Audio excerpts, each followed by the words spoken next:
Howdy, folks, and welcome in to the Smite Challenger Circuit. We find ourselves in Europe. It is week number 4 here.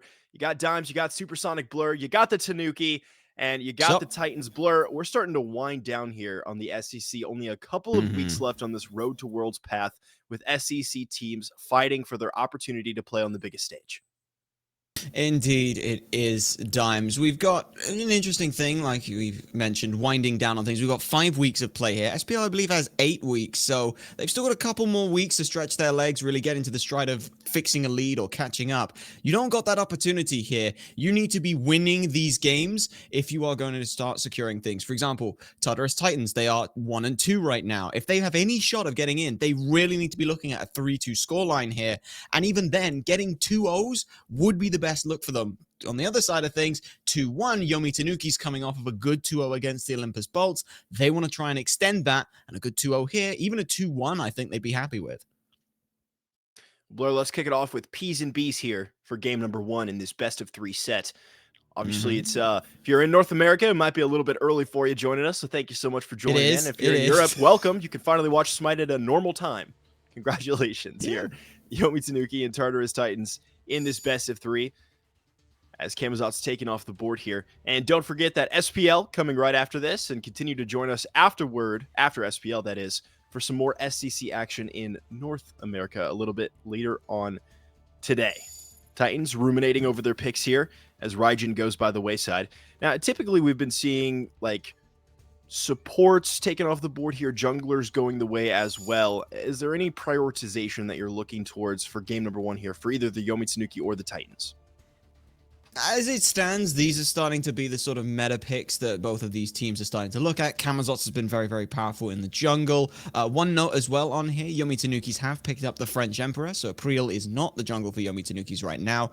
A lot of the Solar Scarabs has changed, but we'll talk about those when they're playing. For now, though, in the ban side of things, it is very much sort of some aggressive picks.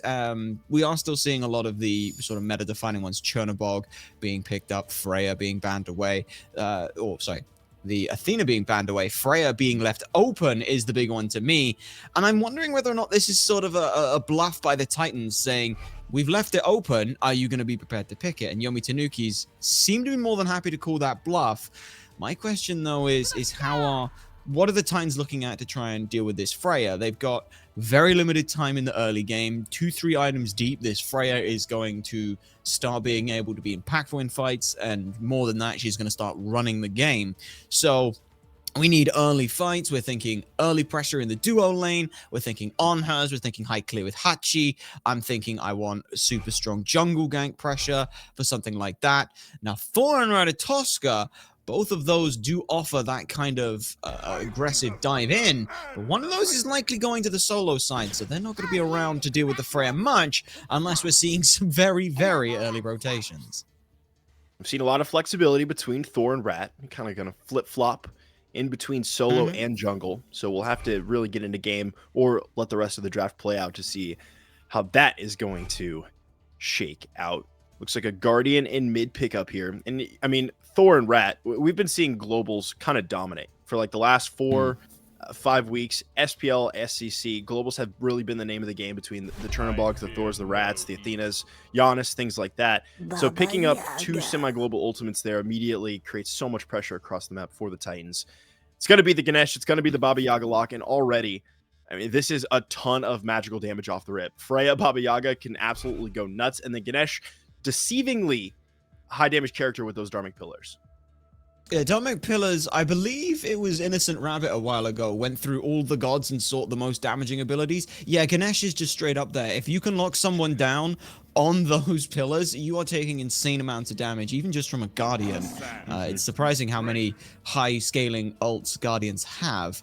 But looking at it and things, like you said, a lot of magical damage coming through from Yomi Tanukis. That said, Titans have gone the opposite. They've got a lot of physical damage and a lot of good dive coming through, like you mentioned, with the globals from Thor and Ratatoskr.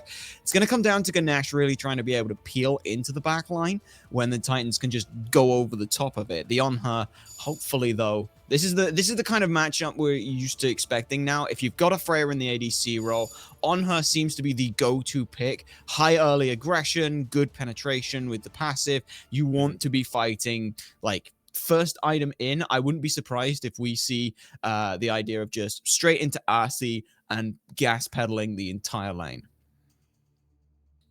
Giannis is still open here for both these squads. Morgan Thoth, a couple of mid laners by the wayside, and Sun Wukong Osiris, the return shots here for the Tartarus Titans. We're thinking about their mid laner. You could, so it's going to be a Maui pickup. I was going to say you could save it toward last. You know, bans are already through, mid laners already picked Yomi Tanuki. You might as well grab your support here.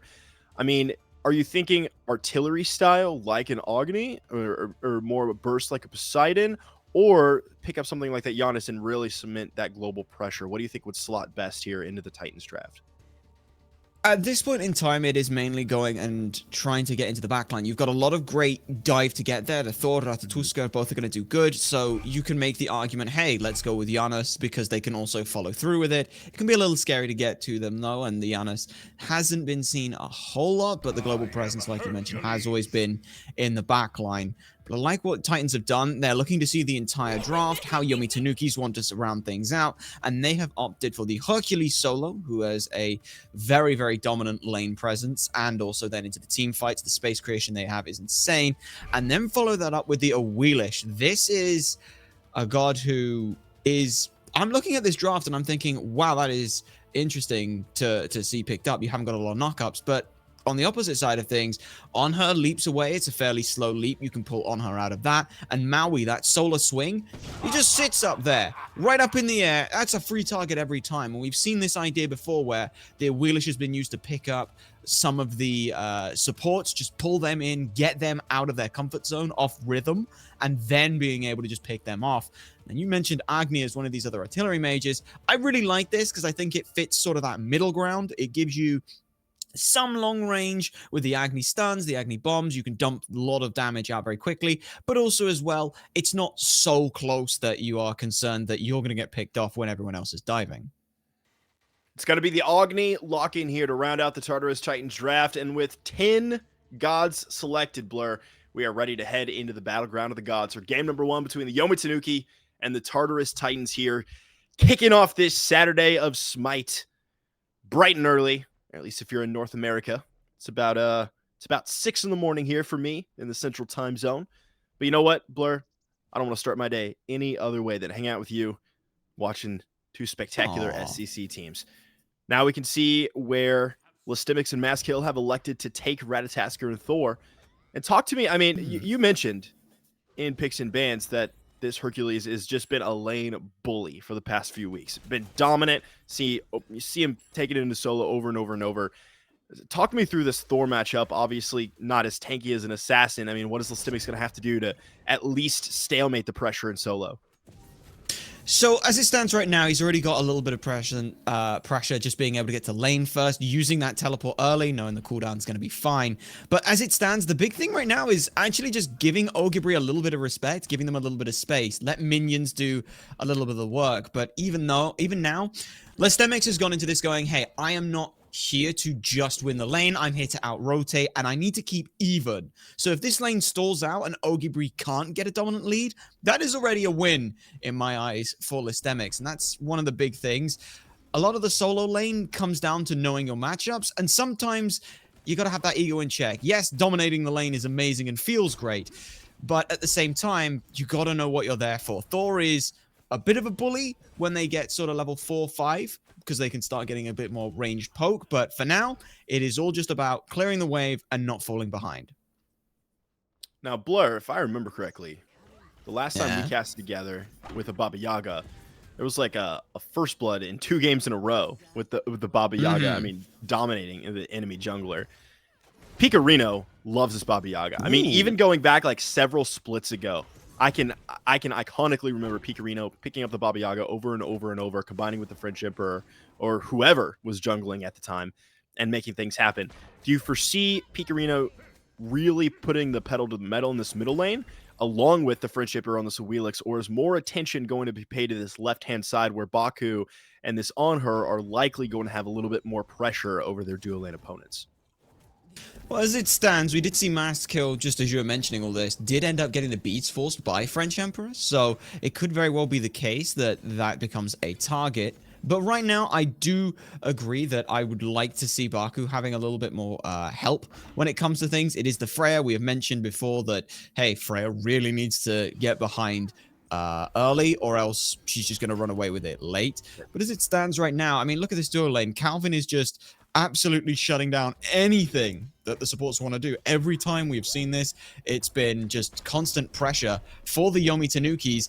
And that really surprises me. That's all just from Calvìn being able to hard clear the wave, Turn of Fate boosting the damage output, and Bakú and this Anhur just can't do anything. Well, OgiBre and TheFrenchEmperor, they want to do something, combining over on this right-hand side, trying to snag that blue buff away from the Tartarus Titans and are unable to do so. Clean secure there by the Titans. lestimics will be happy to walk that buff into the right-hand side. And you, I mean, you hit the nail on the head. I didn't even think about it. You got that fisherman's hook, the yank in, can immediately be silenced by Calvìn. The Turn of Fate's going to outclear every single time. And then you know what? Even if you go in on that solar swing, you got to be worried about TheFrenchEmperor hanging around the corner with a gravity surge to yank you out of the sky. I know we're not in picks and bans for game number 2, but I mean, this pick is kind of curious into, at least I know the Awilix was a last pickup, so Bakú wasn't anticipating that, but at least into this Ganesha, the Maui pickup seems maybe a little bit suspect. Potentially here. It could also as well be the Tartarus Titans are expecting this kind of draft coming through. But look at this. MastKiII here for this next shield buff. Last one did go the way of Yomi Tanuki's, but just the presence alone of MastKiII, I love this. Yomi Tanuki's, they're not going to push their luck. They just say, all right, you out-rotated us. But this gave the TheFrenchEmperor time to go back to base. They've now gone ahead, grabbed up a couple of wards. I believe they've also... No, they haven't finished up their Jotuns. They're on only the tier 2 of the mace. Now, that's a curious back then from TheFrenchEmperor. Usually we see a lot of the junglers, they'll hold out as long as they can and then back when they get the first full item. So either that means there's been a lot of skirmishes that TheFrenchEmperor has been looking for. We did see a couple of attempts at the invade on lestimics' blue buff, but again, we're seeing TheFrenchEmperor go very deep, looking to try and strip farm away. On the other side, MastKiI's got the full acorn at this point in time, so got to be careful on that one. Yomi Tanuki's need a little bit more time before the jungler, just like at this point, he could probably back, and yeah, you can see that he's going to back by the item, but even so, just a slightly offbeat backing situation. But Jotun's Wrath picked up. That's now go time for TheFrenchEmperor. I'm actually glad you brought that up, Blur. It's a small thing, right? Like backing with the tier 2 item, but yeah, you have a little bit of a level lead. We'll return to this in one moment as MastKiII going in aggressively onto OgiBre. Great lockdown, shredding protections, and between the spins of the jungler and the Thor, OgiBre going down for first blood. The Tartarus Titans kicking off the bloodshed here in game number 1. Now, you said you'd like to see a little bit of help here for Bakú on the left-hand side. MastKiII elects to go the complete opposite direction into this solo lane. What can the Tartarus Titans do to take that first blood and run with it? Well, now it's a case of using the pressure they've got in solo. lestimics now, level 5, full breastplate of Valor online. It's a little bit more presence that lestimics has. They weren't here to win the lane by themselves. Now they had MastKiII helping them. We'll see how good that is. Big ults going off here on the left-hand side. Shield buff's already down. MastKiII might make a rotation, but will they be there in time? MastKiII, no ultimate. Expended on the right-hand side. Calvìn able to walk away easily. Pikarino here for, I'll call it moral support, as Calvìn is a tanky elephant, even though we're at 6 minutes in. Got that Gauntlet of Thebes online, starting to stack her up. Natural protections as well, keeping Calvìn healthy. No problemo there. But, notably, what stuck out to me there, Blur, Dharmic Pillars down, Valkyrie's Discretion down. That's your get-out-of-jail-free card. MastKiII gonna have that World Tree ultimate up before StreakUp. Could MastKiII have the eyes on this duo lane here, knowing that StreakUp is going to have at least the Valkyrie's Discretion online? I think that you need to at this point. I wouldn't mind seeing the Anhur try and force beads. Maybe we see like a sort of a double dip on rotations, go in once, grab the beads, then immediately show back up. Don't invest too much, but look at this. AC, if they jump, TheFrenchEmperor was available around the corner, but already this is just looking to try and be aggressive in the situation. But look at this. Bakú calls out. Calvìn was there and TheFrenchEmperor as well. So AC stops pushing up so much. But if they jumped at any point there, TheFrenchEmperor actually has already used the ult. I wonder where that got used. Haven't seen any pulls. Could the FrenchEmperor have used it for the passive stats? Maybe, or I guess not passive, but the active stats maybe on the purple buff secure. Kind of curious there because we didn't see Zhainy fall low or a rotation into solo lane as well. I mean, speculation at this point, really. But what's more important is that Gravity Surge back online. So for whatever purpose the FrenchEmperor used the ultimate here in the early stages of this game, null and void. No harm, no foul. MastKiII and Bakú combining to snag some harpies here on the left-hand side. So far, I mean, just the single kill onto the duo lane, or excuse me, onto the solo laner. That's going to be OgiBre, who impressively for lestimics is kind of, you know, when you think of solo laners and you think of clear, Thor is obviously going to be less tanky than Hercules just as a result of class stats. You know, as Pikarino is going around the backhand side here onto Zhainy and Bakú. Dharmic Pillars have been dropped. Bakú creating that big old piece of land there in the middle of the camp. Pikarino taking out Bakú and walks straight away. And, I mean, for my money, Blur, if there's a single person, maybe StreakUp. Maybe accepting StreakUp. If there's a single person I don't want to see get rolling on the Yomi Tanuki, it's going to be Pikarino. Agreed. This Baba Yaga has been absolutely devastating from what we've seen. Just in that engagement there, she got the free cast for the majority of that engagement, thanks to the FrenchEmperor pulling off Solar Swing. Huge play. And then follow up from Calvìn. All of that disruption just gave enough time for Home Sweet Home, fire off 4 of those. Like we used to see in the past, this idea where you had like these big ultimates that you want to see it in Raijin when they first came around. The whole idea, how do you deal with the Raijin on Taiko drums? People were picking up Vulcan to try and burst them down, but what about bursting? Calvìn might be being looked at to stash away. MastKiII seems a bit hesitant to go in, and rightly so. There are 2 other members from Tanuki on the way. With this 3v3, though, the duo lane plus the junglers, I mean, is there a particular 3v3 that wins in this situation, or is it simply whoever has the better engage? I think it's the team that's got the better ults right now, and there are not exactly any ults for Yomi Tanukis to really use. Meanwhile, same can be said from the Tartarus Titans, but MastKiII does have the global presence, so they can be a little bit further out. Pikarino's damage. Yeah, you and I both looked at that and went, wow, that is 1 Wicked Witch Fire. And that is a wicked amount of damage. I mean, that was a single potion, 1 ability out of Pikarino. MastKiII dropped under half HP from essentially full. I mean, straight up, it is not even 10 minutes in this game. Baba Yaga has a single Book of Thoth. Baba Yaga is building immediately into defense. Because, like, when you do that much damage, why do you need more damage items? You know what? Just be tanky, get into Home Sweet Home, be unkillable, and put up 60k. Yeah. Bob's your uncle. Well, no, actually, my uncle's Darren, but that's not the point on that one. That genuinely is canon. Oh, I told you all that. But the situation is, again, look at lestimics, look at MastKiII. Who is their target right now? It's StreakUp and Pikarino. If Pikarino can survive the initial output, lestimics and MastKiII are up creek without a paddle, literally in that situation. As now 2v2 breaks on out. It's actually a 3v2. No, make that a 4v2 here. Oh, what a fantastic wall locking in the FrenchEmperor.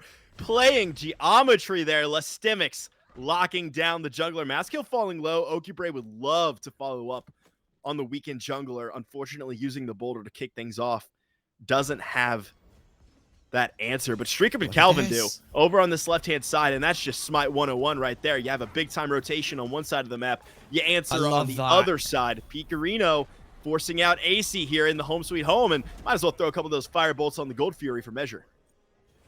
Absolutely love that play there. Oh, Pikarino knows what their objective is. It is stop anyone coming in. Sure, they're the mage. Sure, they've got good DPS. But all they need to do is stop this Anhur coming in and actually being able to potentially threaten the Gold Fury. Beautiful play there. I was going to say, Yomi Tanuki's recognize, hey, there's a big commitment over on the right side of the map. We can go to Gold Fury. It's absolutely classic since pretty much day 1 of Smite. Those kind of plays have been being made. But then being able to recognize that if someone's showing up who's defending, Calvìn can't. Calvìn needs to tank it. So Pikarino, semi-tanky at this point in time, only with the tier 2 of that prophetic cloak. But now going back and picking that up with the gold from Gold Fury, is able to go ahead and just say, my health bar is a resource. I'm going to use it to the fullest. As you mentioned that we've sort of seen a lot of aggression. I'll bring that back over to the right-hand side from Tartarus Titans. At this point in time now, now that we see those 2 items online for lestimics, that is a big enough lead, I feel, that you want to start trying to actually pull the rotation towards maybe now this beacon that we're seeing here. But Titans actually go ahead and grab that one without too much trouble. We did see the potential flirtations from these solo laners wanting to rotate, but it was all over before it needed to be done. But like I said, now is the time. lestimics is a little bit ahead. They can clear the wave. They're not going to out-clear this Hercules now that they have the Golden Blade and Gooseberries. They are just there to hit the wave as quickly as possible and rotate. Now, here's the problem that I see, Blur, and I want you to walk me through it here. Calvin, all right, looping around here on the shield buff, forcing out AC and Bakú. Nice pillar there. Lock down Calvin. Whoop onto Bakú. Big. I didn't really see anything happening here, but StreakUp already falling low just under the landfall, up into the air. Forced out is AC, and big-time rotations here from the Tartarus Titans. It's going to be a question of who is MastKiII going to slam down on. It's going to be Calvin immediately. Silence out his MastKiII. Lockdown is StreakUp. Calvin in the back line, falling under the pillar. Kill from MastKiII and an immediate dash out. TheFrenchEmperor and Pikarino having to make their exit stage right here. OgiBre, rotation for solo lane. lestimics using the beats to immune the mock-up out of there from OgiBre. And the Tartarus Titans half HP, but on the winning side of this engagement. And unfortunately, Blur, Yomi Tanuki already took the Fury, and there's nothing to be had on this left-hand side. But that's a good first team fight, and we can see there, lestimics, the long-range CC. They bait out StreakUp. StreakUp had no beads. They hold the ult for a really long time after landfall, because Calvin drops a fantastic Dharmic Pillars to cut anyone going through. But as soon as that happens, Anhur's trying to pelt damage into the backside. MastKiII goes straight up into the air. The whole focus is StreakUp. But recognizing from Tartarus Titans, not everyone needs to follow through. There is enough damage through from MastKiII to be able to follow that through, with lestimics coming around the back as well with the teleport that was right in front of Calvin, but he just had to stand and watch. They did not have the opportunity or time to spend 3 basic attacks taking it out at that ward. It just means that Tartarus Titans had the advantage a little bit sooner. OgiBre not able to rotate as quickly. I believe came through from one of the other wards on the map and then came in a little bit later. But either way, great look there from Tartarus Titans. Great target recognition and also allocation of resources. As now, nice stun. As OgiBre goes under tower. We are seeing TheFrenchEmperor try and take some more pressure away from this solo lane side, but StreakUp now is 2.5 rings deep. They may have taken 1 spill, but I don't think 1 spill is enough. Tartarus Titans not electing to send much pressure at all over to this left-hand side, kind of letting AC and StreakUp duke it out here for 15 minutes. Didn't really see anything out of Zhainy. Couple rotations out of MastKiII, but like you said, I think we've seen a little bit of hesitation. I don't even know if it's hesitation on the part of Ratatoskr, because when MastKiII has been ready to go in, it's been pedal to the metal. But on this left-hand side, just like not willing to commit to an engagement, not willing to burn everything, knowing that Calvin and StreakUp are likely going to escape.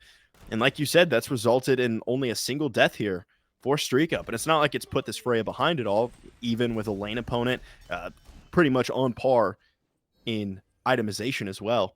And something I wanted to mention is that Tartarus Titans found a win on this left-hand side, Blur. They took a Pyromancer. They got an objective out of it. And, I mean, they're still lagging behind a little bit to the tune of about 15, a little under 15, 13, 1,400 gold, somewhere like that. So the Yomi Tanuki, despite, being down 3 kills, despite trading objectives, I mean, they're still have a decent lead here 16 minutes in. They do, and part of that's going to be Pikarino was able to go ahead and clear down that mid tower, so there's a little bit more pressure there. 500 gold of that lead, and Gold Fury seem to be making up the bulk of where the lead for the Yomi Tanukis is. Experience-wise, though, there's some very big differences. lestimics is up. Actually, we see Zhainy here is up 2 levels in comparison towards their Pikarino, but Calvin is also up 2 levels versus Bakú, and ADCs are completely even, which against the Freya means that the Freya is winning. I hate to harp on that point, but if your Freya is even 16 minutes into the game, that is something to potentially worry about here. And we can see MastKiII is over this side of the map, Bakú as well. AC is only just making the rotation here, and StreakUp's going full force here. Look at that damage output. They just can't stick around. MastKiII forced to back, and now the fight's going on without him. Calvin's going to be the target, locked down, but Pikarino following right behind Zhainy, throwing out some of those fire blasts. Zhainy over the wall with the stun clean comets coming out from the Agni there. TheFrenchEmperor and OgiBre have joined the remainder of their team. Same thing goes for MastKiII. lestimics trying to get there quick, fast. Wow, TheFrenchEmperor dropping low. Desert Fury ripping through the jungler here for the Yomi Tanuki. Boulder off the mark. Lockdown is the Hercules. lestimics around the corner. Where's the wall? Little bit lagging there. lestimics, OgiBre able to walk away from the rest of the Tartarus Titans. Started good for the Yomi Tanuki. Tons of damage coming out of StreakUp. Gonna have to keep an eye on this Freya as the game continues. But a nice response out of the Tartarus Titans. Going to dissuade any follow-up. Just a bit of the aggressive play there coming through, but Yomi Tanuki's had the man advantage, but just how deep Ogi and French went in that situation meant that they had to try and back it up a little bit sooner there as Ogi caught by a wall, as Calvìn again offers a little bit of support. Nice beats from Zhainy, but now they're in a bit of trouble here. Half health just from these frontliners' abilities now. Good wall, locks OgiBre behind and Pikarino's shut down, but you look at this, Yomi Tanuki's are the one pushing the Tartarus Titans back, and this is what their comp can now start doing. If Tartarus Titans need to be the ones who push past your divers, going aggressively, and they can't do that now, as we see StreakUp takes the 1v1 handedly here, what does the Tartarus Titans comp do? Well, it's got a bit of CC, but Yomi Tanuki's will just walk through it. Pyromancer about a quarter HP and a gravity surge goodness. Yanks in lestimics, who immediately takes to the air. Likely, I was going to say, that would be absolutely wild if lestimics elected to dive back into that engagement at low HP. But what a fantastic ultimate there, opening the door for this Pyromancer that's been leashed over the top. Yomi Tanuki able to secure it, but guess who is on Yggdrasil, slamming down onto the support. It's going to be MastKiII, likely trading their own life for this kill. Actually, what a fantastic dash there out of the Ratatoskr, able to escape with their life after picking up Calvìn. Pyromancer for a kill. It's not the best look for the Tartarus Titans, but it's better than nothing. Yeah, I think that's the consolation prize to what is usually the consolation prize in the Pyromancer's runic bomb. But oh my, not again! Already same back target, online. The gravity surge. way. The cooldown is real here for the TheFrenchEmperor. lestimics able to hammer away, no problem there. What is that on a 40-second cooldown? Like, I feel like that did. Let's see. You've got some cooldown from Jotun's Wrath. You got some cooldown from hi-rez. Maybe some cooldown on the jungle, the speed buff as well. I mean, we rarely talk about the new effects that have been added to the jungler. Wait, there's no way. Can you hover? Wait. No. Yeah, what is the that may be a spectator bug. What's its base cooldown at right now? I want to say that it's a base 90-second ultimate. It might be lower than that, but I think it's because we're on Suku. We're seeing zeros on the cooldown. Yeah. I don't know. That may be a spectator bug. We'll have to keep an eye on it. 0-second cooldown. Awilix broken. Yeah, I mean there's gonna be a Reddit thread about this. That would be broken. You are very right, but you can see there just all of those stats as well. Huge amounts of burst damage coming off of it, extra attack speed as well. So, like you mentioned earlier, that extra stim can be really useful. So the TheFrenchEmperor just completely turns the tides on every pull from OgiBre. You have to start thinking, do I beads this in the air? Or do you have to hold on for it? But either way, big knockups here. Tartarus Titans wants to take a fight. Oh, TheFrenchEmperor is going down. I mean, there is no way MastKiII lets this one escape the rat's paws. A blink away from TheFrenchEmperor. It was a bait. MastKiII knowing that the TheFrenchEmperor was going to get out of dodge there. That's a heads-up play. I mean, I think that was intentional.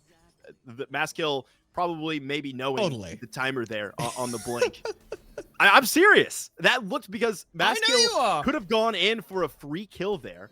Instead, elects to go over to the side. I mean, there was a MastKiII has beads online, has the blink online as well.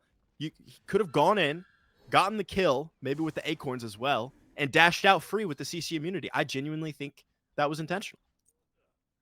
I mean, if you ask MastKiII, they're gonna say, "Oh yeah, I definitely planned that." But that comes back to an old magician's motto. That is, if someone hands you a gold bar, you say, "Ah, yes, thank you. I was looking for where I'd put that." Right. you take all of those and you'll take them in your stride. But like you said, again, good recognition from MastKiII. Maybe TheFrenchEmperor is a little bit too far. I'd be diving too deep. It'd be trading 1-for-1. Instead, let's focus on the incoming members from Yomi. All right, fair enough. You want to chat No, to it? I'm Go joking, ahead. Blair, I'm joking. Please, continue the analysis. But no, it's good recognition. And Tartarus Titans have done this a lot in their fights. They've been good at recognizing, do they need to send more people in? Do they need to all-in commit for stuff? And they've not been too bad. As you can see, though, kill-wise, they've been leading on it. But map pressure is just not quite led in their favor as well. And these last couple of team fights have been dicey at best. French-Emperor will go ahead and burn the ultimate, which gets beats from Bakú. Again, when your support has to burn beads on something like that, it is very dicey, especially when that's probably your best non-ultimate engage is Solar Swing. Right. I agree. Tartarus Titans on this Oni Fury, though. And the presence from Yomi Tanuki severely lacking here against a 5-man assault here from the Tartarus Titans. Oni Fury easily going to drop down. Actually, that was a little bit closer than I anticipated it was going to be. I thought maybe StreakUp sneaked an auto attack in there, but the Tartarus Titans able to lock down that objective.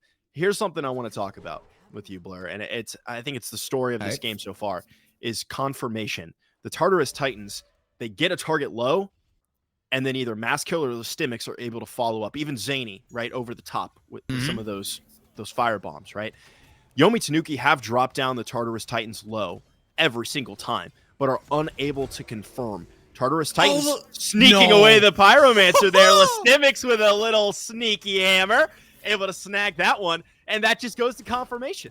Pikarino, a little bit off the mark there, but I mean, walk me through why the Yomi Tanuki are just not able to finish off these fights. They get the Tartarus Titans low, and then nothing. I mean, and that's what's led to this 5-1 Tartarus Titans kill lead. I think never mind. Another great Solar Swing starts a fight. Even better landfall, though, locking in the Yomi Tanuki right into those meteors raining down from the Tartarus Titans. OgiBre leading the charge. A nice wall there is going to cut the fight in half and force the Yomi Tanuki. These not projectiles, what are those things called? Obstacles? Which one are you on about? But any of them out of the Tartarus Titans. Both the wall and the landfall. The deployables is what I was getting at here. The deployables from the Tartarus Titans have been on point all game. You look back to the first kill in the game, you look back to Bakú's landfalls. I mean, the walls and the distraction and the obstruction from the Tartarus Titans have been so clean this game, and it's either created or stopped aggression in the perfect moments 25 minutes in here. And hey, look at that. You just answered your own question. Isn't that brilliant? I love it when that happens. I don't have to do any analysis, but it is that disruption. It is that disruption that Tartarus Titans have been able to put on. StreakUp still has to be wary of a lot of this long-range CC and a long-range damage coming through, but might have to mention that in a moment, because Tartarus Titans were looking at dealing with this Fire Giant, or was it Yomi Tanuki's? Either way, Fire Giant was being flirted with. One of the Titans has been pushed back, and now Tartarus Titans, they're more than happy to start up fire. They're threatening the left side just as effectively. Yomi Tanuki, they're going to have to deal with this left side Titan. Otherwise, it will push down the tower. It will push into their Phoenix as well. Calvìn dropping low. MastKiII around the back has been a game maker here in game number 1. Beads forced out of the Ratatoskr. That could come up way big. Unfortunately, for at least the Yomi Tanuki, it's a dash, right? It's not a big leap. So Gravity Surge not going to be available onto MastKiII, who goes in aggressively in the blink and immediately takes a shot to the face there from Pikarino. Landfall completely locks out the Yomi Tanuki. Chaos Titan's been driven back on the left-hand side here from the TheFrenchEmperor. MastKiII's low. The rest of the Tartarus Titans topped up, though. Oh, this could be a bait here onto OgiBre, who immediately has some CC immunity. Avoid the lockdown wall onto Calvìn. Pikarino and StreakUp free casting on the left-hand side here. And a force out by the Tartarus Titans. lestimics up into the air to assist the retreat efforts here from the Tartarus Titans. Pikarino with the home sweet home forced out. Doesn't want to give this one up. A lockdown from lestimics, but no follow-up. A little bit of follow-up there. Locked in. Pikarino over the top. Able to blast off into safety here. Return to the Yomi Tanuki. Oh, what a knock up there from Pikarino. Could have been a follow-up there from the Fire Giant. Fire Giant, AicyD. Who cares about the objective? It's going to be the Anhur taking down Calvìn. Zhainy dropping low. Good Aegis there to immune some damage. StreakUp and the TheFrenchEmperor not able to find any kind of retribution onto the mid laner. And it's just going to be a free kill onto Calvìn. What a scattered, complicated team fight. Yomi Tanuki come out on the bottom of that, but the Tartarus Titans, I mean, they're too low to have any kind of follow-up here on the FG. So let's start breaking that one down as best we can in this before we go back to the Fire Giant. Tartarus Titans, they've got pressure on left side. They know that FrenchEmperor is over there. They go ahead and start playing aggressively around the Fire Giant pit. Completely makes sense. It is a 4v5. They then go ahead. They lock everyone out. They get 2 sets of beats forced on landfall. That is great as Fire Giant gets a little low. Keep that in mind. But after that, OgiBre picks up both AC and Zhainy and forces beads. They can't keep the fight going, and you can see they just can't fight right now. OgiBre, every single time they fight. Wait, StreakUp? Where was that? Lestimics forced out of the fight. StreakUp going down to the likes of Zhainy. OgiBre is going to walk away. MastKiII around the back here.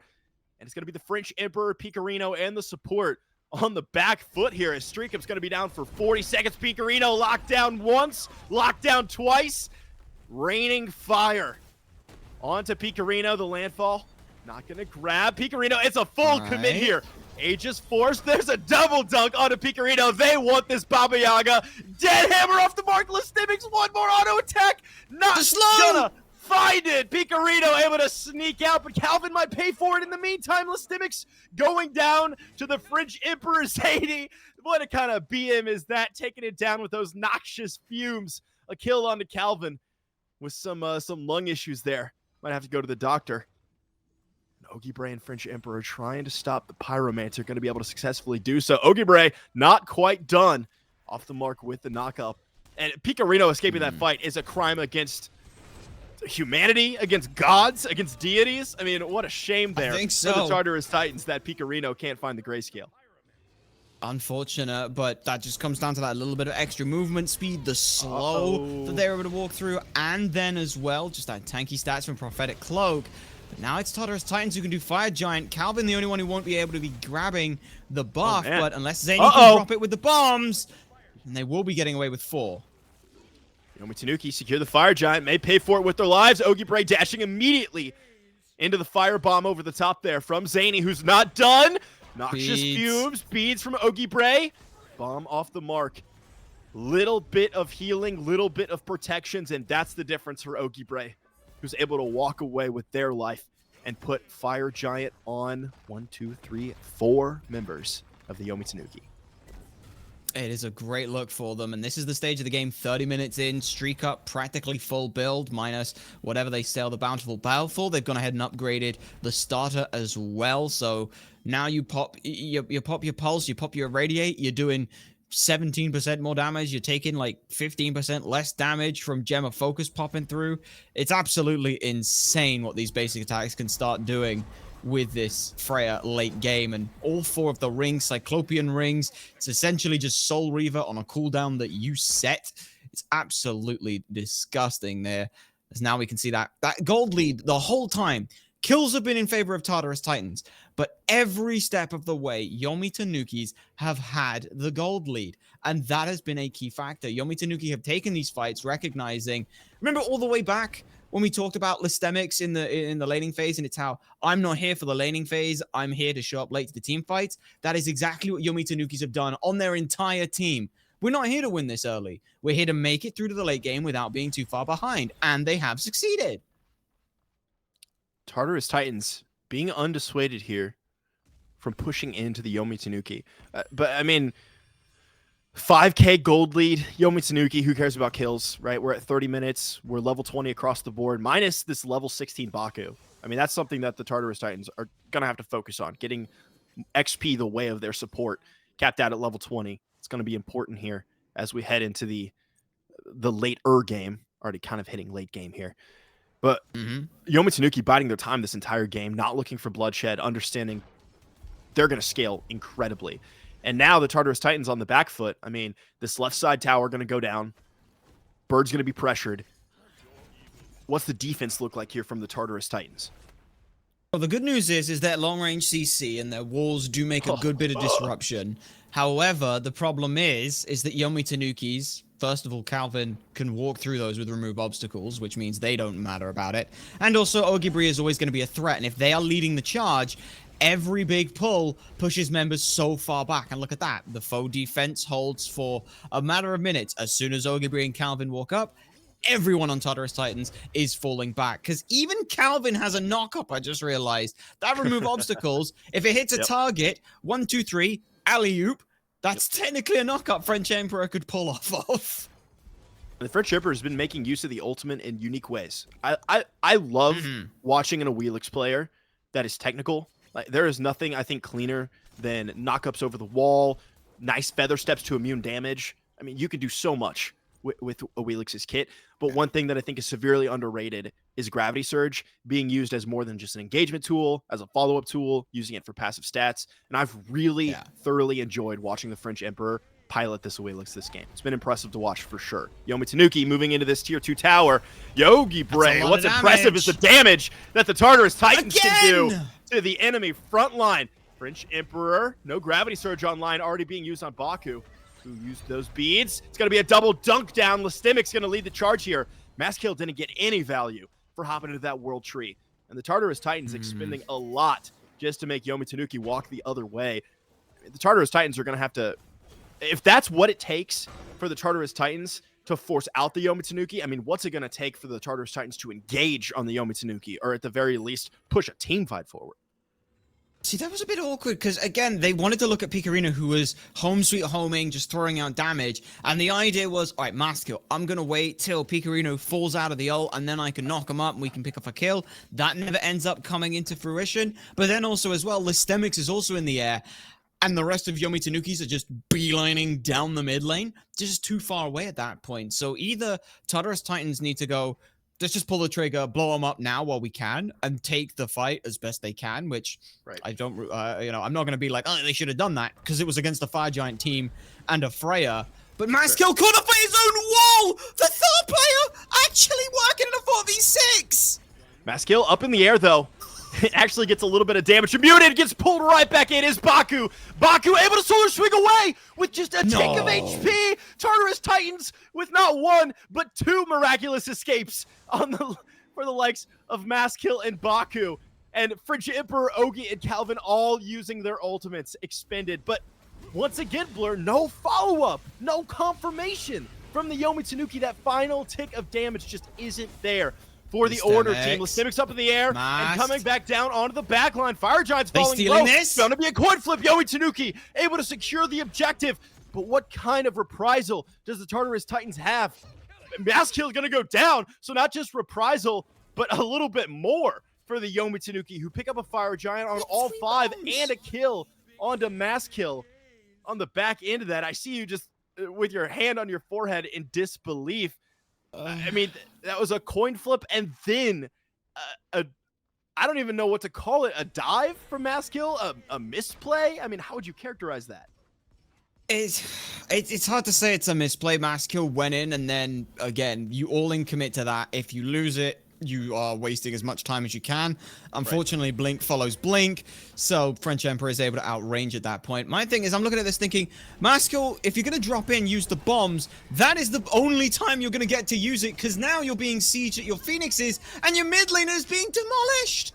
Pikarino onto Zhainy, little mid laner on mid laner violence. Pikarino with a double kill, picking up another for the 3-0-3 Baba Yaga. Can't wait to see the damage stats on that Baba Yaga. Oh my goodness. 27k, a little bit, all right. I thought it was going to be a little bit higher. Respect, though, 27k at 35 minutes. I like that. 30k coming out of the mid laner and Zhainy.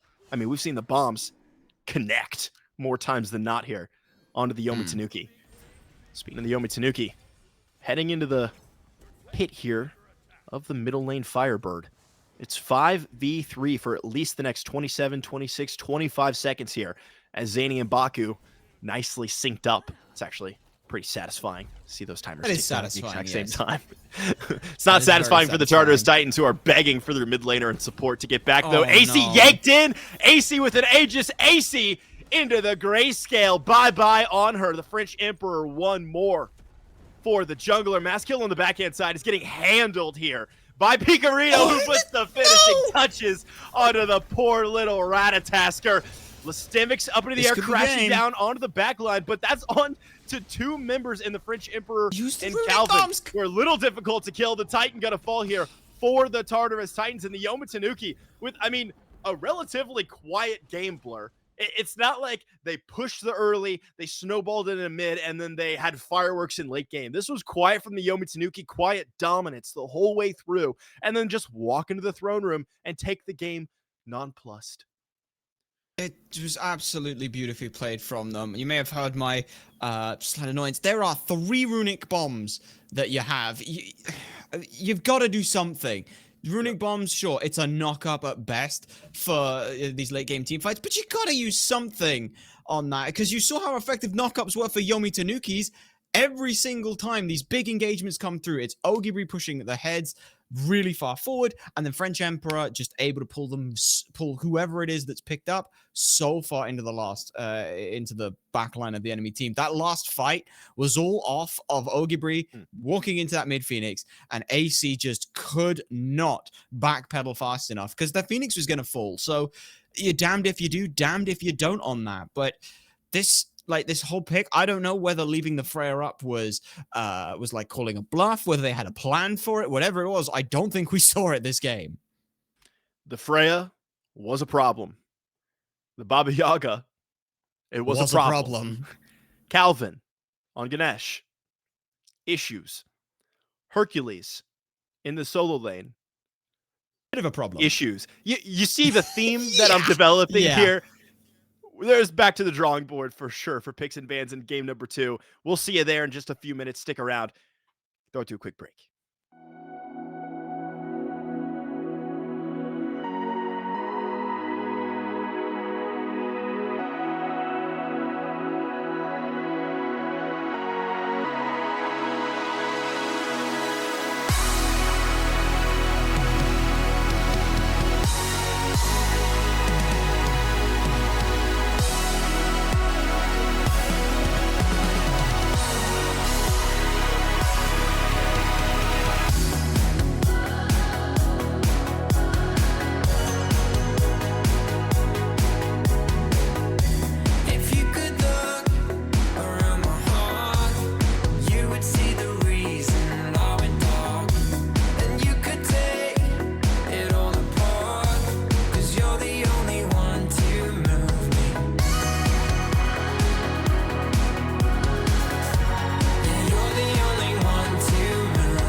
That's what you remind me.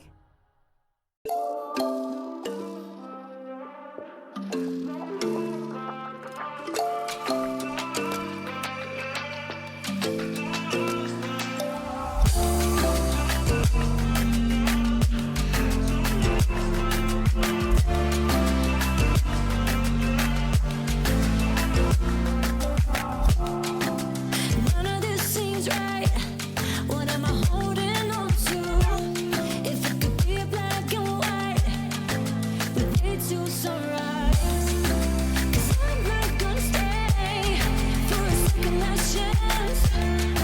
But none of this seems right. What am I holding on to?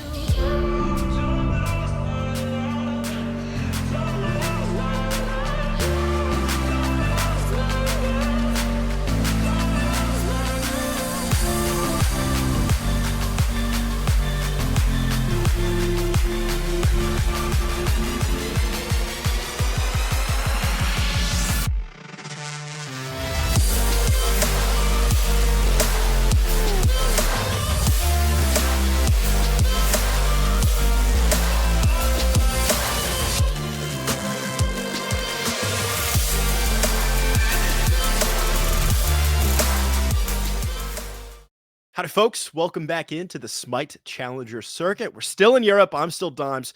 That's still Blur. And the Yomi Tanuki are still on top, taking game number 1 from the Tartarus Titans. I mean, in weeks 1 through 3, right? We're in week number 4 here. The Yomi Tanuki have been killing it. I mean, maybe not on the map, right? Only 8 kills, 16 kills total in that game. But there's something to be said for a team when you only pick up 8 kills in a game and you know you're farming the map so well and playing the macro so well that you still come out with a victory at the tail end. Yeah, and it's that, again, comp recognition. You picked your first 2 picks were Freya and then Ganesh. Your opponents had the opportunity to take away. Tartarus Titans went with Ratatoskr Thor in that, and you just go, all right, I'll grab Ganesh, Baba Yaga. Their top 3 picks were 3 of the best gods in the game. I don't think, you could go into that game with 0 kills on it, because the only kill that matters is the Titan, and guess who got that kill? Yep, it was the Yomi Tanukis. Yomi Tanuki would love to recreate that magic in picks and bans here for game number 2. Think so. And I know for a fact that the Tartarus Titans would love to put a stop to it. Are you anticipating either the Freya ban or takeaway, the Baba Yaga ban or takeaway, or the Ganesh ban or takeaway? Are those are the 3 that really stuck out to me. I think that by being first pick, this is at the very least going to give them the opportunity to grab one of them.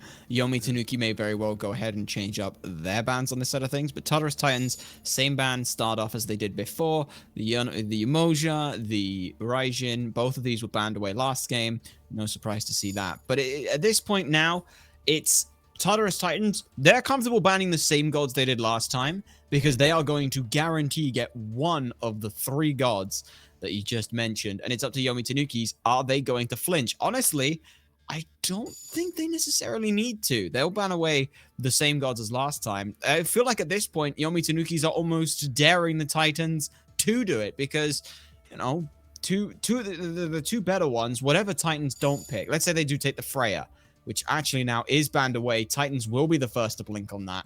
I think that is a good recognition. So Chernobog would now be the option. You pick Chernobog first pick. Great. Well, all right. Now you don't pick Chernobog first pick.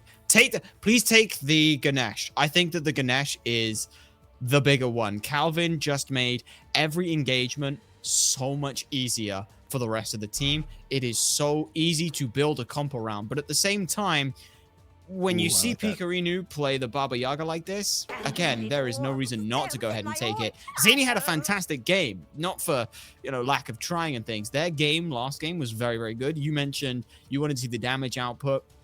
Zhainy actually had a higher damage output than Pikarino in this one, so I don't mind the Baba Yaga pick, but Camazotz was left open, and we've seen what some people can do on this Camazotz.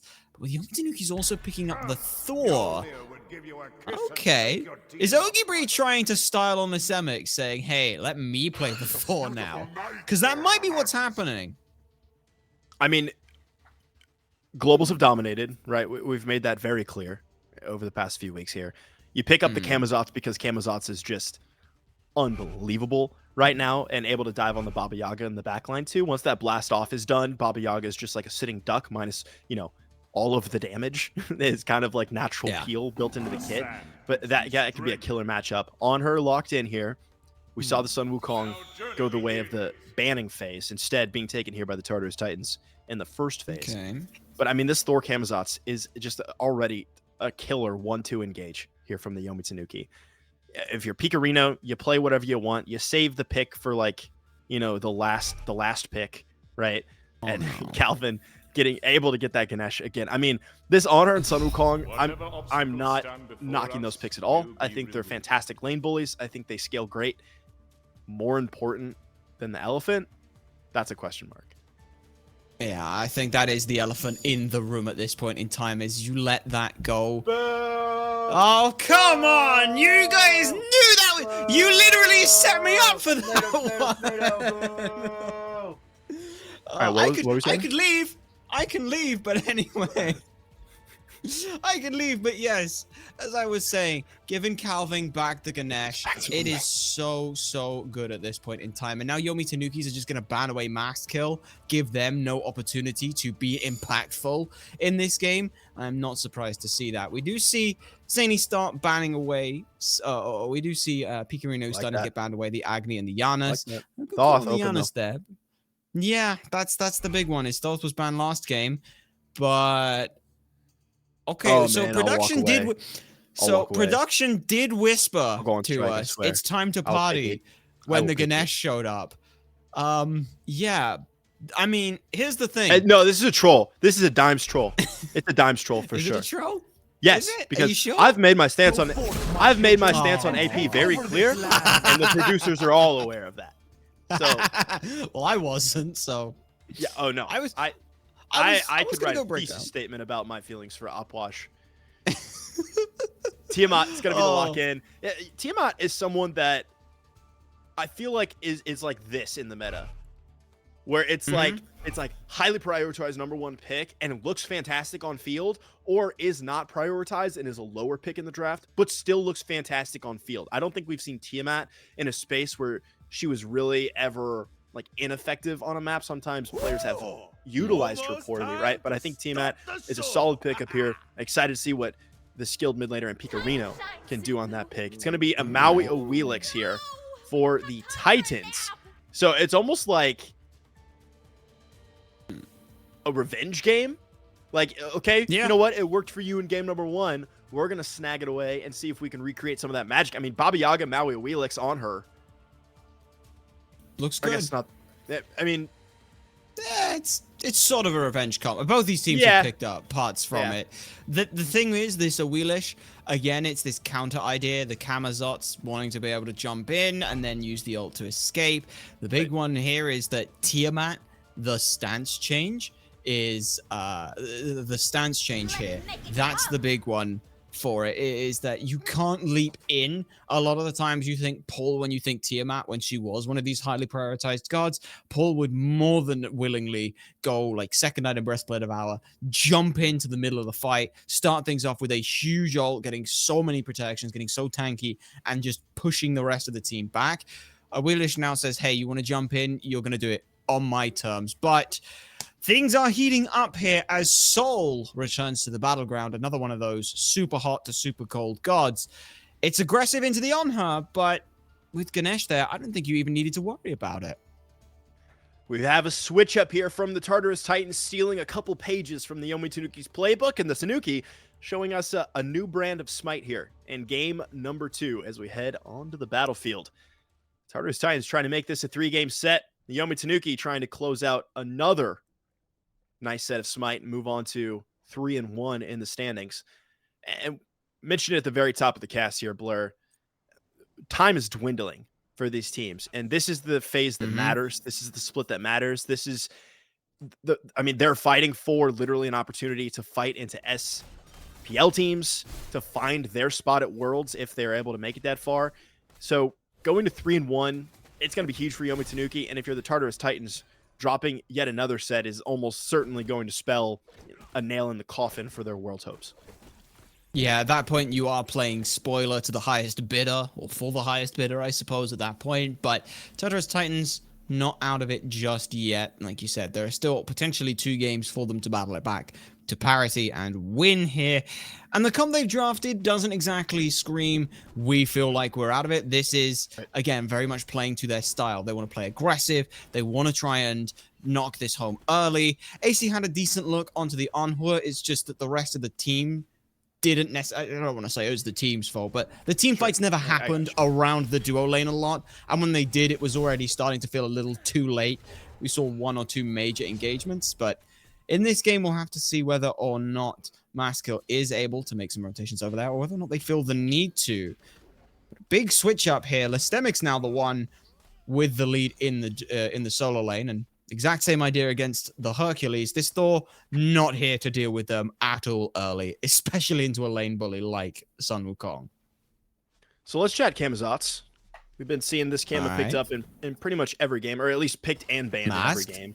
MastKiII making the rotation here onto Calvìn. He gets locked down, able to run away, but that's the wrong direction here. Turning the corner, flip, little feather step action from MastKiII. And that's a sad first blood. Like, normally a first blood, like, there's a little bit of fight, there's a little bit of back and forth, maybe it's close. That was just kind of depressing to watch.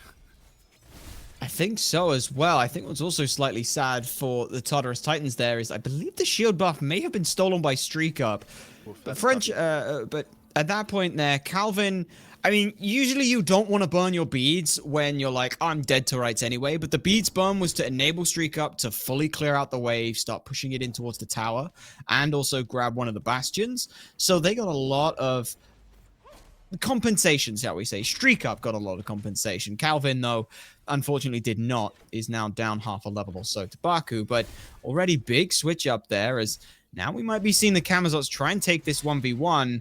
The feather step is so strong early, and look at this. MastKiII's just holding left click and running at him. Follow up there from Zhainy. Unfortunately, with only a tier 1 item online, not too much damage in the tank for this Baba Yaga.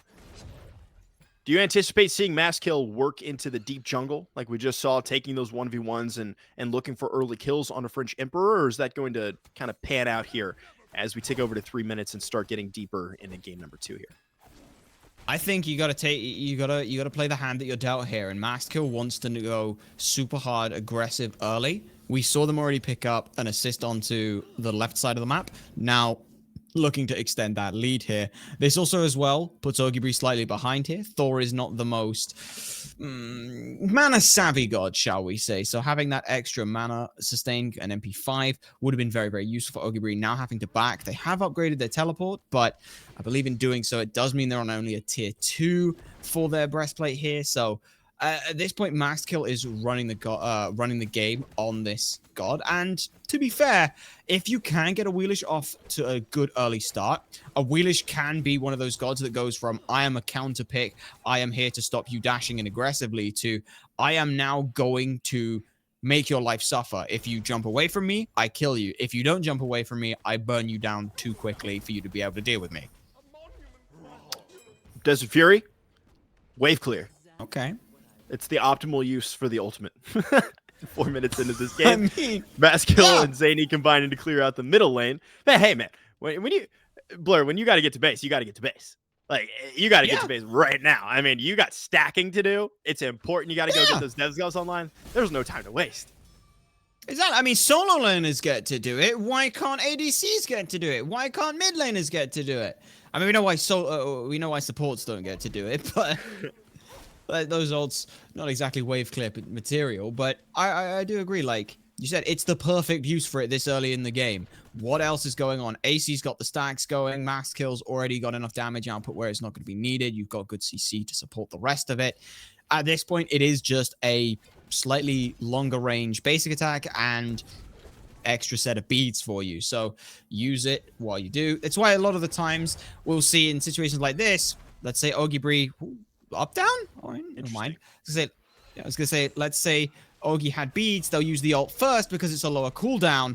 And now the fight actually big turnaround for Yomi Tanuki's. I thought this was a wash over, but it's not. Oh my, that was all. I'm gonna do a little bit of analysis because I can't help myself. That was on Calvìn. I mean, Yep. Okay, great wall from Ogi. Absolutely. The lockdown from Calvìn, the wall from Ogi, followed into the silence from the Ganesh. That CC chain was literally beautiful. Like actually, that was perfectly played CC, allowing the French Emperor to follow up and take down MastKiII. There's nothing cleaner than team play syncing up CC like that, and it was just a thing of spectacular fashion from the Yomi Tanuki. Certainly was, and now I got to do a little bit more analysis on that as Bakú tries to steal away some farm. For me, it was the up-down from Ogi that kind of, it made Tartarus Titans double think it! Oh. It's good gravity surge forces speeds. Better beats from Pikarino, able to escape. The Desert Fury came back online from the wave clear. Fire bolts out of Zhainy. Bakú taking up the final hit there with the landfall. Those fish flopping around, kind of taunting Pikarino there, who has fallen 0-1-0 here in the early goings for the Yomi Tanuki mid laner, who had a great showing in game number 1. And so far, it seems like whoever has this Baba Yaga in the team fight comes out on top. For me, though, it's, again, that MastKiII was able to use that ult. Just Pikarino tries to jump away, gets caught on it, and then even if you beat and you don't get pulled back in, you are stuck in whatever position that you started to get pulled from. So you will drop back down there. It's a slower drop. It's essentially just making your jump turn into a knock-up that you beads anyway. So a very good look there. And it's that stuttering feeling of, oh no, I'm now in this position, not this one. Your timing start throwing. And now you have no beads. You may have been able to have the ult from Pikarino, buy them a little bit more time, but that's all it does is buys a little more time. They still end up falling there. And now we're going to see it's 2-1 on the scoreline, but Tartarus Titans this time actually do have a gold lead. 500 of it looking around for first blood. So there is 400 gold somewhere coming up for them, which is definitely a better look than last game. I don't want to hide the ball here, though, Blur. So I'm going to ask you, There's as a we're ball. moving into the... yeah. Isn't Smite a... There's like a goal and you have to put it in the hoop. Anyways, lestimics forced into the air there. OgiBre and TheFrenchEmperor combining to strip the solo laner. That somersault cloud. As we're moving into the mid game here, I think sometimes Smite can be a little deceiving. You see one team taking a big league in the beginning, and maybe newcomers to the game are like, "Oh wow, you know, they're better, they're playing better than the other teams." Sometimes teams just aren't willing to step forward in the early game because they know they scale better, right? Sometimes it's in the game plan to be passive. It's in the game plan to give up a little farm in the beginning.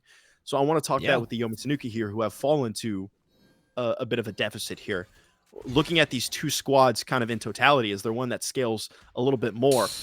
As Simics is going to be totally fine here. Zhainy and Bakú are making the rotation. Looks like they want to turn this into something. OgiBre into the air. TheFrenchEmperor forced into that bat out of hell and gets the heck out of there. This OgiBre, rather. So used to Simics playing that Thor. OgiBre gets out as well. But now talk me through the scaling here. Is the Tartarus Titans going to scale better and they simply are playing, or is the Yomi Tanuki being tactical, giving up the map a little bit early on because they know they're going to move into the mid and late game a little bit more seamlessly? So it's a rough call on that. You look at what the Sun Wukong wants to do into the late game. They do end up feeling almost like a tanky jungler at that point, where they want to get into the back line, cause a ruckus, start putting out some good CC. That's exactly what Thor is going to be doing, but now looking to play like a slightly more squishy warrior in that response. So those two kind of end up evening out. I think Thor has a little bit better on the long range, but slightly less safety. So depends how those fights really go. I still think that the Ganesha is just the pièce de résistance in both of these teams. I mean, that entire engagement, Calvìn just around the corner, starts the Ohm, silences out Tartarus Titans. They can't play that engagement as early as they would want to. Now, the ADC matchup, I think, is where things go a little bit interesting, because both of them kind of known for being good early and then falling away late. Especially, you look at Anhur, the ultimate literally just becomes slightly better at longer range basic attacks for the most part. So the soul potentially comes in with a little bit more secure from the ultimate. You can just drop all 8 solar flares straight on down, or supernovas straight on down to an objective. We used to see Zeros playing a super heavy scaling ultimate mid style from this soul, but as it stands right now, I think StreakUp has a little bit of a better later. But for me, it's going to come down to MastKiII on this jungle. MastKiII has been very much leading the entirety of Tartarus Titans engagements, entire of their fights, and looking to strip away a lot of farm. If MastKiII goes into this late stage with that same ability to dictate fights, then Tartarus Titans should be in for a good spot. Blur, while you were regaling us with that incredible analysis, I mean, that was wow. Thanks. That was even I even tried. more than I expected. I tried. Wow. I'm kind of sitting here in disbelief. Fantastic. The Gold Fury, Primal Fury, going down. Mm-hmm. Kind of a big deal, wouldn't you say? It is a big deal, especially when it is the Yomi Tanukis who are able to go ahead and sneak that one away. As even I was so caught up in trying to think. I'm there looking at both these team comps, trying to compare and contrast them. I didn't actually see what was going on right in front of me. Talk about hiding the ball. You literally hid it from me, and that was the Fury. As now, a bit more of a fight might be breaking out. That's Soul Ult, though, very early. Ultimate expended to start things. It doesn't find any value, just trying to secure the purple buff. It looked like Landfall is also used. Doesn't find anything, doesn't kick anything off or really shut anything down. So the Yomi Tanuki and the Tartarus Titans happy to walk away. But why it's so important is that the Yomi Tanuki has now scraped a gold lead, and sure, that gold lead is negligible, but they're playing the map as well as they did in game number 1. Exactly. It's kind of a simple thing to say, but when you start digging into it, they're playing the map just as well as before. And when the Tartarus Titans, the one time they've had a lead in this game, and sure, it's 12 minutes, it's early on, it's when they're hitting the gas pedal, right? It's when they were being engaging across the map. It's when they were being very active, and now they've slowed down a little bit, and the Yomi Tanuki, able to play the map just better, have crawled back a lead here. Just a little bit of one. The other one as well is keep an eye. Ogi has teleported over from the right hand or from the left hand side and is making their way over. This is a big fight over the beacon.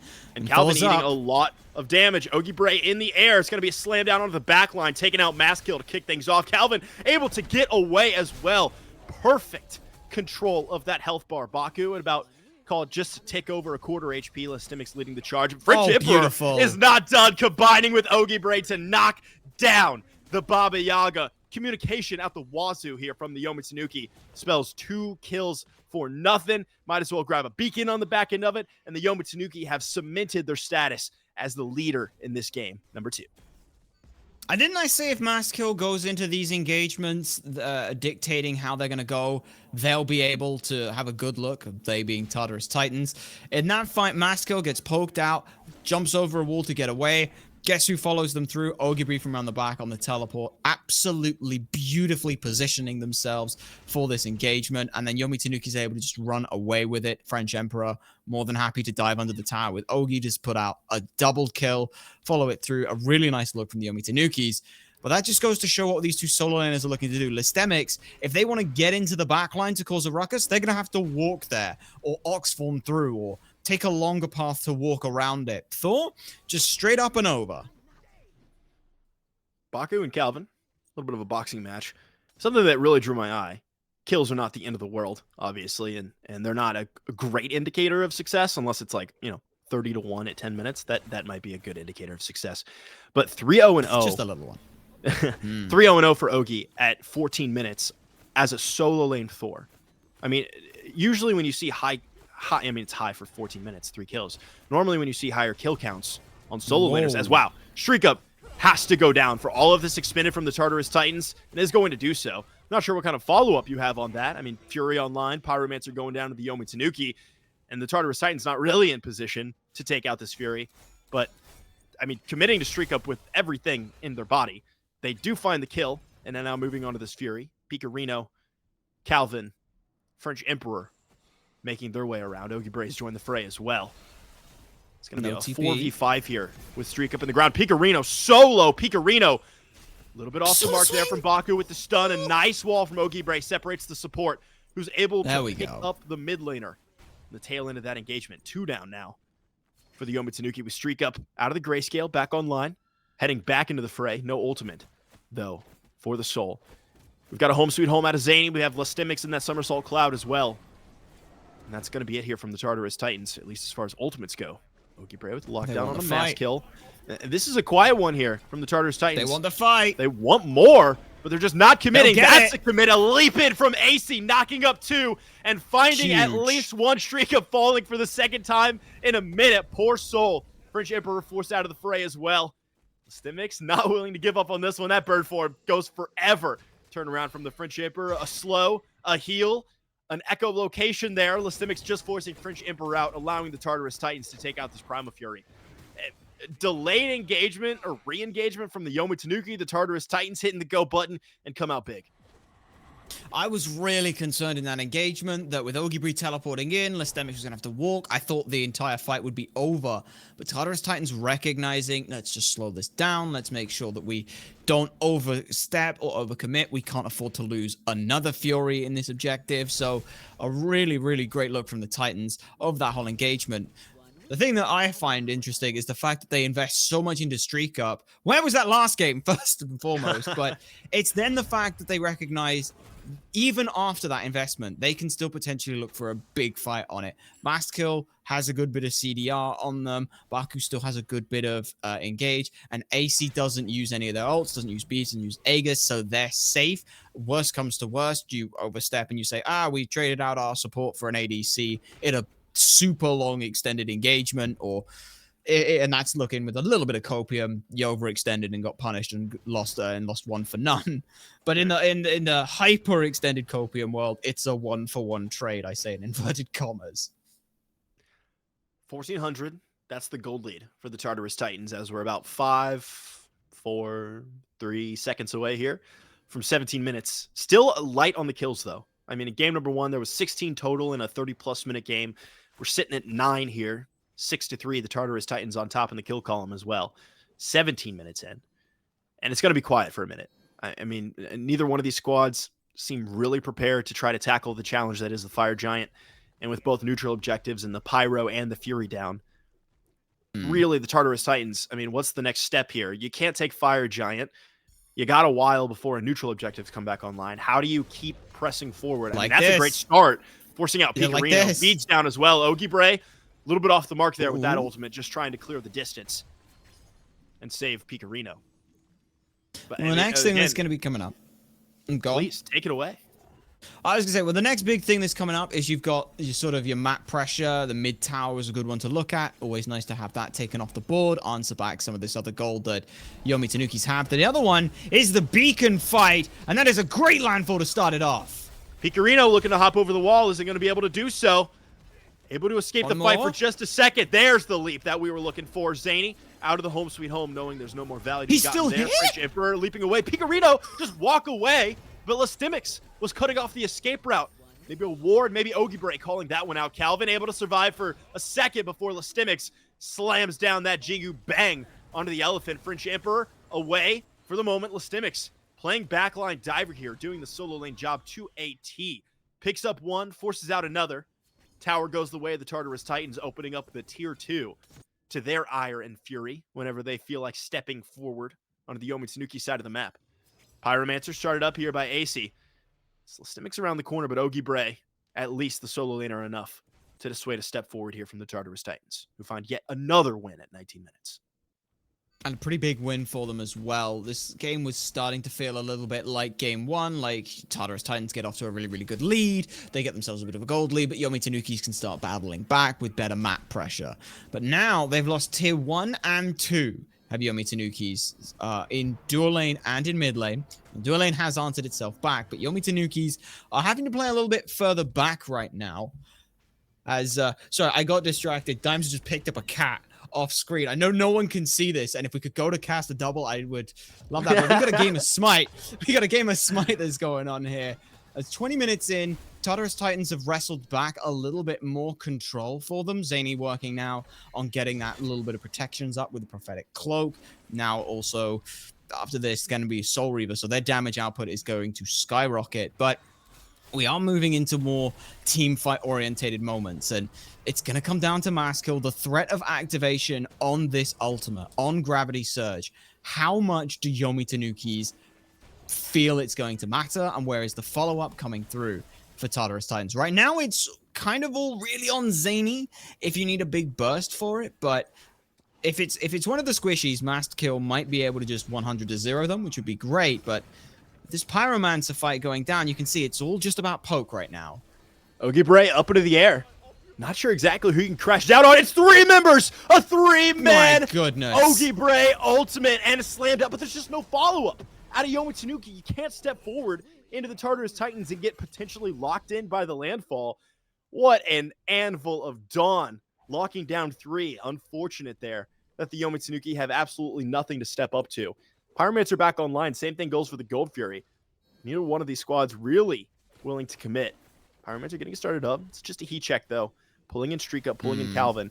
And so far, I mean, Pikarino 0-2, Calvìn 0-2, StreakUp 0-2. We've been seeing the targeting out of the Tartarus Titans. We know who they're going for. It's not a surprise. It's not a secret. The Yomi Tanuki have to keep those key members alive here. Bakú falling low, yanking an OgiBre, who has no ultimate, but falling low in return. AC also forced out as well. And a bunch of high health targets here for the Yomi Tanuki, except for Pikarino, who's just straight up dead. AC falling low, going down to StreakUp as well. Bakú in the back line, a little bit low, but MastKiII on a tail like a wildfire through a wheat field. A triple for the jungler and MastKiII. lestimics takes out OgiBre, and the French Emperor escaping, delaying the deicide, escaping the deicide. MastKiII comes up huge at 21 minutes. The Tartarus Titans take down a Pyromancer and may get more.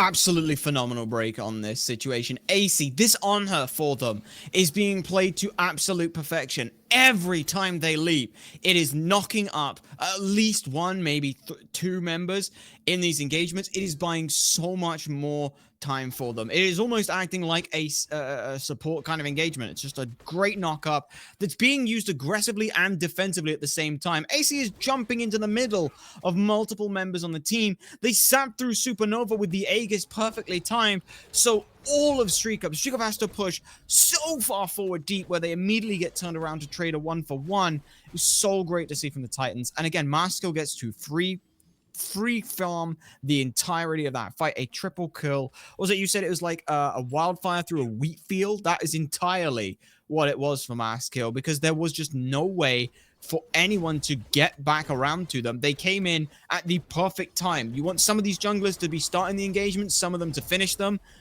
Awilix needs to be there in the middle of it. Not right at the beginning when all of the kits are still available, but not at the end when there's no one else to potentially follow up or help you with knockups. You need to be there in that middle, and that is exactly where MastKiII was. Tartarus Titans take out the Gold Fury like me in a bodybuilding competition. Just no contest. Now that I want to see. Yeah, I thought you'd like that one. Fire Giant Hell on yeah, the map would. here. Started up by the, or not started up rather, but could be looked at. Could be the next target here. That's what I was getting at for the Tartarus Titans. The Pyromancer and the Gold Fury have gone their way. And in 2 games, I mean, this is the first time that I've really comfortably felt the Tartarus Titans have a lead, right? They had a couple thousand gold earlier in this game, but the Yomi Tanuki more than capable of fighting into a 2,000, even 3,000 gold lead. But now we're pushing that point where the Tartarus Titans are very comfortably in the lead. They can feel it. I know it. They know it. The Yomi Tanuki know it. The Yomi Tanuki stepping forward. Calvìn falls there for nothing. Straight up misplay there from Calvìn, who is just too far forward, gets locked down by the Tartarus Titans, and is going to have to watch from the bench for 30 seconds. As the Fire Giant getting started up here by a penetration-heavy AicyD here, with the Executioner's Axe, the chin size, online, shredding through this Fire Giant, and just no response from the Yomi Tanuki. I mean, they can't do anything. Calvìn, down for 10 seconds, is going to be your leader in this team fight, with OgiBre being on the Thor. I mean, no other real true frontliner outside of the Calvìn. Fire Giant goes down to the Tartarus Titans, and this is starting to look a little tipsy-turvy for the Yomi Tanuki. Just a little bit. And like you said, Ogi was the only one who could go in there, but here's the problem. Ogi can't afford to go in there. If Ogi goes in there, steals Fire Giant, congratulations. It's a huge hero play. You get it off of Tartarus Titans, but then you still end up likely all-inning on Ogi, and then it's a 3v5. And even with the Fire Giant, Yomi Tanuki still end up probably losing that right side tier 2 tower. So instead, what do they opt to do? Well, they'll go ahead and say, let's push out some of these waves. This is the classic sort of old energy response to the Fire Giant, is if you can't if you can't put up a fight at the Fire Giant, you look to set yourself up for the best possible position for the fights after Fire Giant. You push out left side incredibly far. You can see Pikarino's got a little bit of the extra minions going down there as well. So they've got wave pressure over in left. They're trying to do the same thing in mid lane. And right lane right now, Ogi is doing just that. So they want to try and take as few fights as possible here. Because honestly, Tartarus Titans, like you said, this is the first time they've looked like they've had a lead. This is the first time they've had the opportunity to really play with a lead as well in this set. So with this 6,500, 7,000 gold lead, it is now up to them to start dictating that. Now, Titans are coming down over on the right-hand side, which will mean that some attention will be have to poked over there. But honestly, if Yomi Tanukis don't deal with the Titan, it is going to threaten that Phoenix. And Tartarus Titans know it. They're already over here. Titan gonna go down to the Titan. That's an easy clear out with the order. Titan marching down this right-hand lane. Only a couple of towers online remaining for the Yomi Tanuki. Got a tier 2 in mid, tier 2 in left, and then, of course, the 3 Phoenixes defending the ultimate goal of the Chaos Titan. It's 5 members of the Tartarus Titans glowing softly with that ember-laden belt wrapped around their waists. Moving into this mid lane here. Thank you very much. Yomi Tanuki looking to mount a big defense here. Calvin's going to be a big part of it. Wasn't present for that Fire Giant fight. Those Dharmic Pillars are a huge space creation tool for the Yomi Tanuki. Same thing for StreakUp. Got to see that big-time ultimate land on a couple of members. Shred through. Haven't really said StreakUp's name too many times. One time we really saw a big kill was over on that right-hand side. Nice double hammer there, but it's on 2 targets that could really care less about in lestimics and Bakú.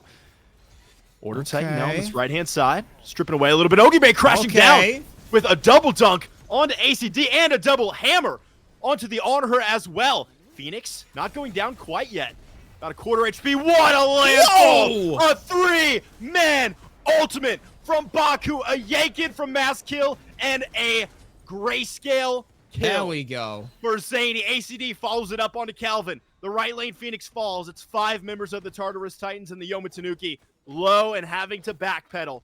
What an engagement out of Bakú. Another Phoenix falls. The Tartarus Titans playing this one slow, though. They're not just going to run face first into the Titan. They're going to clear out every single objective. They're going to make this Titan kill as easy as humanly possible. FrenchEmperor in. FrenchEmperor onto AC. Nice Aegis there. FrenchEmperor taking out the ADC. Got some follow from OgiBre as well, who fights MastKiII. 2 kills. Zhainy over the wall, taking out the jungler. But a defense mounted here for the Yomi Tanuki. And I'm shocked. I am shocked. I mean, 9 times out of 10, a team is not going to go in on a tier 2 tower. The Yomi Tanuki do so and do it successfully. It was such a good idea from the Tartarus Titans. I love that. I mentioned that they've got their Titan knocking on the right-hand side. That is a threat that has to be dealt with.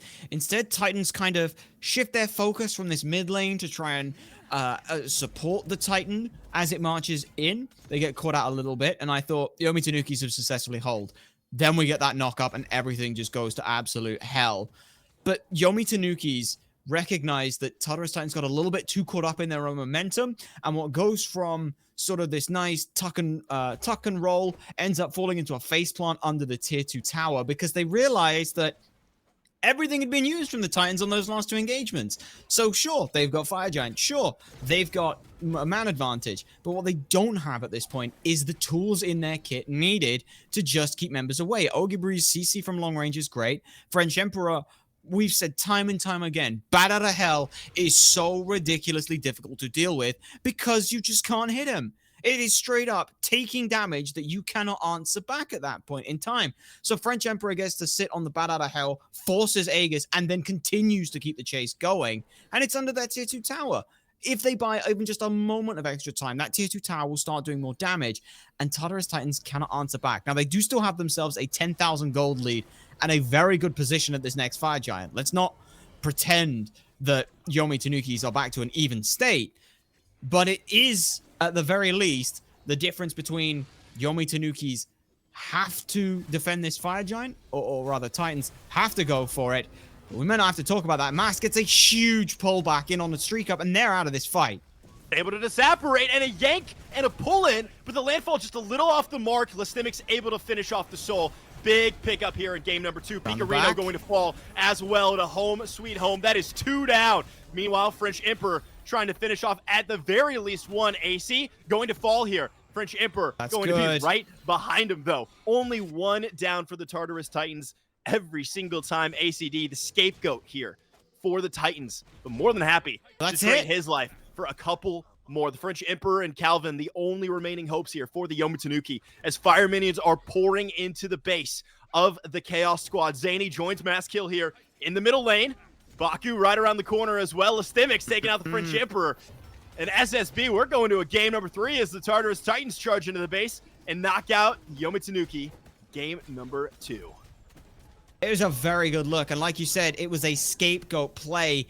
Yomi Tanuki's try to hold themselves out long enough so OgiBre and FrenchEmperor can go around the back behind the rest of the Tartarus Titans, and technically they get to do that. That does end up happening. Unfortunately, MastKiII is off in your base, starting to threaten the Titan, and the second the turnaround happens, AC just straight into the ult, barreling down damage, double stuffing, all of their damage straight into OgiBre. OgiBre cannot withstand that.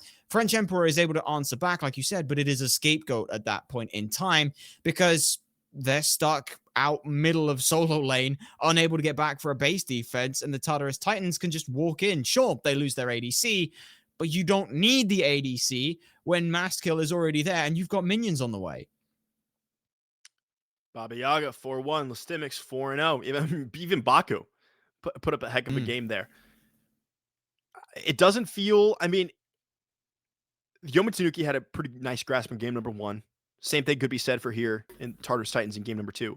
Is it just composition? I mean, are these two pretty evenly matched teams who are just drafting better in game 1, drafting a little bit worse in game 2, and that's making the difference? Is it really that simple? I don't necessarily think it's a simple thing to say they just drafted better. They did certainly have a more cohesive game plan going into this. I think for me the big one is MastKiII. This Awilix pick has just suddenly become the focus of attention. Forget Freya, Chernobog, Yamoja, hell, even forget the Ganesha at this point. This Awilix pick has just dictated so much between these two teams for the last 2 games. You saw that triple kill that kind of cemented Tartarus Titans having that foothold to just keep marching forward. And it was all off of MastKiII on this Awilix. Well, for one of the very few times in Europe here, Blur, we're headed to game number 3. Stick around. It's going to be fireworks. See you there.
can change the future, you know.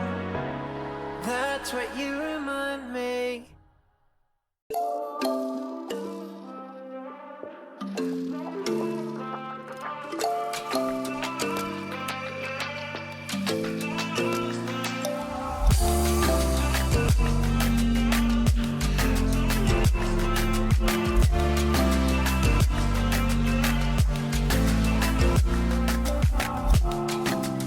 None of this seems right.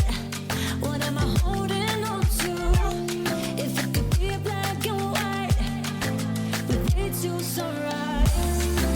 'Cause I'm not gonna stay for a second last chance. But none of this seems right. What am I holding on to?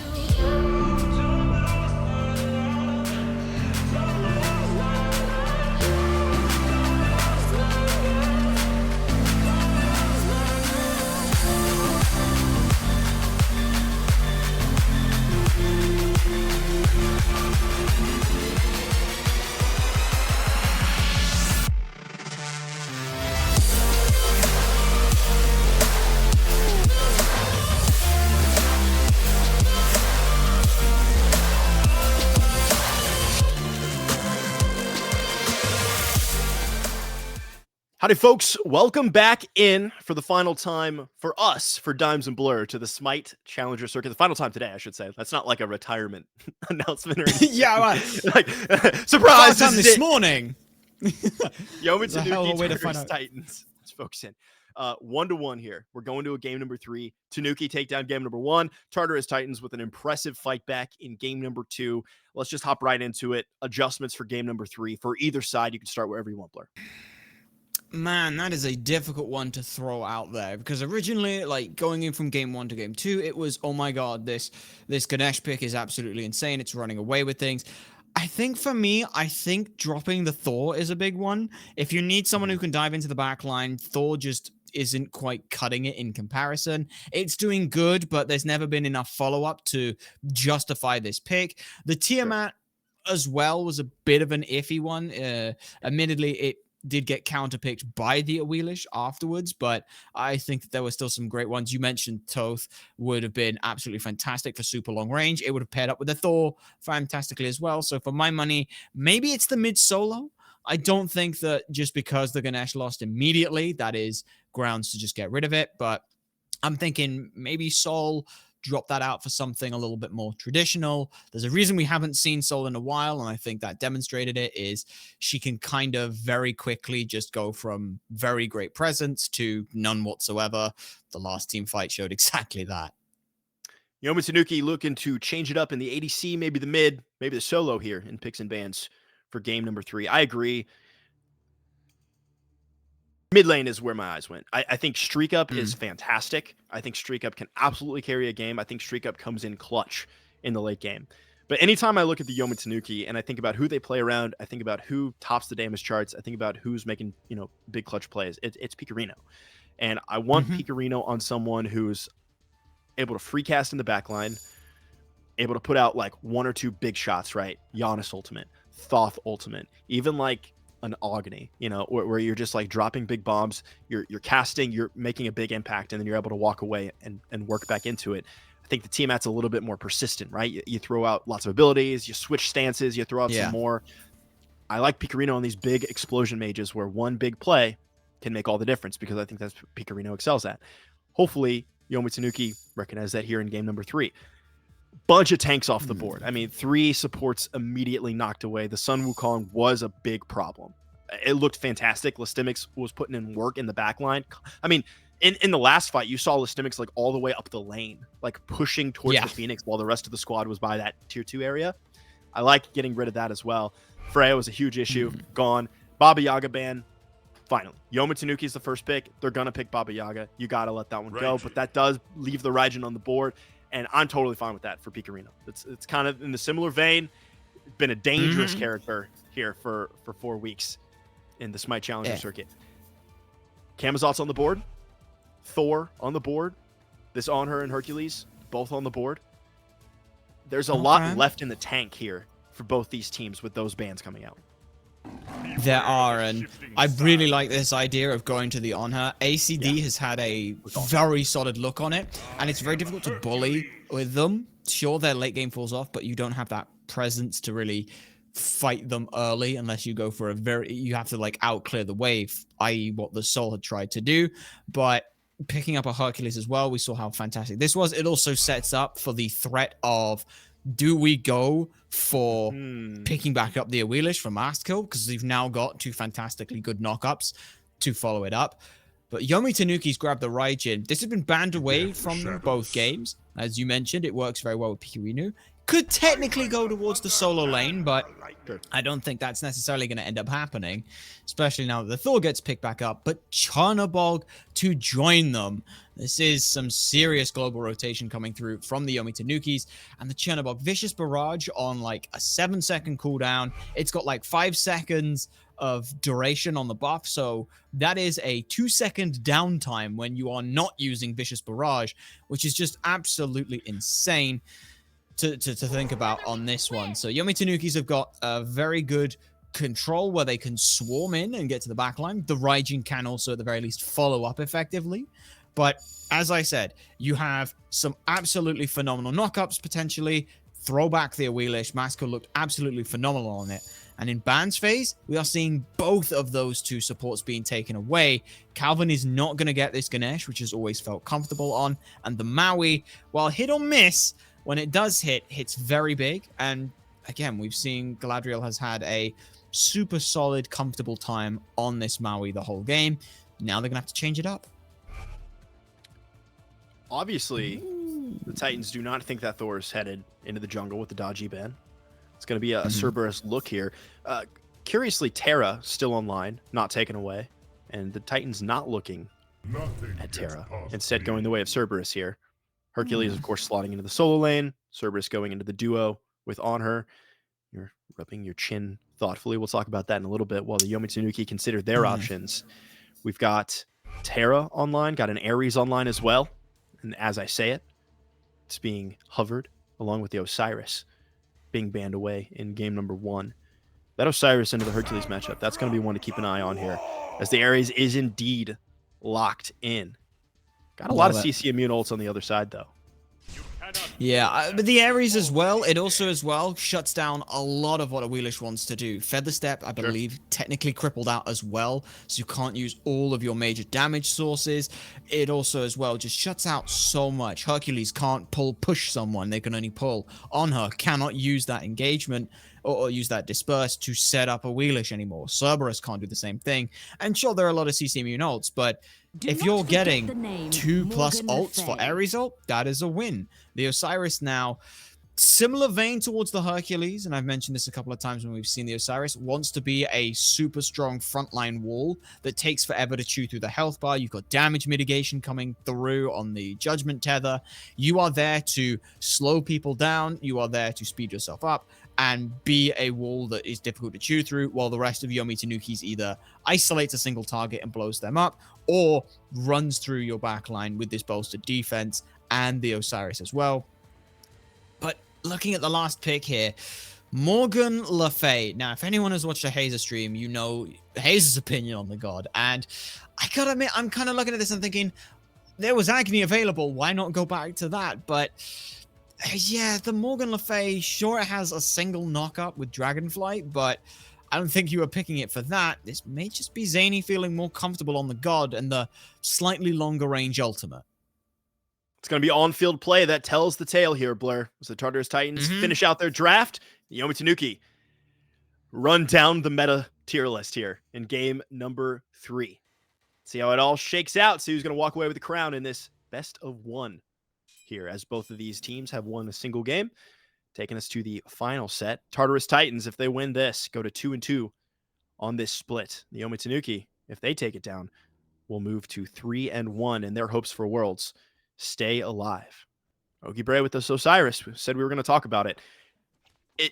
Incidental to talking about Ogi on this Osiris, kind of have to talk about the French Emperor moving the Thor from the solo to the jungle. So we've seen Thor in every single game, right? So we've seen Thor in games 1 and 2 in the solo lane. Now it's game 3 here in the jungle. Talk me about the Thor is obviously going to bring some of the similar tools because it's not like the kit changed, right, in game 1 and 2, but tell me about the advantages and disadvantages of running it in this jungle instead of in the solo.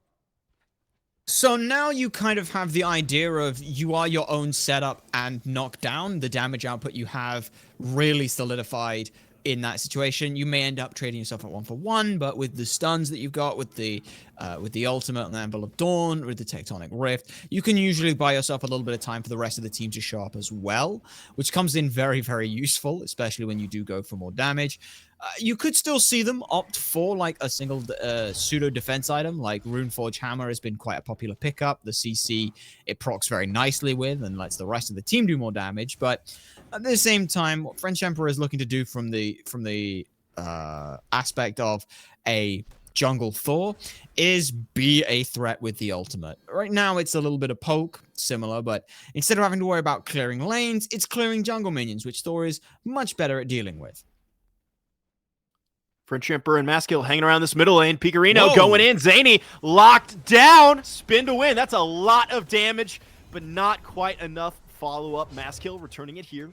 Back onto the FrenchEmperor. Feather step over the top, but that's not a lot of return damage here. Like you said, I mean, just, single tier 1 maces online for both these junglers. It's not like they're 100 to 0ing yet. But the combination of the FrenchEmperor and Pikarino, that's a good amount of damage to put out here at just about 2 minutes. You're going to see these junglers rotate sooner rather than later. And is there a particular target? I mean, this is a matchup for the first time we've seen 2 warriors in the solo lane. They're going to be tanky. They're going to be hard to kill, especially with, OgiBre having some more mitigations in that tether.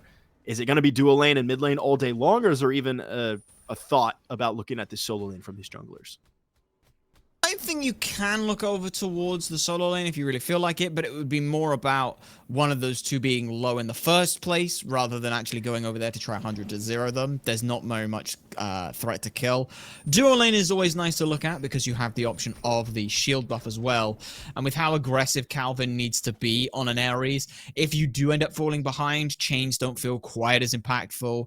The Searing Flesh doesn't ever feel like you could channel the whole thing. But as we say that, FrenchEmperor does not get to secure the buff. I thought the stun was good enough, but unfortunately, MastKiII managed to get in a little lick of damage.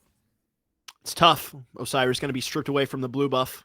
Needs that mana to spam sickles and put out damage as well. Really going to have to focus on lane clear. Didn't go the Death Toll either. Started off with the blue stone, so it's going to be ability heavy here for OgiBre in that right-hand lane. FrenchEmperor, level 5. And that's really, level 5 is going to be it for the Thor. That's where we're going to see the rotations. That's where we're going to see FrenchEmperor make any kind of impact here. 3 minutes into game number 3. Make a quizzical sound here, Blur. Talk me through it. Well, it's just once again that both of these junglers, their backing time, it is usually around level 5 you see these backing times, but both of them, I thought maybe MastKiII would be able to get the full Jotun's Wrath online, FrenchEmperor would not be able to, but both of them instead opting to grab some wards alongside, just getting these tier 2 maces. Also as well, my brain went, you said spamsicle, that sounds like a popsicle, that sounds awful. Oh, hell gross. Look, that's the ADHD brain talking. But like you said, with OgiBre going for this blue stone, that is all based on the changes to Osiris can now really make good use of it, can hit the whole wave with it. So not as much sustain anymore. So you do see MastKiII over this side of the map, just trying to strip away even more farm. They'll actually offset their lack of CDR from Jotuns by picking up that buff. But that ends up trading out. FrenchEmperor gets the shield buff for the Yomi Tanuki's duo lane. Level 5 for Bakú. But the Ares has not found level 5 yet. So CC immunity online for Bakú, but same can't be said for Calvìn here on the left-hand side. Something else I wanted to pick your brain about. We've seen some interesting hunter builds, right, in this new patch. It's not new anymore, I suppose, but we've seen ADCs kind of work their way through efficiency, right? We saw the Aussie start for a while, Dev's Gloves. It was like, okay, is crit good? Crit's kind of good. Crit's not really good. It's the Dev's Gloves, right? And I just want you to walk me through the build that comes out with the Executioner's Axe, with the Domination, with the Chin Size, and talk me through why that's preferred for, at the very least, AC and StreakUp here on 2 more ability-dependent gods. So the big reason for a lot of it is the fact that that penetration serves multiple purposes. The penetration is always going to be good for your other physicals to be able to do more damage, but also as well, you're still going to get the benefits of penetration from flat pen and percent pen against structures, and it still helps chew through a lot of damage into the front line. So getting the executioners early is mainly for the stats. It's a good stat stick that helps you maintain relevancy. Then going into a chin size makes that just that little bit more beneficial. We usually see dominance as well come through because, hey, some extra attack speed and good amounts of percent pen on your basics feels very, very nice. We do see that StreakUp may be looking for a little bit of crit to round out the build, but, well, we'll see whether they get the opportunity to stretch their wings, get a few more stacks, because it's a bit more of a fight here for the Tartarus Titans over on this left side, but it's already cleared out. Now, though, it's a bigger engagement as Bakú's walled off. Oh, Bakú taking a ton of damage, and Bakú falling. Calvìn with the yank in, back on a MastKiII. Has the beads available, able to pop those and leap away on Suku. Bakú just stepped up and took way too much damage. In fact, more damage than I thought was going to be output by this trio combination. And Yomi Tanuki, you're not done. As Pikarino has made the rotation as well. MastKiII up on to the Panther, and the TheFrenchEmperor, one more auto attack, he's gonna get it, but MastKiII able to turn it back around. AicyD takes out Pikarino, who has gone far too deep. Calvìn falls as well, and Yomi Tanuki at 6.5 minutes are just far too deep in the enemy jungle, and the Tartarus Titans capitalize. That was way too aggressive coming through from the Yomi Tanukis to be able to go that deep. Even TheFrenchEmperor trying to trade themselves out 1-for-1 under the tower feels a bit too aggressive, in all honesty, with what ended up happening. But Pikarino jumping in off CC, followed through by 4, sure, that's totally fine. But at that point in time, there was no major threat. There was no front line to back them up. Calvìn already had been way too liberal with their health bar. No one could really follow up and sustain. So Pikarino is sat in the ultimate, tries to fear away AicyD, but AC is so sharp on when to use that ult. Immediately starts off that, as soon as it starts on that follow-up engagement, started off by channeling the ultimate, and it's all in on Pikarino, who is now up in the Taiko drums. And I mentioned it last game. The old plan for Raijin was when they go into the ultimate, you drop a big ult on them because they can't move very far. So it used to be the idea of you'd throw Vulcan ults or something like that on it. Honestly, Desert Spear does the exact same kind of thing as TheFrenchEmperor was forced to ult. That's a big turnaround. So much damage. That was so much damage from Raijin onto a support as Zhainy now in a tough spot. The Taiko drums, ineffective though. That was... Did he miss Zhainy every single time? I'm pretty sure he did miss them. He may have, he may have hit the first one, but... Tough barrel stuff there, but Pikarino, you at least find one on the Bakú for the second time, maybe taking a little bit too much damage than expected, a little more damage than expected. Maybe dropping a second kill onto Zhainy there. That's one of those that you'd love to forget. You're just like, oops, oops, oops, oops, and then you're like walking away and you're like, wow, I am bad at this game. It's I'm the greatest. Wait, no, cancel that. Oops. So it's an unfortunate mission failed. We'll get him next time, if there is a next time, of course. Yomi Tanuki's kind of, with the fact that they've been able to push this kind of a lead that they've been able to build 3-3 on the scoreline, but they are slowly increasing the gold lead for them as OgiBre might be in a lot of trouble here. I like MastKiII covering the option just in case, but a little moonlight charge there out of MastKiII. It's going to put the finishing touches on OgiBre. Close that chapter. 3-2, the Yomi Tanuki. Lacking 1 kill to make it even with the Tartarus Titans here. But up in gold. We saw how that went for the Tartarus Titans, though. It was back and forth in game number 2 for the 20-ish minutes or so, maybe a little bit after, before the Tartarus Titans really got a firm handle on game number 2. But the Yomi Tanuki, we saw in game number 1, they grabbed a lead and they weren't hesitant in pushing it. Right? They were a little lackluster in the mid game, but really picked it up in the late game when they knew they scaled better. So I have faith in the Yomi Tanuki. They know how to play this lead. TheFrenchEmperor and Pikarino combining to grab those camps. MastKiII looking for a snag on a TheFrenchEmperor who wisely immediately takes to the air. And that's some decision making right there. Not hesitating for a moment. Maybe I can get out of it. Maybe I can hammer. Immediately hitting that ultimate button, getting up in the air and saving your life. Always worth the ultimate trade. Agreed. That's my old favorite for like the Ares and stuff is when in doubt, ult out. Same idea on the Thor. I don't need to know whether or not I can do those calculations for, can I wall, can I get away, can I use beads? No, just, oh, I've got CDR. If I want to reaggress, I can. But if the rest of the team is bailing out, then they can do so, as gonna need some more than hope. What is it? Faith, trust, and pixie dust is gonna be needed as Bakú's getting absolutely shredded down. Pull him back in, but instead it just grabs Stygian Torment. I'll StreakUp a little bit early, pulling the trigger on that ultimate just a second too soon. Comes down from the air, Bakú able to leap away. That's going to be a dropped kill for the Yomi Tanuki. I like they're keeping their foot on the pedal, though. They're not hesitating. They're not playing this quietly. They're using Calvin's aggression. I mean, essentially, the no escapes being used on cooldown is what it feels like. I mean, Calvin's hitting that ultimate button as soon as the chains are online. His MastKiII is also being very proactive on this map. Moving forward onto Calvin. Chains! Oh, the chains, like you said, that feather step is crippled out. The TheFrenchEmperor is back in business. MastKiII falling low. TheFrenchEmperor does have an escape online key here. Able to get away, though. Beads burned. The Gravity Surge expended as well. It's going to be a wash. Well, it may very well be, but neither of these teams come away pretty cleanly from that engagement, both taking a little bit of a trade. And I like this from them. You could argue it's a bit of a heat check, but both of them really wanted to take a major engagement there. More specifically, the Tartarus Titans. We saw a lot of focus. The focus seems to be from them. Whoever gets pulled by the Gravity Surge is being focused. It doesn't matter if it's the TheFrenchEmperor, Pikarino. You'd like it not to be Calvin, because you pull him back in, he's going to ult immediately after you do so. Mid lane. You almost give him a free blink, but there's Beats Force, but that ain't going to save you there. Yeah, you were dead to rights either way. Yeah. You just burnt your Rushing beats down. for free. Bakú falling low. Bakú chain, a double tap is going to secure the return kill onto the enemy support. Calvin's not done, though. Moving forward onto Zhainy. He's got those beads online, gets them burned. Those are going to be down for quite a while, 170 seconds. The TheFrenchEmperor, question mark? Why not? Maybe looking for a little cheeky double tap there on the wall. Yomi Tanuki using that opening, though, to snag the Stygian beacon for themselves. Still working. Oh, that could have been a kill and a MastKiII. Chain's a little bit off the mark. But at the very least, the TheFrenchEmperor capitalizing on forcing out MastKiII, grabbing the neutral camp. The Gold Fury's online. I want to talk about Secure. We've got decent Secure in Zhainy, but I mean just like crazy good Secure in Pikarino with those taiko drums from long distance.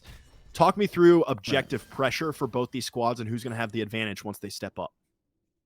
So for me, I'm looking at this at Yomi Tanuki's, mainly because with Calvin, you want to try and bait an engagement, and if you've got the no escape, that kind of forces a go button. Tartarus Titans may start having to use beads, start having to use ults inefficiently, or risk getting pulled in and blown up. StreakUp as well is in a very, very good spot to potentially follow this up.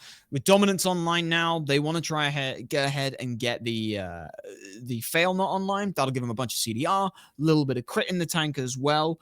So that will be fine. I think in terms of Secure, it is very much a toss-up between the two. Pikarino does have the taiko drums, but it's very much, it's 1, 2, 3, 4 instances of damages. There's that little bit of time in between them. You can get away with it.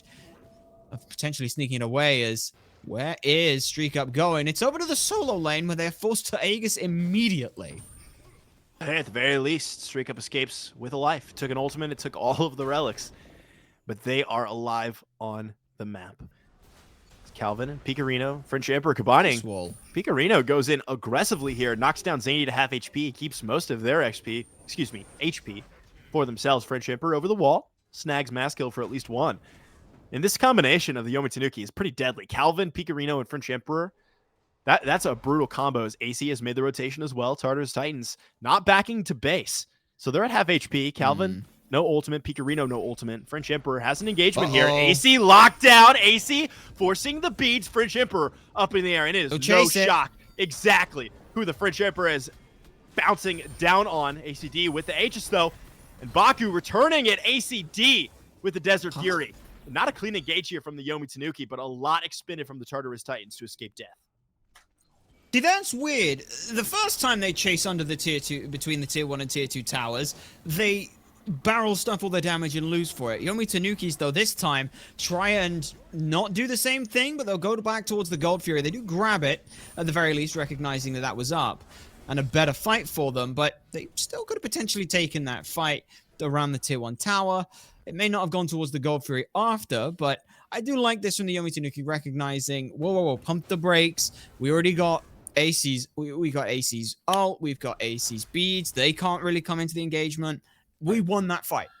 Just on that, we won that fight. And it's all just because Calvìn gets a single chain. Like, the way that Calvìn is playing this is like a reverse Ganesh. Ganesh wants to sit and wait a little bit, pop the ult out forward or defensively, to keep the rest of the team safe.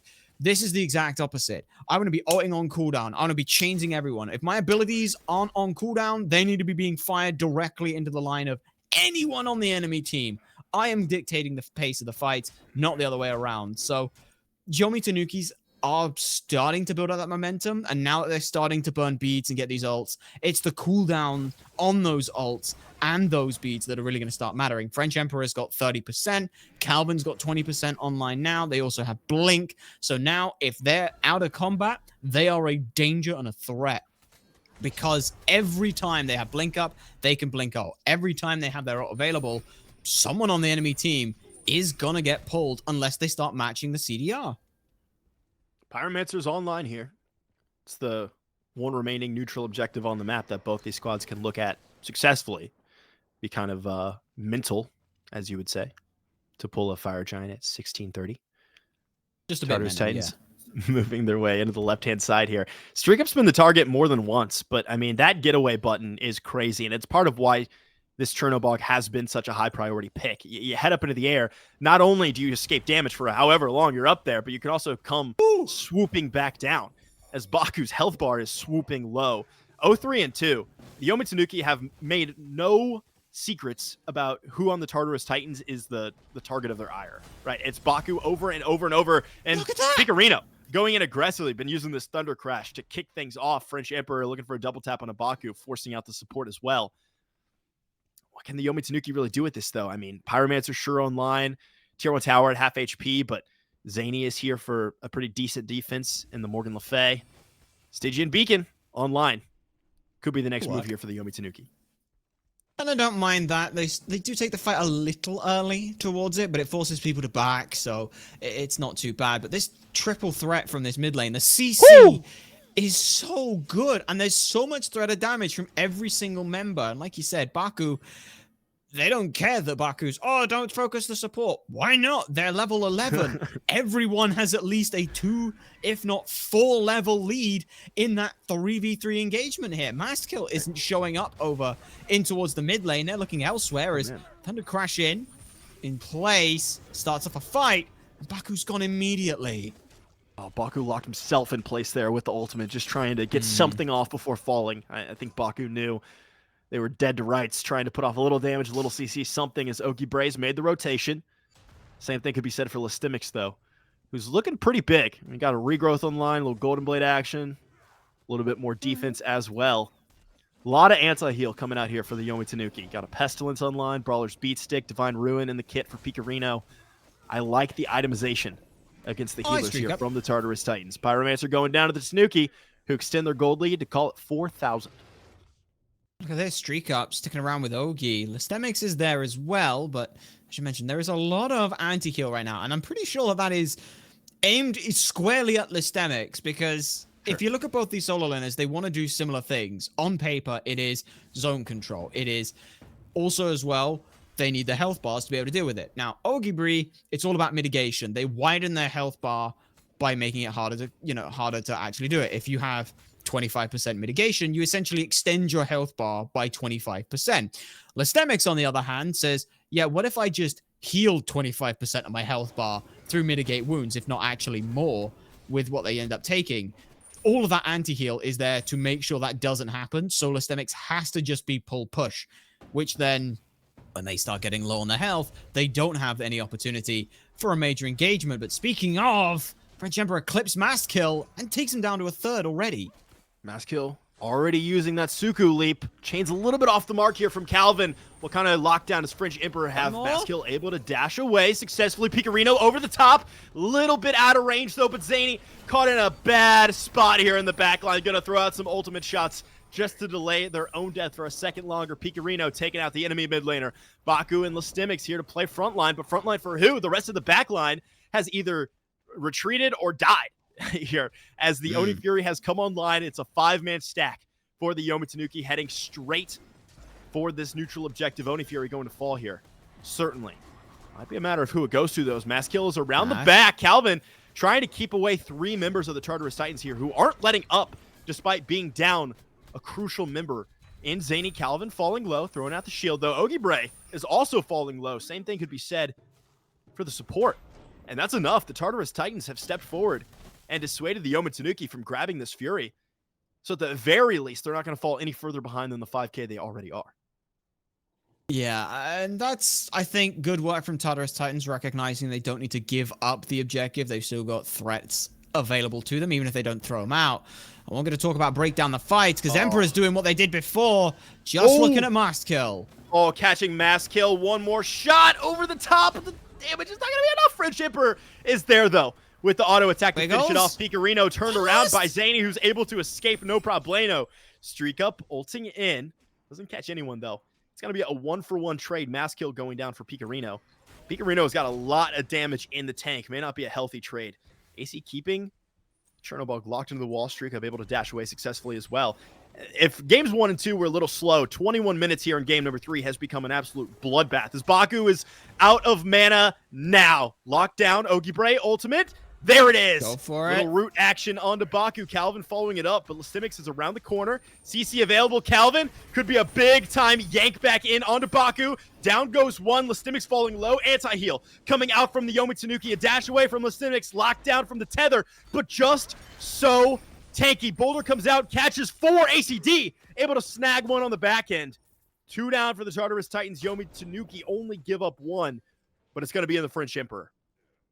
It will, and that all started just because, again, MastKiII is being focused so heavily by the TheFrenchEmperor on this Thor, and I love that. MastKiII had a runaway performance into some of these team fights in the second game. Do not allow them the opportunity to do that again. Keep eyes on them at all time, and take away what is probably Tartarus Titans' most lethal ultimate, just because whilst no one on Yomi Tanuki's has a leap, outside of OgiBre, who's a CC immune, which, fun fact, actually used to not be CC immune. When Awilix came in, they made it CC immune just for that interaction, but MastKiII's only knockups are on their team. Now those knockups don't have as much impact for the Yomi Tanukis to have to worry about. And Calvìn, sure, Calvìn will get pulled, but like I said, he'll just ult in response every time. Bakú falling low. Bakú falling into the ground as Zhainy is moving forward here. That's a clone. Whoopsies. Calvìn able to escape. I was like, my heart leapt into my mouth. I was like, what is Zhainy doing? Okay, wait, hold on. It's a Sun Wukong all over again. As Calvìn is able to escape there. As Bakú falls, a free kill there for the Yomi Tanuki, able to capitalize. At least the Tartarus Titans, though, you know, silver linings here, able to keep that gold lead about the same. It is a lead. It's going to be extended a little bit here with the Oni Fury going down. OgiBre is taking a ton of damage, but not dissuaded from moving forward at all as MastKiII forced to leap away. Over the top, Ogi is not done. Pulled back in with the gravity surge. CC immunity, MastKiII over the top to take damage. Is it going to be enough? MastKiII escapes. Well, TheFrenchEmperor, though, off the mark with the hammer. The stun, one, off the mark. Leap in, Pikarino. It's going to be Pikarino finding the kill. It was a goose chase there for a moment on the MastKiII, but 3 members of the Yomi Tanuki combined to take down the jungler for the Tartarus Titans. Fire Giant going down now with only Zhainy, Bakú, and AC to defend it. And really, realistically, only the Desert Fury here as steal potential. Pikarino falling low. Pikarino playing frontliner for whatever reason. Yomi Tanuki takes down the Fire Giant. Calvìn leading the charge. OgiBre. I mean, ideally, this would just be a retreat call here from the Yomi Tanuki, and so it is. The Fire Giant falls. Pikarino pays for it with his life, but if that's the tax, that's the tax.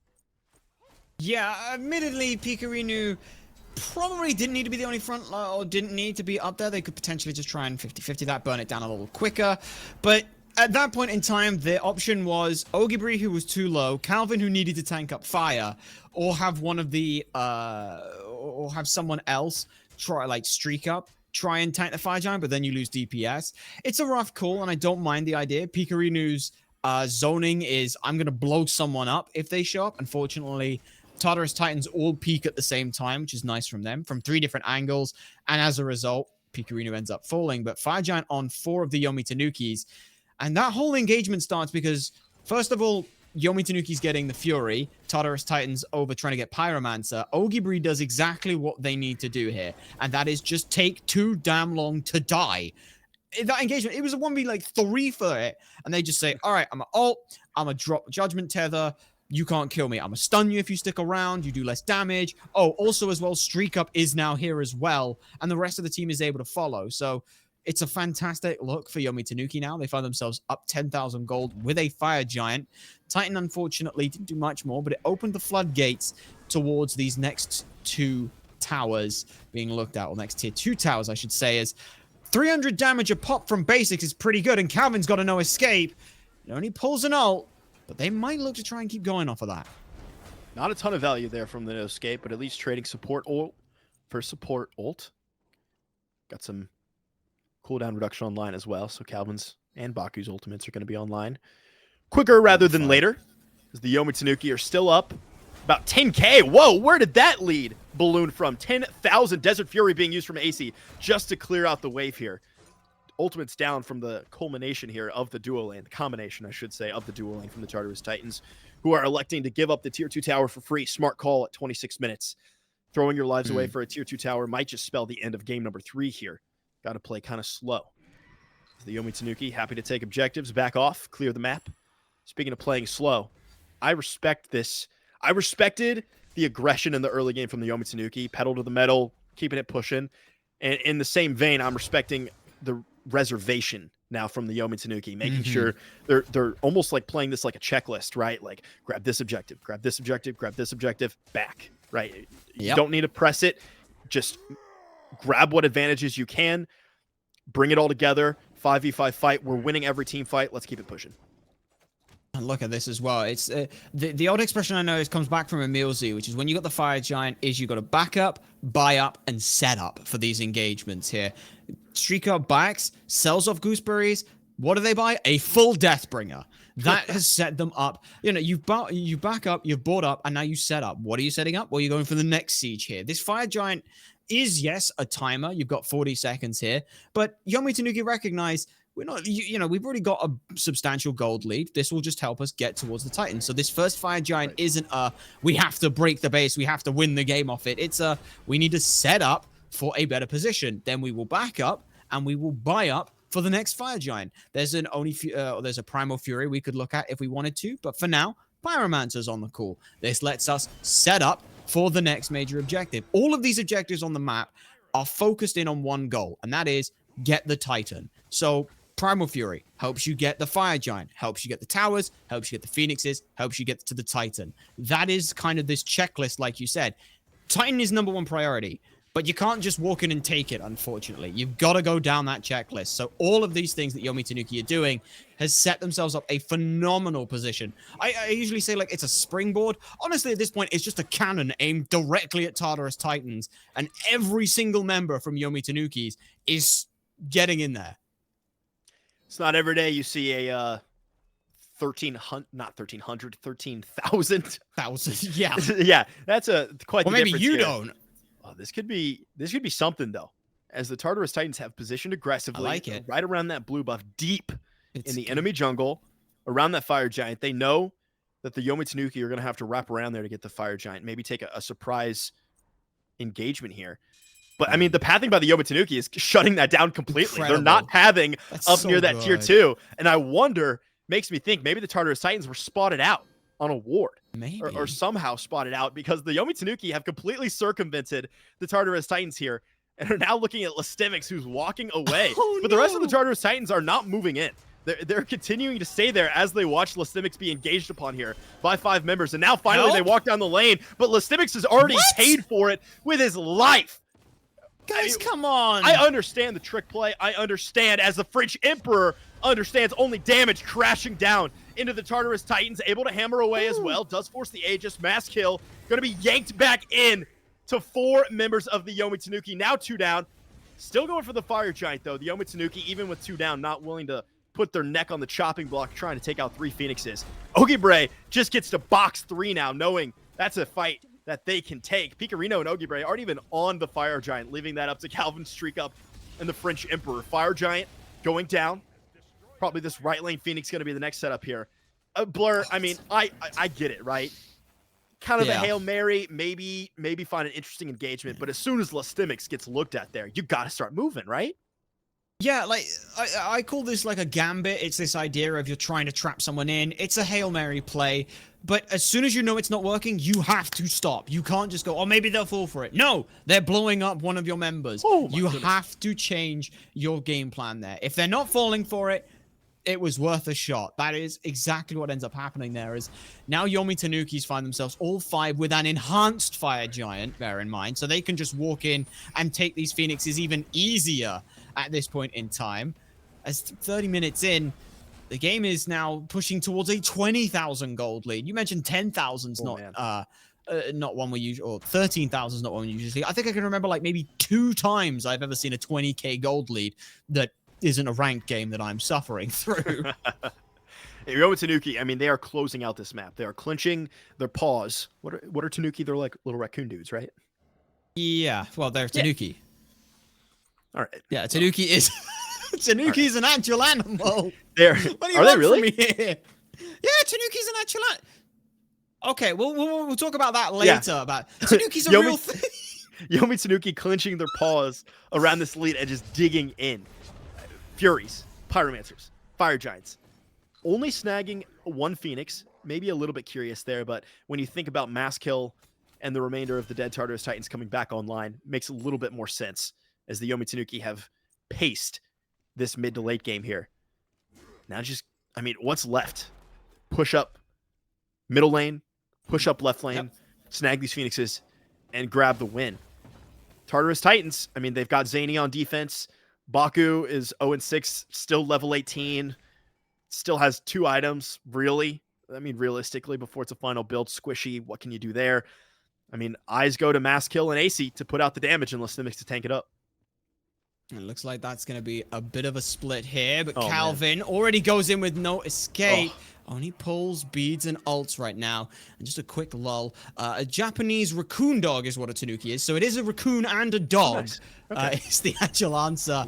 Big answer back for the Tartarus Titans here. They need to find some way. They can't let anyone from Tanukis walk in, but it's just so difficult for lestimics to even step up. Oh, Pikarino is just giving him the hands right now as this Phoenix is going to fall. Pikarino hasn't even had to ult yet to create spaces. OgiBre is like, oh, I'm going in, guys. FrenchEmperor follows up right behind him. 2 down for the Tartarus Titans. The Yomi Tanuki sinking their claws into the Chaos Squad. 4 online for the Yomi Tanuki as the FrenchEmperor falls after that gamut, that aggressive engagement there from the Tanuki. The Tartarus Titans trade 2 in return. Their duo lane in the ground for the next 30 seconds at the very least. All 3 Firebirds down here for the Tanuki. Not moving in, though. I mean, really slow playing this one. Could have been an opportunity to just step up, take the engagement. You've got your ADC. You've got your no escape back online. OgiBre is going to have that one sooner rather than later. MastKiII could be in a tight spot here. No beads, no Aegis, no blink. Ultimate, nil. 1,000 crits coming out from StreakUp. Yomi Tanuki have set themselves up perfectly. I mean, perfectly for this end game. And now it's just a matter of when do we walk in and take it? I think if I'm looking at this, maybe you grab Pyromancer and you grab that Oni Fury, so you have 3 sets of Oni Fire minions. You could hold this off for the Fire Giant. It's going to respawn very, very shortly, and Tartarus Titans are not in any position to try and take it. So that is definitely an option for them. Well, the Fire Giant buff falls off it, and it's got a minute later for it to respawn, but it's a 22,331 gold lead. That is...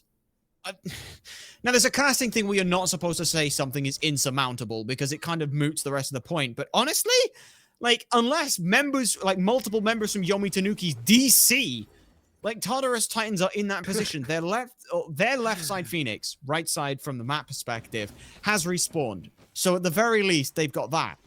But that is it. And it is only just respawned. Now Yomi Tanuki's, they've set themselves up a beautiful positioning here because the Oni Fury, these Oni minions are now going to cause a threat when they're doing Fire Giant.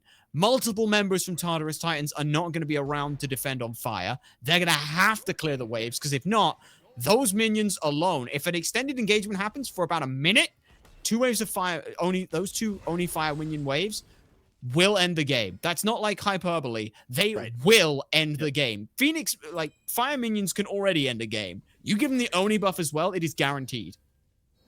Tartarus Titans, respect to them, stepping up into this Fire Giant pit as lestimics has dropped Make or down break already time. to half HP. lestimics nearly put in the ground. Calvìn here onto Zhainy, and lestimics yanks in the solo laner. FrenchEmperor around the back line, just looking for the angle here. OgiBre ripping away at AicyD. MastKiII does find one on Pikarino. That's a ton of damage in the ground. Tartarus Titans actually putting up here in this Fire Giant fight at 35 minutes. FrenchEmperor takes out Bakú. MastKiII, the last remaining member of the Tartarus Titans, has lots of damage online. Leap away, double tap, off the mark, Aegis.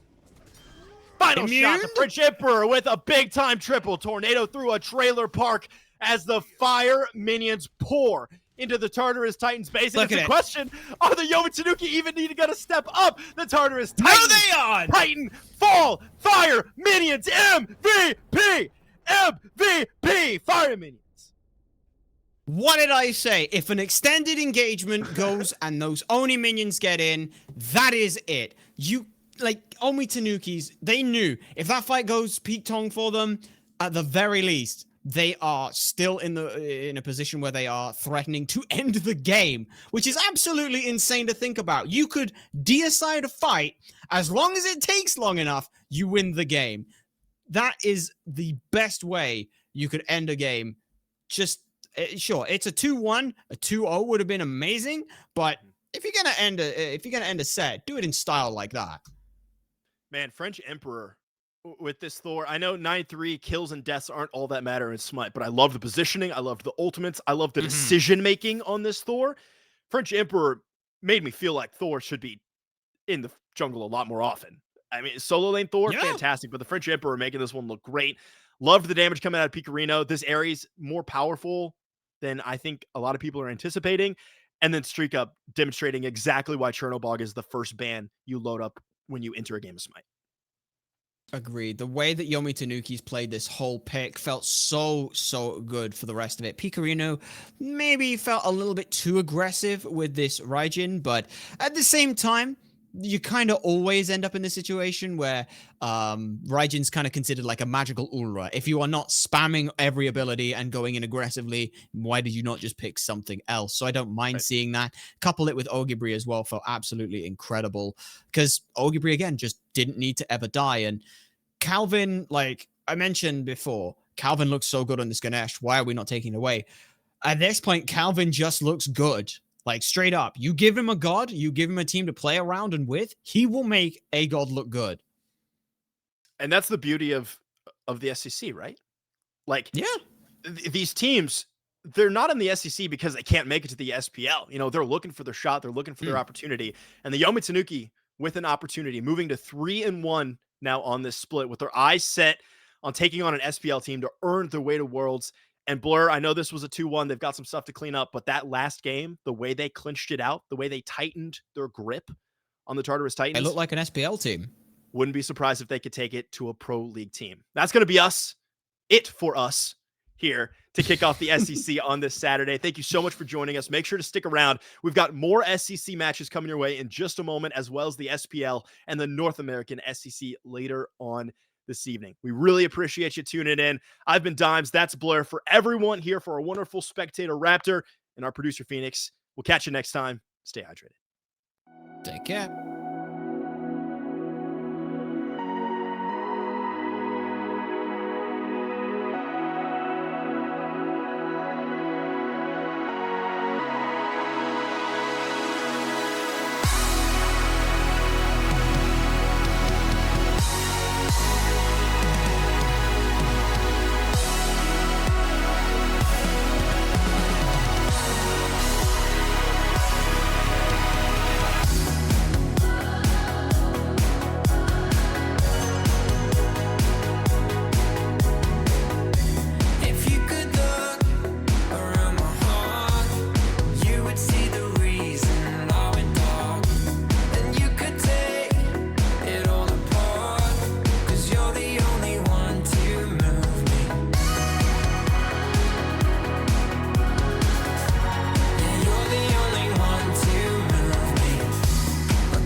can change the future, you know. That's what you remind me.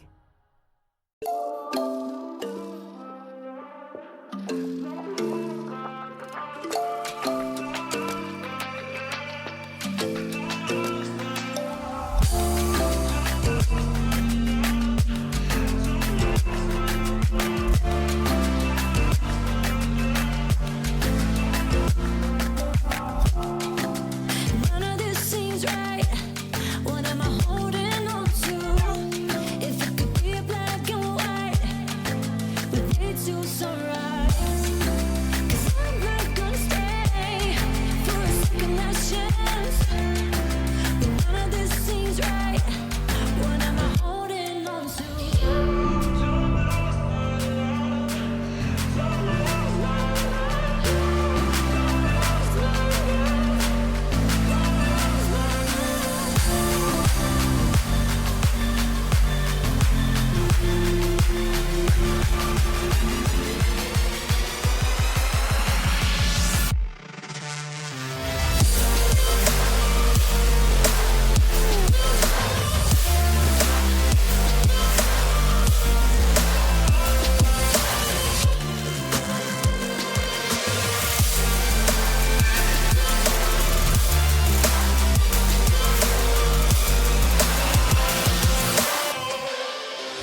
None of this seems right. What am I holding on to? If it could be black and white, but way too sunrise. 'Cause I'm not gonna stay for a second last chance. None of this seems right. What am I holding on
None of this seems right.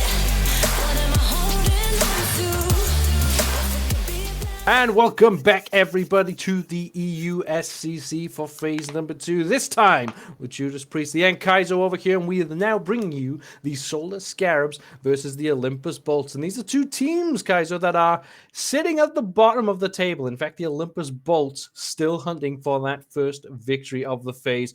What do you expect from these teams now that we're at the business end of the phase and really need to pick up some wins? We got to see some business, Judas. I mean, we are long past the point where these teams can start experimenting. I mean, we're talking, if you haven't already planned something out in scrims and have already not put some research into it, put a couple of reps in, this might not be the time to pull it out. And like, we are getting to the point where, especially for the Bolts, you really need to get this victory. I think that a win here and this week would make a very big statement, especially against a more veteran team like the Scarabs. So I think that it's going to be all business, all pedal to the metal, and we can probably anticipate that we're not going to get too wacky this time around, but who knows, maybe a wrench in the plans might come along and make me regret those words.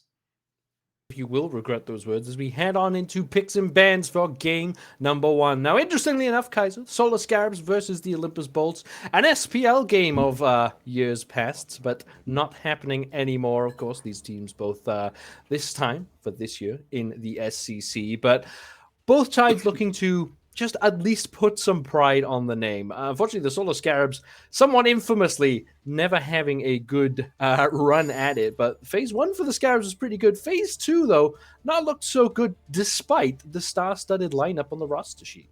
Star-studded might be an understatement, man. Don't forget the sex walker himself walking into the world stage wearing a suit just last year. I mean, it's a vastly different landscape. Oh, they Yeah. even banned out the team mascot, man. That's just toxic at this point. But it's a vastly different landscape here where we've got this is a roster where obviously if you have been watching SPL for a long time, you probably recognize 3 out of these 5 players. TheFrenchEmperor, one who I'm still trying to figure out who this guy is because they absolutely seem to be dominating right now, and I've always been convinced that they were some kind of name change, like maybe this is adapting playing out of Smurf or something, but apparently that's not the case. So we'll continue forward under the impression that this is just a new talent to the scene.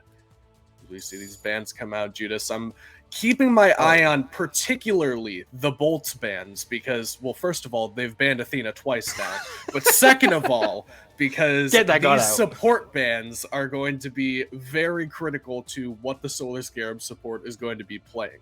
Don't forget that is the newest piece to this team is going to be the Solar Scarab support, and typically you want to put a little bit more pressure on that role, make them play something a little bit less comfortable with. Oftentimes people coming into a role for the first time or coming into a team for the first time have a set number of characters that they're the most confident playing, and then anything past that point is a bit of a fall off. So as it turns out, I mean, the Athena was just dressed up as Halloween. It was actually a Ratatoskr, so no 2 support bans, but still got at least a couple of them over there for the Scarabs to maybe thin out that god pool just a little bit.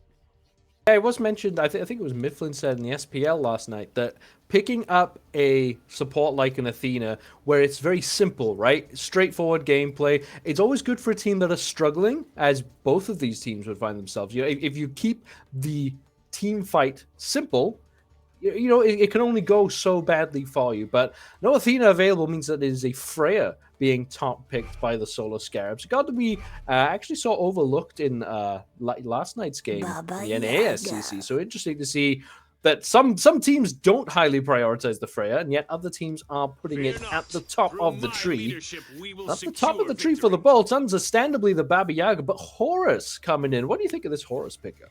I think Horus is undervalued right now. I think that you have your run-of-the-mill supports, your Ganeshas of the world, Athena, Yamoja, Khepri, Terra, all of these picks we've been seeing constantly, and I think that there's more emphasis that should be put on something a little bit more conventionally aggressive. Usually warriors have higher base damage, have a little bit easier time fighting early on. That seems to be kind of the thing to do over in the dual lane, especially when you are picking your ADC specifically for its ability to fight over shield buff or not. I think that Horus is an excellent thing to pair with something like a Freya, and I think that it has even more value for the Bolts because you're specifically taking it away from the Scarabs. Freya Horus is some insanely high kill pressure, especially pre-level 5 before you get traditional safety abilities taken away from you. I mean, it could have been a very scary dual lane, but instead that core piece is being taken away. It gives you a lot of tactical advantage over the enemy team with the Horus ultimate, the To the Skies being able to reposition you to objectives or away from objectives, in and out of those Phoenixes as need be. It's a very diverse god with a lot of strategy that goes into it that we don't see nearly enough of right now.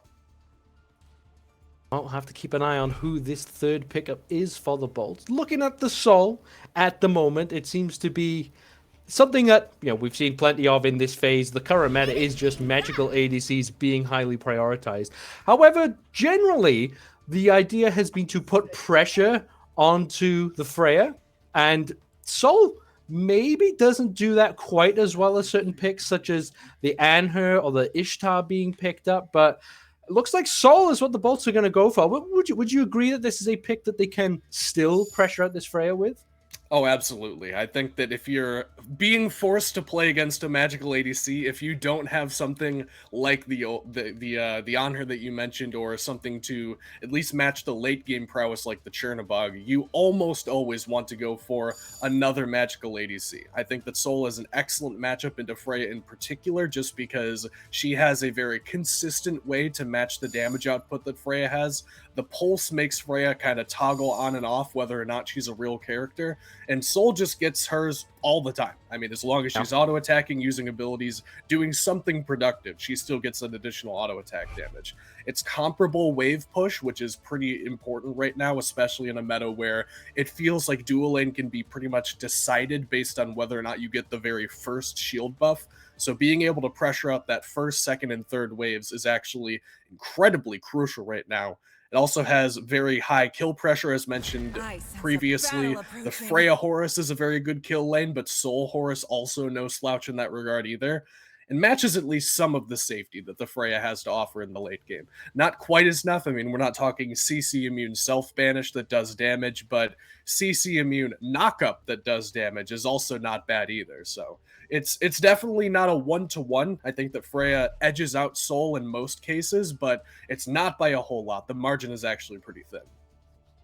Oh, is that a Lancelot pickup? Haven't seen too much of this god lately. We've seen that I don't know why. sometimes picked up. I mean, well, tell us why not, Kaiser. Why do you think it's not being seen so much? Your guess is as good as mine, man. I'm totally serious when I say I have no idea why this guy's not picked up more often.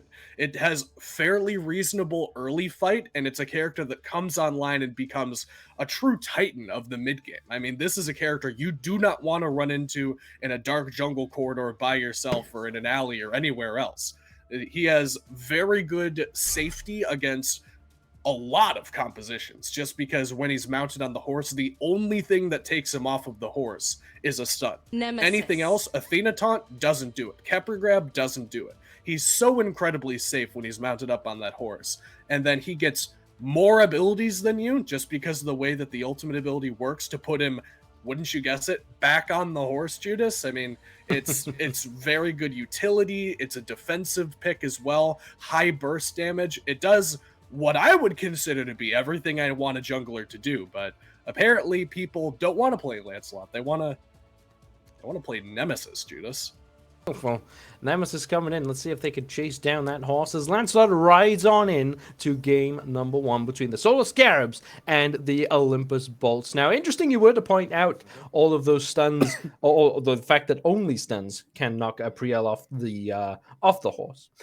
There are actually only 2 on the side of the Olympus Bolts, and that is the Dune with the ultimate and the Fracture coming out from Dutcher. That does mean that, I mean, April going to have just tons of freedom and will be riding around wherever they feel like it. Yeah, sketchy at best to be able to determine how exactly you're going to deal with this Lancelot. I think that the Horus stun, the Fracture that you mentioned, is your most reliable of those 2 options, obviously, but you're getting to the point where it's not going to be easy. You would like to have an on-demand CC that can be used at a distance that doesn't require a movement ability. Things like Thor Wall are pretty good. Even something like the Ymir stun could also be a pretty good option to take you... Oh my god, that burst damage, Judas! To take you off of that horse. But unfortunately, as you mentioned, across the entirety of the Olympus Bolts roster, only 2 total abilities will be taking him off of that.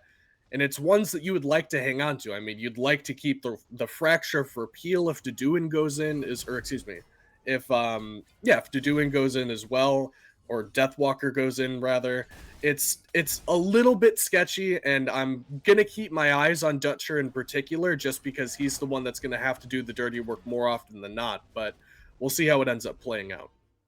There is, of course, worth mentioning another way to remove Lancelot from the horse, and that is just to blast him in the face with a ton of damage, which Bear of the Beast eventually will be more than capable of doing on this Baba Yaga. But the Baba Yaga, unironically, needs some time to stew, and will have to come online a little bit later. Other, of course, on this Nemesis, not the fast-starting jungler either.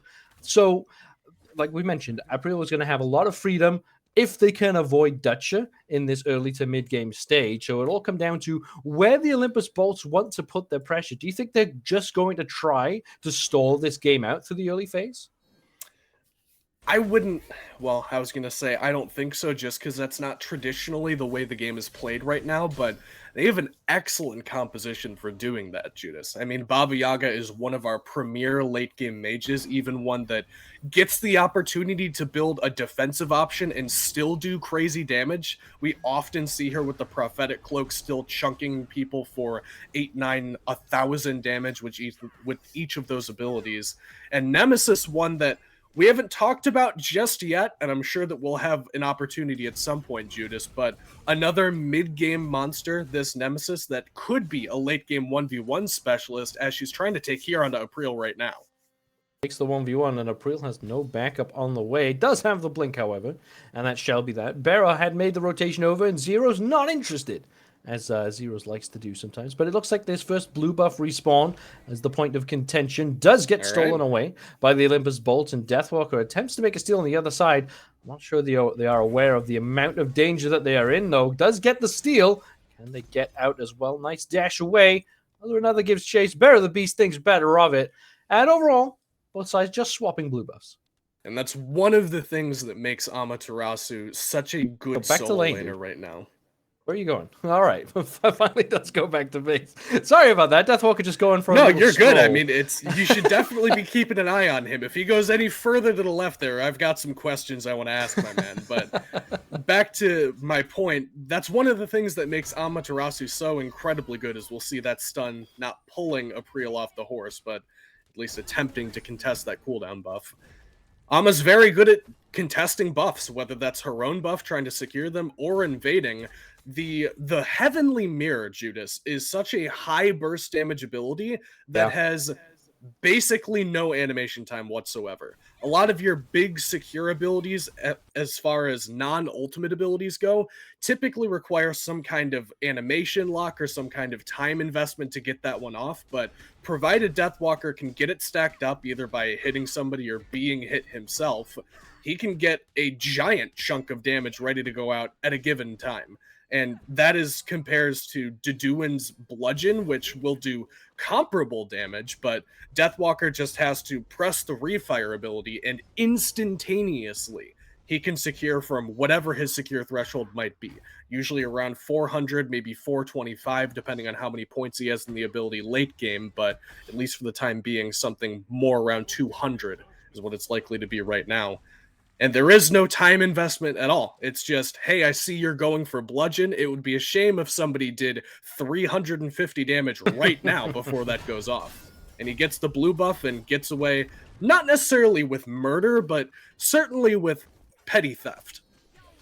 Petty theft for the time being, but that petty theft could turn into grand larceny come the time of the objectives being done. But they're getting a big swing of damage onto Deathwalker at the moment. And it is worth pointing out, we've discussed a few times at length, the lack of mages in the game at the moment, or in the current meta, means that big burst abilities to secure objectives is not too popular. But April now goes in, actually does double dash, has to use the Grand Joust right into Bera the Beast, though, who is ready with the home sweet home. Finds one shot, finds a second, finds the third, can't find the fourth just yet. Deduin shall swipe down the rest of the health bars. Zero's also making the rotation all the way over, but far not, as it is just one kill and first blood for the Olympus Bolts.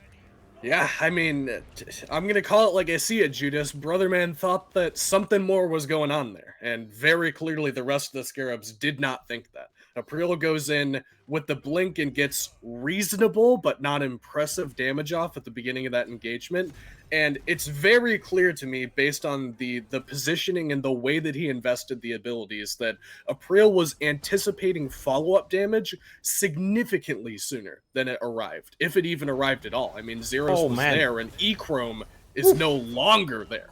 Erased by Dutcher and Load over here. And this is that dual lane prowess, that kill pressure we were talking about, Judas. Silence, that is not your tower, and that does mean this is not going to be a long life for you. And yeah, another comes over to sweep up that kill. And Bera again making another rotation. This Baba Yaga decides that the home sweet home is not where the heart is, it's actually the entire map. But will that be costing Bera making all these rotations at this stage? It's risky, for sure, because if you don't get some kind of payoff for those rotations, then you do end up losing out on a lot of farm. You can see already at least a half level, if not a full level, behind what Zeros is doing, because Zeros' playstyle for years and years and years and years at this point has been just sit in mid lane, farm up until I'm fat, and then immediately rotate to the fight once I feel like I'm strong. We're not at that point yet, but at least for the time being, he is getting a lot of farm in the mid lane, particularly around these mid camps, that Barrow is not getting. So as long as Barrow gets a kill, gets an assist on these rotations, everything's hunky-dory, but provided you make that rotation and you don't get a kill, you don't get an assist, or God forbid, Judas, you end up being the one to die in that situation, then it becomes very bad for Barrow. Don't forget, he is still getting stacks, at least, on the Baba Yaga passive, so that he can keep stacking up the Book of Thoth just for being a little bit more mobile. So he does get some return on his investment, but again, it's really staking a claim and saying, I think that we're going to win this fight. Engagement here on the left-hand side because E-Chrome is here, but Zeros is already down by virtue of this Nemesis. Now, April gives chase up to the sky. Goes E-Chrome for some extra damage. Now, Dutcher trying to lock down Eyes Silence, but a fantastic whoop by E-Chrome will disengage that fight. It's 1-for-1 jungler for mid lane early on, and I think the Bolts will still be quite happy with that trade. Bolts are pretty good with that, especially considering Zero's the highest level member, or at least tied for it on the Solar Scarabs, getting to bring him down in a fashion that I think that is unlikely that he expected to die there. I would not reason to believe that Zeros thought, I'm standing in my green buff, there's only a Nemesis in front of me, I'm going to get bursted from 75% of my health bar all the way to 0. And in most situations, I'd agree. I mean, that doesn't sound particularly likely, but that is kind of exactly what happened to him. He took out his defensive outpost and pulled out the sniper rifle to try to hit somebody, and somebody walks up behind him, triggers the claymore, and kills him with a shotgun before the shot goes off. He just, unfortunately, didn't get to play a whole lot of that fight, meaning the Scarabs kind of had to back up there despite the fact that they still had some cooldowns available and maybe a little bit of positioning to work with. Unfortunately, without your mid laner, it's a much more difficult undertaking. Purple buff invade attempted by the Bolts, but not happening because that purple buff has already been claimed, as has the left side mid camps. And we're seeing more of this now at this stage of the game, where it is just trading camps here and there, right side mid camps being picked up by the Olympus Bolts. So the game has slowed somewhat. But one thing I'm expecting to see is actually this clash of auto-attack solo laners. Not something we see too often coming through here from Duduin and Deathwalker. But Deathwalker picks up the Executioner. Meanwhile, Duduin picks up the Toxic Blade. Haven't seen that for a while. Yeah, these are both very interesting second item options. This is traditionally where you see a solo laner go for another protection item. Conventionally, you want to go for something like a breastplate, which is considered to be incredibly strong right now. You have options for Shogun's Kusari as well, or maybe just a power item in that slot, but instead it's going to be double attack speed items, and both of which items that we don't see a whole lot of, at least in this role. I think that I couldn't tell you the last time I saw Executioner purchased on a solo laner, but I couldn't tell you the last time I saw Toxic Blade purchased, period, Judas. So both pretty interesting options. The Toxic Blade naturally mostly to shut down E-Chrome, who is liable to build into a lot of that lifesteal and try to sustain through these fights a little bit heavier. That'll prevent him from doing that. Meanwhile, Deathwalker is itemizing less for diving the backline and more for killing the front line with that Executioner. April with a good rotation onto Load, who will come out of the Disapparate form at a bad time. Does juke out the slow and the knockup with a great, fantastic supernova. To the sky goes E-Chrome with the Valkyrie's discretion, but April gets caught and gets chopped down off the horse. The final judgment does nothing. Another objects to that one and shall send away the aggression from the Solar Scarabs. Another pair of kills for the Bolts, who might look at this Gold Fury. They do have the opportunity now that Final Judgment is down, and it looks like they're going to go for it. Other has to be careful here. Very low already. Lots of damage Zeros is still able to put out. Does not have the big burst, and Silence goes in with that double disarm, having to drop the Gold Fury. The Olympus Bolts. This dragon just too scary. Being chased away from the fight is Zeros, but enough has been done by the Solar Scarabs to prevent this Gold Fury from falling down. That's something that we've been seeing a lot more of, especially in the last, I would say, year or two, is mid laners playing zone duty around the objectives. Usually your mid laner is your big burst guy, like in this case, Zeros is the guy who you want in the pit trying to secure these objectives for the Solar Scarabs. But a lot of times, if you have a character like Baba Yaga or Morgan Le Fay or the Morrigan, you don't really have the best secure, and you're much better served preventing the enemy from securing. So Barrow pops the ult there, walks forward, zones out Zero so that there is no chance that he can steal that one away. It's just unfortunate that he didn't really have enough behind him that they could continue to do the objective. As soon as Silenced goes in, pops the Fafnir ult, and forces everybody off, they suddenly lack the damage required to finish that one off before Silenced kills them in coordination with the Gold Fury. So they do at least manage to stop the Scarabs from stealing, and it's a heads-up play from Barrow to make sure that doesn't happen. But it does unfortunately cost them the opportunity to potentially grab that objective. Well, the Bolts now pulling away a bit with almost a 3,000 gold lead. Of course, experience still a bit more important at this stage. And while it is still only a narrow lead, it's still a reasonable lead. It's not one that the Solar Scarabs will be too happy fighting into, especially because the Bolts happy to take this game late. But a big commitment now onto this right-hand side. There's the beads, there's the dash already out from Deathwalker, and the dazzling offensive used at the last moment. Dutcher takes the dropship out. However, there was actually no reinforcements coming in because on the left-hand side, Load just vacating this tower, evicted from the premises. I assume that tower will be falling down soon. But no, actually, the Solar Scarabs not committing to either one decision. Yeah, kind of interesting. The Scarabs trigger Load Spidey senses there, I guess. And oh no, they do actually have a ward, so it looks like right there above the shield buff, they might have stepped on some red vision and alerted Load to the fact that there were several people there waiting to collect on his rent that was due. But fortunately for the Olympus Bolts, he manages to back up in time, and the Scarabs don't try to go for a Gold Fury there. They wanted the pick onto Load, and if they couldn't get it, they were willing to back up. A little bit surprising to me, Judas, because with 3 people on right lane who used several ultimate abilities, I mean, we're talking the Bologna ult, To the Skies was used, the Nemesis ult was used as well, and everybody was still on right. I would have thought that maybe that could have been at least an opportunity to think about pulling the objective, but if they can't get Load, apparently they don't want anything at all, and they just go back to farming.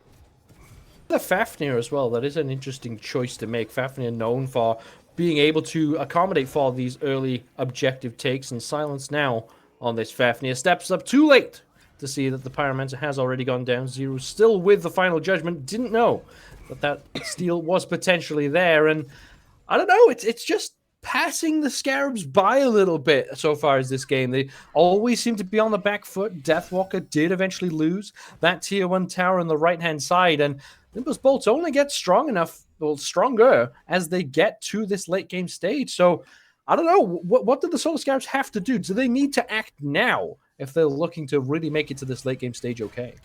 I think that they're probably okay to go late game. I do think that, as I mentioned before, the Olympus Bolts have a phenomenal late game composition, but the Scarabs aren't bad either. I mean, Zeros doesn't fall off that much more than this Baba Yaga does, playing something like a Thoth. And if you go for the individual matchups, I mean, Amaterasu, Bologna, fairly even. I'd say Ama even maybe edges out in that scenario. Lancelot probably a little bit more difficult to pilot in the late game than the Nemesis, but everything else just kind of 1-to-1 pairs off. I mean, you can argue maybe that the Horus mobility is a little bit more valuable than the Fafnir team fight in the late game stage, but that's really the only argument to be had, and it is an argument, Judas. I mean, I don't think that you can necessarily convince somebody one way or another just inherently based on these gods. So as far as compositions go, you're probably fine to go late game, even if it isn't your preferred way of doing it.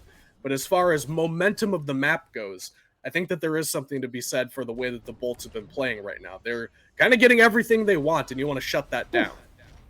Eco forced to lift up, and doesn't even fire off the fourth shot. But still, this Gold Fury on the left-hand side stands up, has not yet been too threatened. There was not one attempt on its life, but didn't actually end up going through. Dutcher and Load still wanting to battle out, as does iSilenced and Echrome. And we're hitting that style again where everyone's just happy to remain as things are for the time being. No real explosions happening. But as this next beacon spawns, something has to go down eventually. Yeah, we got beacons spawning, we got soul laners on the way, and we've got, oh my good gracious, April is just gone. And if you want an opportunity to do something, Judas, I think that missing a jungler at the start of a team fight for next to no investment, I mean, he used the soul ultimate, but that's literally it.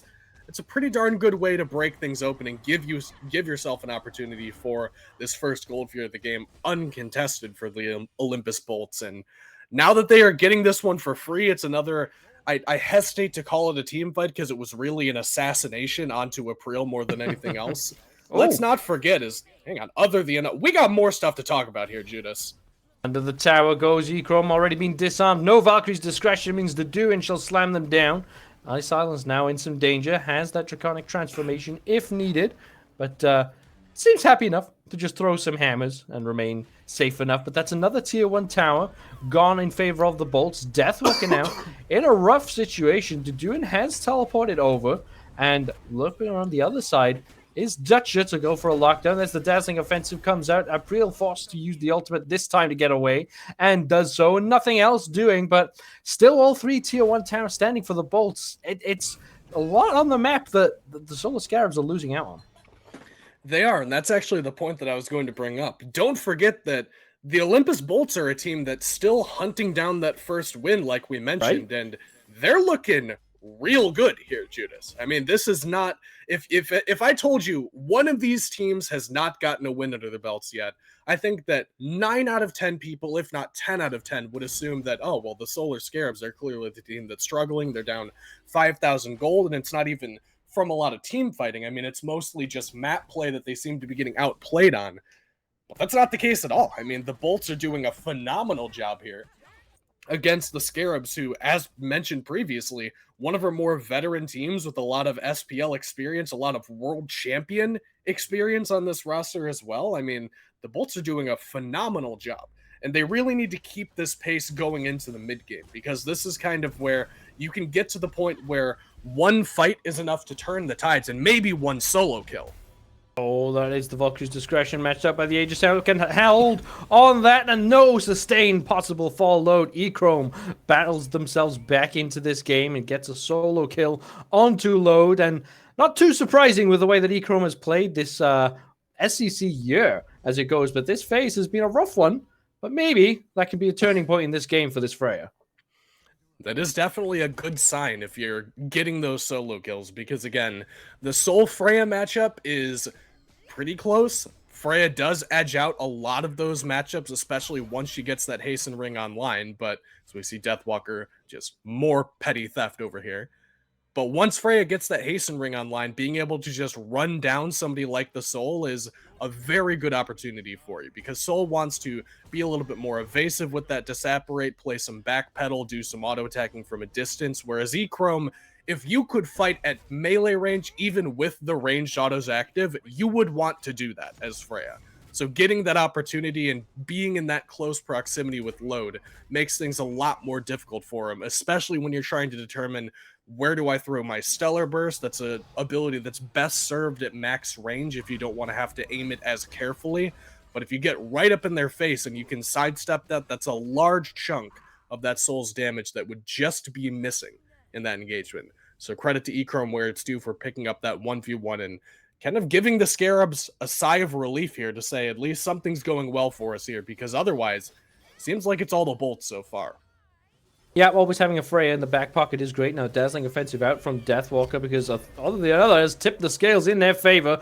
Dashing through there is one already down, but there is a Deathwalker now in some trouble. Has to retreat away. No April for backup anymore. There's the home sweet home from Barrow, firing out their shots, putting a lot of damage on the Deathwalker, and shall pick up yet another kill for the Bolts. His Pyromancer under duress. Zeros and Ice Silence also under duress. Dutcher goes for the bigger target. Has to get the beads out from Zeros, and the Stellar Burst is fantastic. Another picks up yet another kill. April falls down on this Lancelot. Not having the best time of it, but to the sky goes the Olympus Bolts, coming forward again past this mid-tier 1 tower, all the way up to the tier 2. Final Judgment off the mark, gets the root with the evaded punish, but does not get the kill. Deduin gets away safely, a 2-kill swing, and a tower. Oh, never mind. Silas gets the catch on Deduin, and Echrome picks up at least one return kill.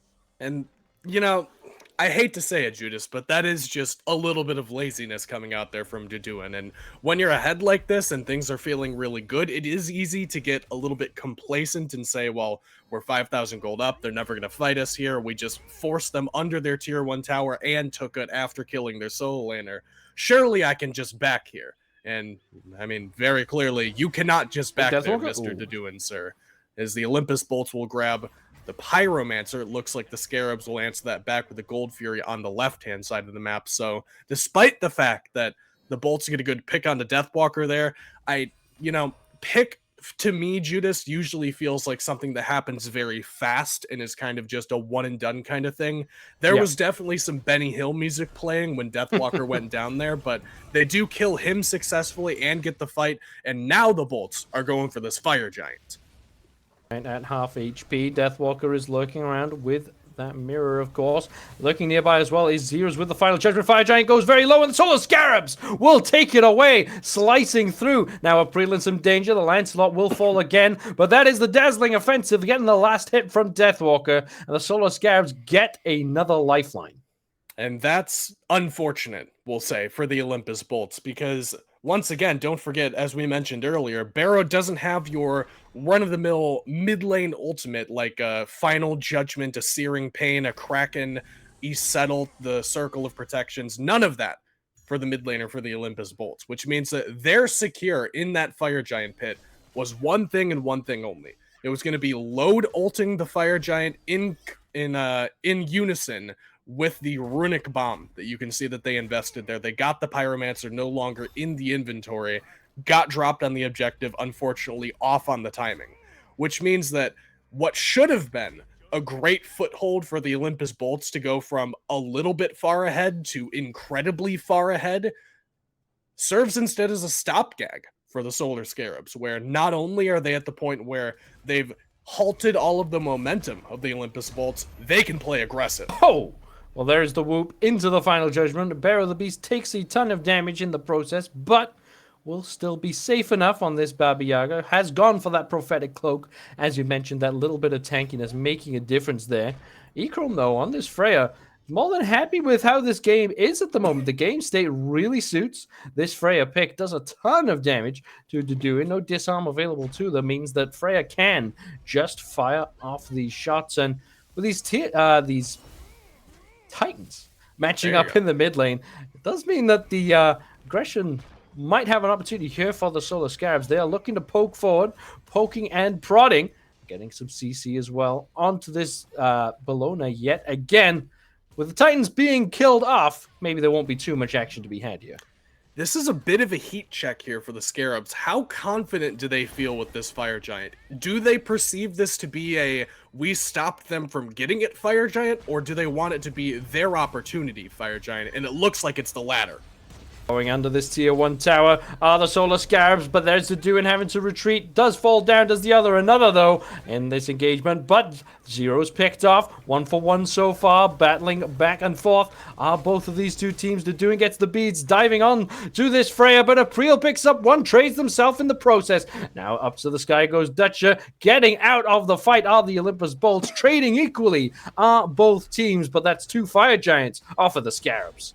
They do still have some left in the tank, though. Dutcher gets CC chained and burned down by Echrome. The last hit will come through. Soul with the auto attacks combined with the tower, though, will take down Echrome in unison with the Fafnir falling as well. Silence takes a spill to load there also. And what could have been a very even trade, they get a little bit greedy trying to burst down that support, Judas, and unfortunately lose out on the remaining members with Fire Giant, except for Deathwalker, who still has the buff in tow and is at least lurking around this middle lane. And that was an excellent defense for the Olympus Bolts, because again, 5 members with Fire Giant at any stage of the game, even if you're a little bit behind, is still difficult to fight into. But the Bolts do an excellent job there of stopping out the momentum from the Solar Scarabs that could... He stole another thing, bro. This guy, lock him up for all of this petty theft, because it's not so petty anymore. The things are starting to get a lot more important. I'm talking Pyromancers. I'm talking Fire Giants for Deathwalker. But anyway, this is a critical moment for the Olympus Bolts, because they had all of their momentum completely shot in the foot there with that Fire Giant steal. It should have been their time to take grasp of this game and catapult us into a very volatile late game stage. But instead they managed to get that one stolen away and take the less than optimal fight under the tower against 5 members with FG and prevent the Scarabs from taking the game for control of themselves. Because in a very nearby universe. They lose that fight in the mid lane. They end up losing the tower, maybe another Phoenix in addition. And then we could be looking at a vastly different game state. But instead, they managed to trade out equally and then even better after the Solar Scarabs get a little bit greedy there. And the Olympus Bolts are sitting less comfortably than they were before the FG steal, but still in a position where they don't feel quite too bad about the game state. I think that we're basically even now, all level 20s all the way down, except for the supports, which are even catching up as well. And gold completely shored up at this point means that we're basically back to parity here, and now it's going to come down to team play. The last 27 minutes, as much as I hate to say it, have not mattered because they've brought us to a state of complete evenness here, Judas. And it's on each of these teams to see what they can do now that they both have an even playing field. Bolts now seeding position at this Fire Giant pit. As you said, even standpoint in this game just comes down to the all-important engagement or steal or just good strategy. Whatever happens will decide what happens for the rest of this game. Now, we are not quite at the enhanced Fire Giant stage, but with the way that these teams are dancing around it, we might well hit that point before too long. Yeah, don't forget, this is European Union Smite here, which is Absolutely very slow, very methodical, very careful, especially around these late game stages. We saw a little bit more action than we're accustomed to seeing from an EU match early on, but this little positioning chess match that we're seeing around the FG pit, jockeying for positioning, for ward coverage, for, ironically enough, stacks on Prophetic Cloak for both of these solo laners, this is much more the style that we're accustomed to seeing from these teams. And it looks like, at least for the time being, the Scarabs are getting the better end of it. They're the ones with dominant control of the pit, which is so crucial here. And it looks like they're spreading their vision out around the pit as well, which is the other thing that you want to keep an eye on when you're determining who's actually being favored in this little bit of downtime. It's definitely going to be the Scarabs because they are the ones closest to the objective, can pull it if they sense the Olympus Bolts back up too far, channel a couple too many backs, or they just think that they can burst it down without the vision available. What to do in loop, lifted up into the sky. Takes a few shots from Ikrom, but the good disarm. Of course, that's what we mentioned previously, the matchup between Bellona and Freya. All kind of comes down to if Freya has those pulse autos available to them. So that's what Deduin will be looking to cancel out. Now, Deathwalker looping all the way around the right-hand side. Gage onto Ikrom, though, comes from Dutcher, but has to regret that choice. Supernova already fired off, swinging on the back line. Deduin and another. Ikrom takes to the sky and will finish off this Bellona. Now, Final Judgment gets charged up. Silence taken off, frontline fallen, but Dutchess falls down as well. And slammed down is another by that Final Judgment to the face and sweeps up low as well. Now, going forward, are the Solar Scarabs, will they look for the Fire Giant instead, though? That appears to be the call.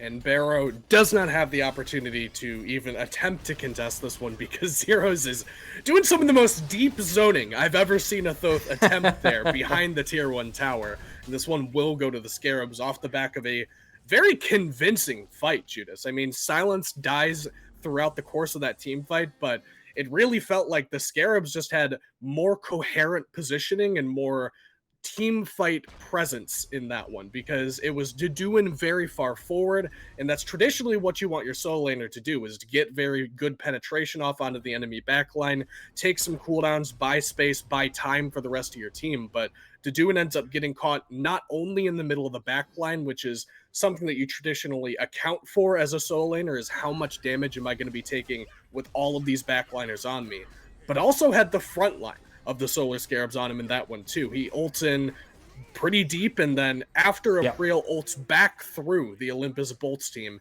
it kind of turns around the backline of the Bolts because Barrow and Load both have to go, well, is this guy going back in? I mean, he's behind us now. Do we have to concern ourselves with that? And throughout the course of that conversation, that few seconds that were bought by that ultimate going in through the backline of the Olympus Bolts, that buys the Scarabs enough time to burst down Deduin. Another ends up in no man's land once Deduin is dead and gets flattened by a 1600 damage Final Judgment. And once you already have both of your dive characters dead, it's not looking pretty for you for the rest of the team fight. So credit to the Scarabs for not only executing on the team fight, but also getting incredibly intelligent positioning for it, which doesn't get talked about often enough, because sometimes a team fight isn't only one off of the execution, Judas. In fact, Right. more often than not, it's off of how you structure it and how you approach it before the team fight even starts. What are they doing here? I think maybe the Olympus Bolts, they're practicing their choreography around defending a structure.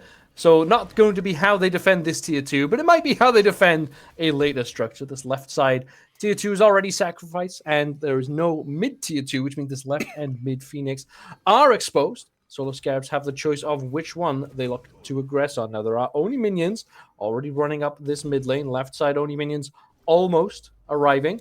That will be the mid lane contended by Deduin. It looks like it'll be a full 5 engagement on this left-hand side. Final Judgment gets charged up, not fired off just yet. Already the Phoenix is so low, has not yet fallen, but that will be falling at a sneeze. If anyone is able to find it. Zero's just threatening, likes to sing a bit on this Toth. Looking for the re-engage of the Solar Scarabs. Will the bolts be able to bat them away, though? It's already engaged now by Silence, leaping in right on top of Load. Final Judgment off the mark. Now here comes the dive. Chrome firing up their shots, but it's only on the front line. Can't find anyone just yet. Retreating is another Deduin, also retreating, firing out lots of shots, but there is nobody yet falling, apart from this left side Phoenix, which is the all-important one, has already gone down.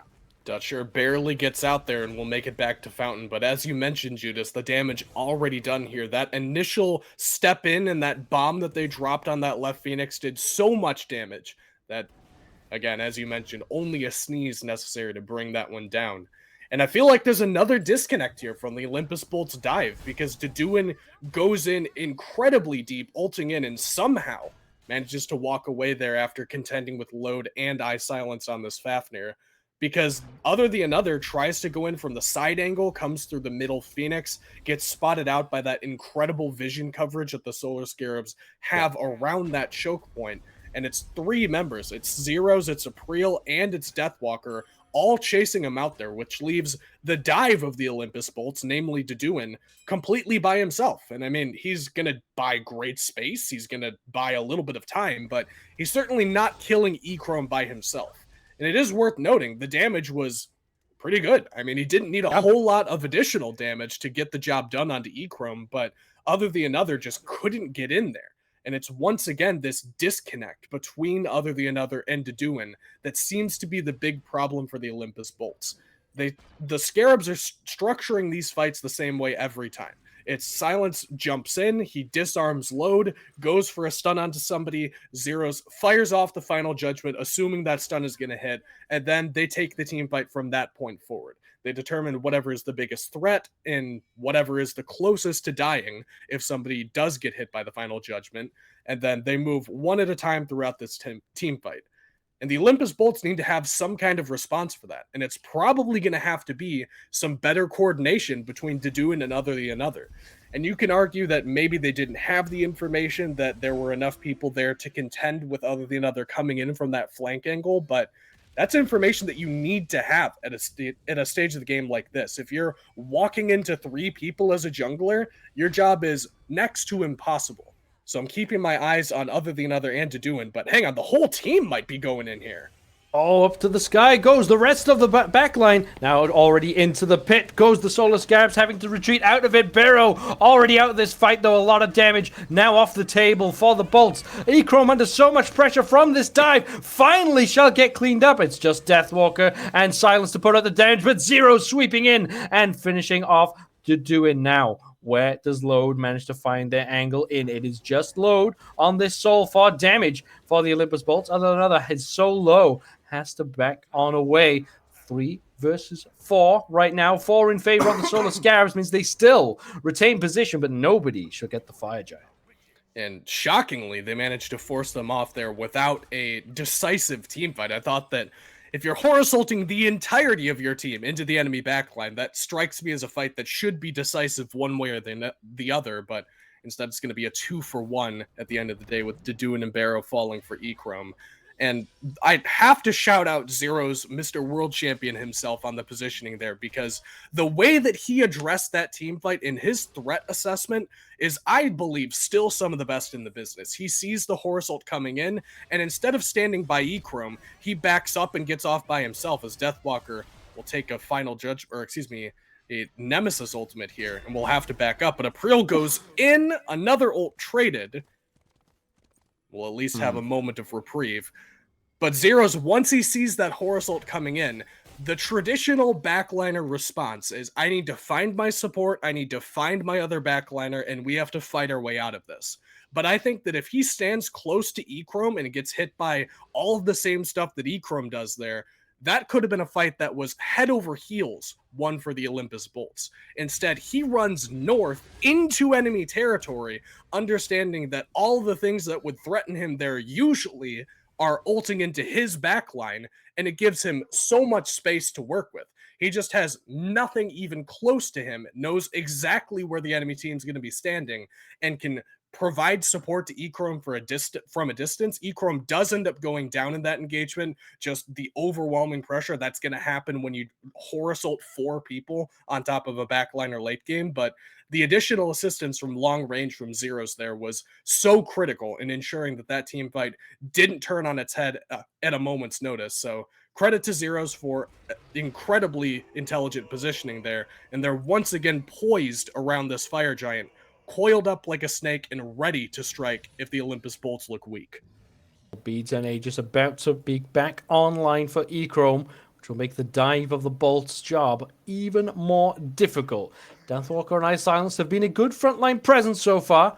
It means that it's not so easy for too many people to get involved. Load has struggled to really have an impact in these fights, I feel, if it is not a case of locking someone down and picking them off with a supernova. And I think this next fight will come down to, can they get the soul involved in the same way that Echrome has been involved? Well, they're going to have to do it now, because the jump in here could be the go button, but Bolt's back up. It is worth noting, Judas, as Echrome takes a large chunk of his health bar there. They lost the bird, but they're going for the fight. They're doing all the way in on top of Zeros this time, and Echrome just swaying at them. But now another does give charge. That's a good damage with that final judgment. And they can't find the last shot on this. Toth still survives. Load can't connect with that supernova either. And look at the shots that Echrome is putting out. Too much damage. Another 3 kills for the Solar Scarabs. The Olympus Bolts go for the button, but they end up missing. And just a weird fight, honestly. Yeah. And it feels like, once again, some kind of timing disconnect there. Because if you get Deduan ulting in there at the same time as you get the Horus ult landing, Bear of the Beast already in the home sweet home, all of that at the same time would have been tremendously difficult to deal with. But it was a little disjointed, and now they have to defend the base. Going for the end, Ice Silenced in that dragon form. Deduan loops around behind, trying to get this disarm done. Gets a double stun. Good damage onto Echrome. Has to use the Aegis, but that is Zeros blowing them up. Pharaoh trying to put out whatever damage they can in response. That takes it back, but does not have enough to defend. The Solar Scarabs, after almost 40 minutes and still down in kills, take game number 1. What a weird game, Judas. You don't see a whole lot of games like that in today's Smite. I mean, it's a lot of, I hate to say it, it's a lot of slow decline toward the inevitable. But that game felt at least balanced on a knife's edge for a good portion of it. But once the Solar Scarabs got control of that game, they never really turned around there. I mean, as soon as Deathwalker steals away a couple of pretty critical objectives there, it gets to the point where there is no, or excuse me, the Olympus Bolts rather. Once he steals away the Pyromancer, and heavens forbid he stole away that Fire Giant somehow with the dazzling offensive, those were the only 2 things that the Olympus Bolts needed to get back into that game. It was the Solar Scarabs, as mentioned earlier, fighting very well in the early game, transitioning their lead pretty appropriately to the mid game, having good dominance around these objectives, and they really did flip I don't even want to say flip a coin, because that makes it sound like it was a 50-50 on the Fire Giant. They're like rolling a D20, and Deathwalker happens to crit in the Fire Giant pit. And it's a little unfortunate for them, but sometimes that's just the way that the game is played. And credit to Deathwalker for probably being the sole reason that they end up winning that game. Credit to the Scabs, but can the Olympus Bolts turn around? Find out after this break as we come back for game number 2.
All right, we are back for game number 2 between the Solar Scarabs and the Olympus Bolts. The Olympus Bolts still chasing their first win of this phase, and also still chasing their first game of this set, because somehow, Kaizo, the Solar Scarabs were able to rip it away from them.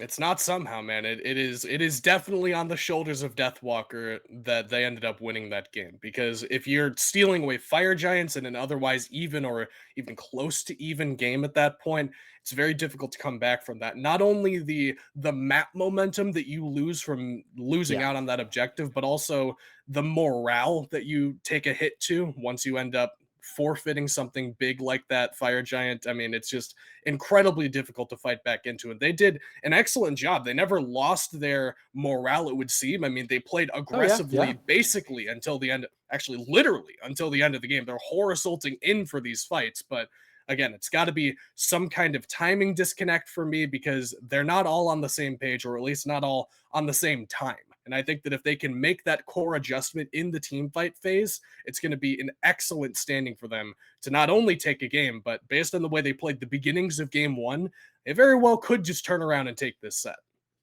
Well, let's see if they can turn that around in this picks and bans phase as we head on into the P's and B's of game number 2. And as discussed, Kaizo, there, the composition from the Bolts and the way that they played it almost was perfect. There was not a whole lot you could complain about, especially for the first 20 to 25 minutes or so, until that steal happened. But I think when you've got this sort of timing disconnect, do you just need a simpler composition? Or to beat a team like the Solar Scarabs, to really hang in the SCC, do you need to have that high execute difficulty, but also high potential composition under your belt?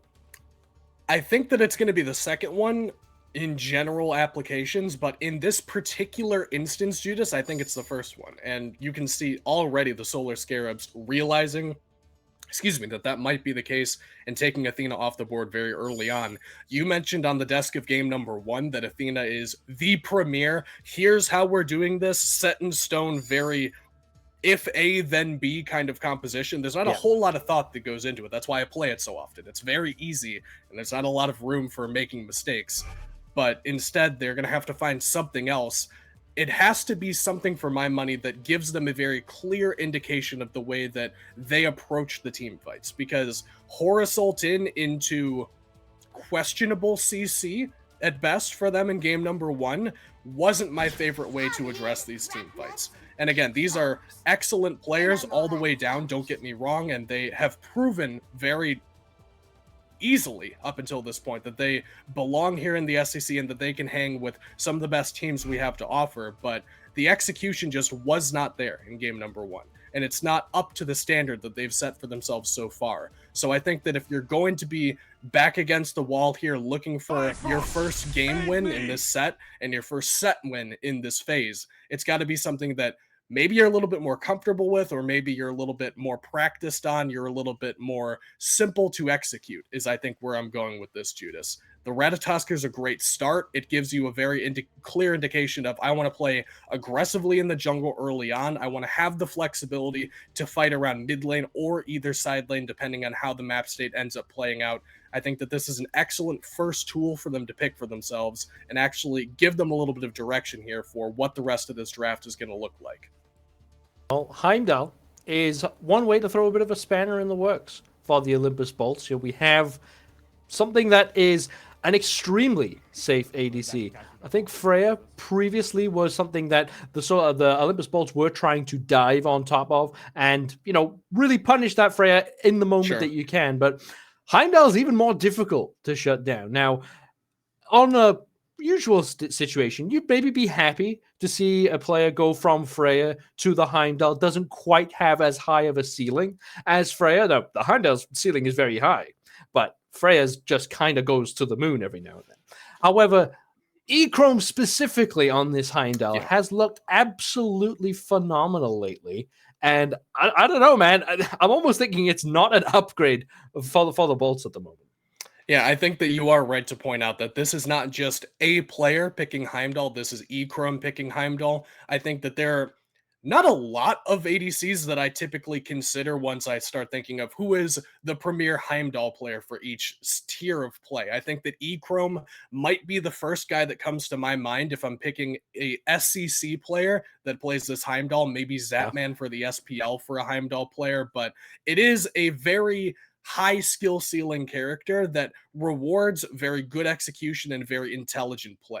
Using the Bifrost effectively not only as a defensive tool, which most players at most levels of play are capable of, but also finding interesting and creative ways to use it aggressively, Bifrosting in and knocking up somebody into the ultimate ability, giving you that flexibility between being incredibly safe and being able to ult out if need be, and also being able to just dump all of your damage and move forward into the team fight if you have to in order to get the win in the team fight. I think that it's a character that gives you a tremendous amount of flexibility. It doesn't really reveal a lot about your composition, Right. because it can still potentially give you the opportunity to play a support that allows you to fight around the dual lane. Heimdall auto attacks, because of the way his hit chain works, just outright hit harder than most or all other ADCs, at least in the early game. So even if you do end up having to face down some kind of magical ADC, some kind of high pressure pick like an Ishtar and Anhur, these things that we've become accustomed to seeing, it still gives you the opportunity to play the map a couple of different ways and doesn't necessarily lock you into just one particular play style. Well, another god that allows you to do that similarly is Thor. This could be a Thor in the jungle. This could be a Thor in the solo lane. And either way, you can still play a slower defensive style comp and still play a comp that just goes all the way to the wall if that's what's needed. But I think we'll have to keep an eye on exactly how both these teams want to round it out. What do you think that the Bolts need to match up against this Heimdall Thor? Could they just pick similar picks as the last game? I think that you have the option. I'd like to see them go for something that gives them a little bit more ease of play around the dual lane side of the map, because the Soul gave you that, absolutely, don't get me wrong, but being able to match up against a Freya, something that inherently outmatches you, or at least comes damn near it in the dual lane, makes your job of transitioning a small gold lead to these gold fairies a little bit more difficult. That's why this dual lane pressure is so important right now, not only being able to play around the shield buff, but also being able to say, all right, we have a substantial enough lead, we can go from camp invades and securing the neutral farm to trying to contend for some of these neutral objectives. So I think that something high pressure in the dual lane, and ideally something with a little bit better secure than the Baba Yaga, would probably be the direction I'd tell them to go. Just because, again, you really felt like you had a great amount of momentum and kind of forfeited some of that by being unable to transfer it to those objectives. And having those two core pieces, I think, would make their job a whole lot easier here in game 2. Let's see exactly how it goes in Game 2. Rather than discussing it, let's just go watch it. We're going to jump straight on in to this second game. And wow, Deathwalker piloting the Gilgamesh. Not a god we have seen too much of lately. Why have we not been seeing this god? Gilgamesh is an interesting one because he's not necessarily the worst character at any given point. I think that his kit is actually very flexible for a couple of different build paths, in particular being able to go for something like a burst build when we had the Bumba's Dagger into the Bumba's Hammer meta, but also being able to itemize something like a Death's Toll and building attack speed and then trying to play around the innate scaling in the one, or just going for something like this Bluestone Pendant playing very ability-based. You get a lot of flexibility, but it's kind of a jack-all-trades, master-of-none situation, where for most of those opportunities, you would want to pick something different for one of them, as opposed to having somebody that can do all of them. Usually you want to master one of those trades, and say if you have an auto attack centered solo lane meta, then you would play something like the Amaterasu and the Bellona that we saw last game, or burst centered meta is typically something that is not a traditional warrior, some kind of assassin, some kind of hunter, mage, whatever the case may be. Gilgamesh just kind of toes that line of, I'm not really sure what I do best, but I do everything pretty good. And that's not traditionally what people are trying to build right now, at least out of their solo lane pick. Oh, beads forced from Apriel, but also beads He's in forced from trouble. Barrow the Beast in a really tough spot. No dash to work with, and that is first blood. Now, what can another do about it? Absolutely nothing but get out of dodge, trying to retreat, and April and Zeros will give up the chase, but that is a good early pickup for the Scarabs. And one of two things happened right there, Judas. Either A, Barrow, well, hang on, other than other, seems to still want this kill. Beads are down for the Thor, but won't be able to get it. Other than another, either completely sold his mid laner, who dashed in there thinking that they were going to take the 2v2, or Barrow just straight up inted and just dashed into a situation where other than others like, all right, I'm going to right mids, and then Barrow's like, okay, I'm dashing in, and then there's no follow-up because whatever that one of those two things happened, but either one caused a situation where other than another and Barrow were on completely different pages there. Oh, Echrome now in some trouble, has already taken a lot of damage and don't even need the rotation from this Naja, but it always helps. Put out some additional damage. April actually teleports in to load as well. A lot of damage onto this soul, and it is enough damage onto the soul, but April gets locked in. Other than another finds the swipes with the spear, but Echrome is back. Long TP. Will it get them in anything else? Silence now in some more danger. Another no man to speak of gets the ring toss out. Needs one more hit. Can they find it? Don't get the root. Echrome almost dies again, but somehow it is a 2-for-2, and the slow, low health bars that Dutcher can only watch because this Capri can't do anything about it. What? We've had craziness from the start here, Judas. 5 kills at 3 minutes? Are you kidding me? And we're not done either. We got action on the right-hand side of the map. Blue buff invade there. Contested 1v2 by Dedue, and looks like, once again, Deathwalker continuing this petty crime spree. We'll be walking away with that blue buff.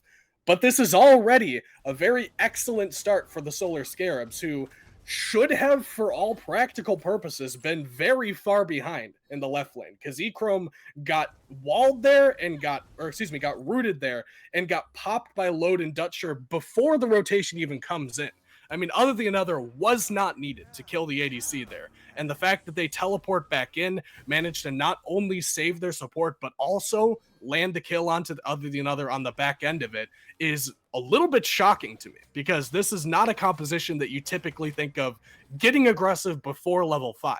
I mean, Naja's whole purpose as a character is I sash and then I ult, and then my job's kind of done. If I do something else from that point, it's an added bonus, but those are the two things that character does. And he doesn't even need the ult to make a lot of it happen. Just goes in with the sash and a whole lot of auto attacks there to get that one done. So a little bit of flexibility from the Olympus Bolts jungler. No functional fixedness here. Yeah, it would have been really, really disastrous for Echrome if they actually fell a second time there. It was close. I think the Heimdall HP was, around that 100 mark, and we've seen that the damage that an Naja basic attack can do, it can actually kill you from that point, but not enough mana in the kit to work with for other than another, and that was how it spelled out. But more reasons to be confident, I think, for the Bolts. Even it's only a 250 gold lead for the Scarabs, despite the extra kill that they've picked up, and they have again shown that they can battle back into this fight and still make a good showing of it. So it's not anything to be too concerned about. It's just another decent start for the Scarabs. But let's not forget, the Bolts had a decent start in game 1, and we saw how that one ended for them. Very true. I do think that it is worth pointing out some of these builds here. If we're talking about maybe having some aggression, April will land in Dedue and get stunned hammered, and the burst is insane, just barely meeting the damage check, and both of them get to live. That is excellent coordination there from the Solar Scarabs. But outside of that little pick that we saw there, Judas, I do think these builds indicate that we're in for a bit of a slower game. We've got multiple stacking items coming out here. Zeros and Barrow both building into that Book of Thoth. Gauntlet of Thebes online for both of these supports, who will probably not want to get at least too active until some of those are finished off. But as I say that, I mean, it looks like the Bolts want to get involved very early. Oh, no. Actually, a great hoop there. Dutcher gets caught right into the River's Rebuke, burns the Scarab's Blessing on themselves. Can they have anything to get out? No, because Zeros with the rotation will be enough. Silence there, picks up the kill. Oh no, Load isn't aware that in the sky is April. No, thought I saw that then. I got nervous. I got very nervous for the life of Load, but it is just the one kill yet again. April getting so active early on, though. He is, and you have the option to do that, excuse me, as Thor early on with this Jotun's Wrath. And we've seen, I think it was last week, Sam for Soccer was doing the Jotun's Wrath start, but still waiting a little bit longer to get active. I mean, this Jotun's hi-rez gives you incredible burst damage, but also a large amount of cooldown, which is going to use here. Up into the sky is April this time. Will they go for it? Yes, dunks down onto load, but the disapparate form lasting that millisecond long enough for it to not be too much of an impact. Fantastic wall again. You know, Thor is such a good character, and we have so many players who are so good at Thor. How is it that we still find things that impress us? I don't know, man. It definitely does, though, because this is a high skill expression jungler. Not only having the ability to rotate the map very effectively that not a lot of other characters get the opportunity to do, but also being able to weave in those auto attacks throughout the ultimate chain, and then also the wall, a player deployable structure from a jungler of all characters, is just kind of a wacky thing when you think about it, because most of the other player deployed structures come from things like supports. I mean, we're talking Ymir Wall is the paradigmatic example of that. You have other options like Anhur Pillar, but even then it's kind of a exception versus the rule. And I think that the Thor being able to use that to pretty significant effect is a lot of what makes this character so fun and so interesting to watch. And April might be the guy to watch in this game, because already off to 2-1-2, it's actually a lot of very appealing looking, slash lines for the Solar Scarabs. It's really only Echrome that has fallen a little bit behind here. It might be in danger. There's the Berserker's Barrage, and Deathwalker picks up a kill. This Ratatoskr solo really starting to struggle, not only into the Gilgamesh itself, but also the Thor being around. Another Dutch lurking around on a ward. Does get spotted out, though. Takes a lot of damage. Does the Naja. Up to the sky they go. Deathwalker and Dutch nearby. Fantastic dropkick. But Silence this year gets the River's Rebuke. And that will be enough to save the life of April. Now Dutcha has to burn the Solar's Blessing on themselves. April goes back in despite no HP. Deduin tries to go up to the sky. Will they manage to take down this Thor? It's a very important kill, and Deduin does pick it up. Now still wants to engage because Deathwalker's low health. Another no mana to work with. Zeros showing up onto the scene. Deduin wants this last kill. Can't close the distance. Still Barrow now arriving. Shuts down Deathwalker. Deduin still scrapping it out. Zeros will get to safety. Overall, a long extended engagement. I think the Bolts, though, will be the happier of the two parties. You know, Judas, sometimes you say stuff when you're a broadcaster and you go, that sounds like a smart thing. I think I'll say that. And sometimes you go, yeah, they're all building stacking items. They all have really good late game compositions. I mean, probably in for a bit of a slower game. And then sometimes you get whatever that was in solo lane immediately after you say that to just completely disprove everything I just said. Because all indications of the build paths would suggest that we are in for a bit of a snooze fest where things are going to be very slow. Oftentimes when you have a longer game like we just came out of, teams want to play things a little bit more carefully, a little bit more methodically. That's not the case here, man. These teams both want blood, and the Solar Scarabs are barely edging out these fights despite the fact that they have more kills. I think that the impact on the map is pretty darn even straight down the middle. So the fact that the Olympus Bolts are even slightly behind here is really up to the coin flip of fate that any one of these auto attacks didn't connect in one of these team fights, or Deduin doesn't get that kill a little bit more cleanly. April doesn't land onto other than another with that ultimate. I mean, you're talking a lot of variables here to lead us to the state that we're at right now. And things could have been very different if even one or two of those abilities did or didn't find the mark differently than they did in those engagements. But I hesitate to say this again, Judas, but I'd like to say that this is where we breathe the sigh of relief and realize that a fight past this point, a good pick around one of these objectives, in particular, this Gold Fury, could spell a very large change to the landscape of this game, and therefore these teams would probably want to play a little bit more carefully around them. But I hesitate to say it just based on the way this game has gone and the fact that these teams are very clearly indicating that hostility is on the horizon.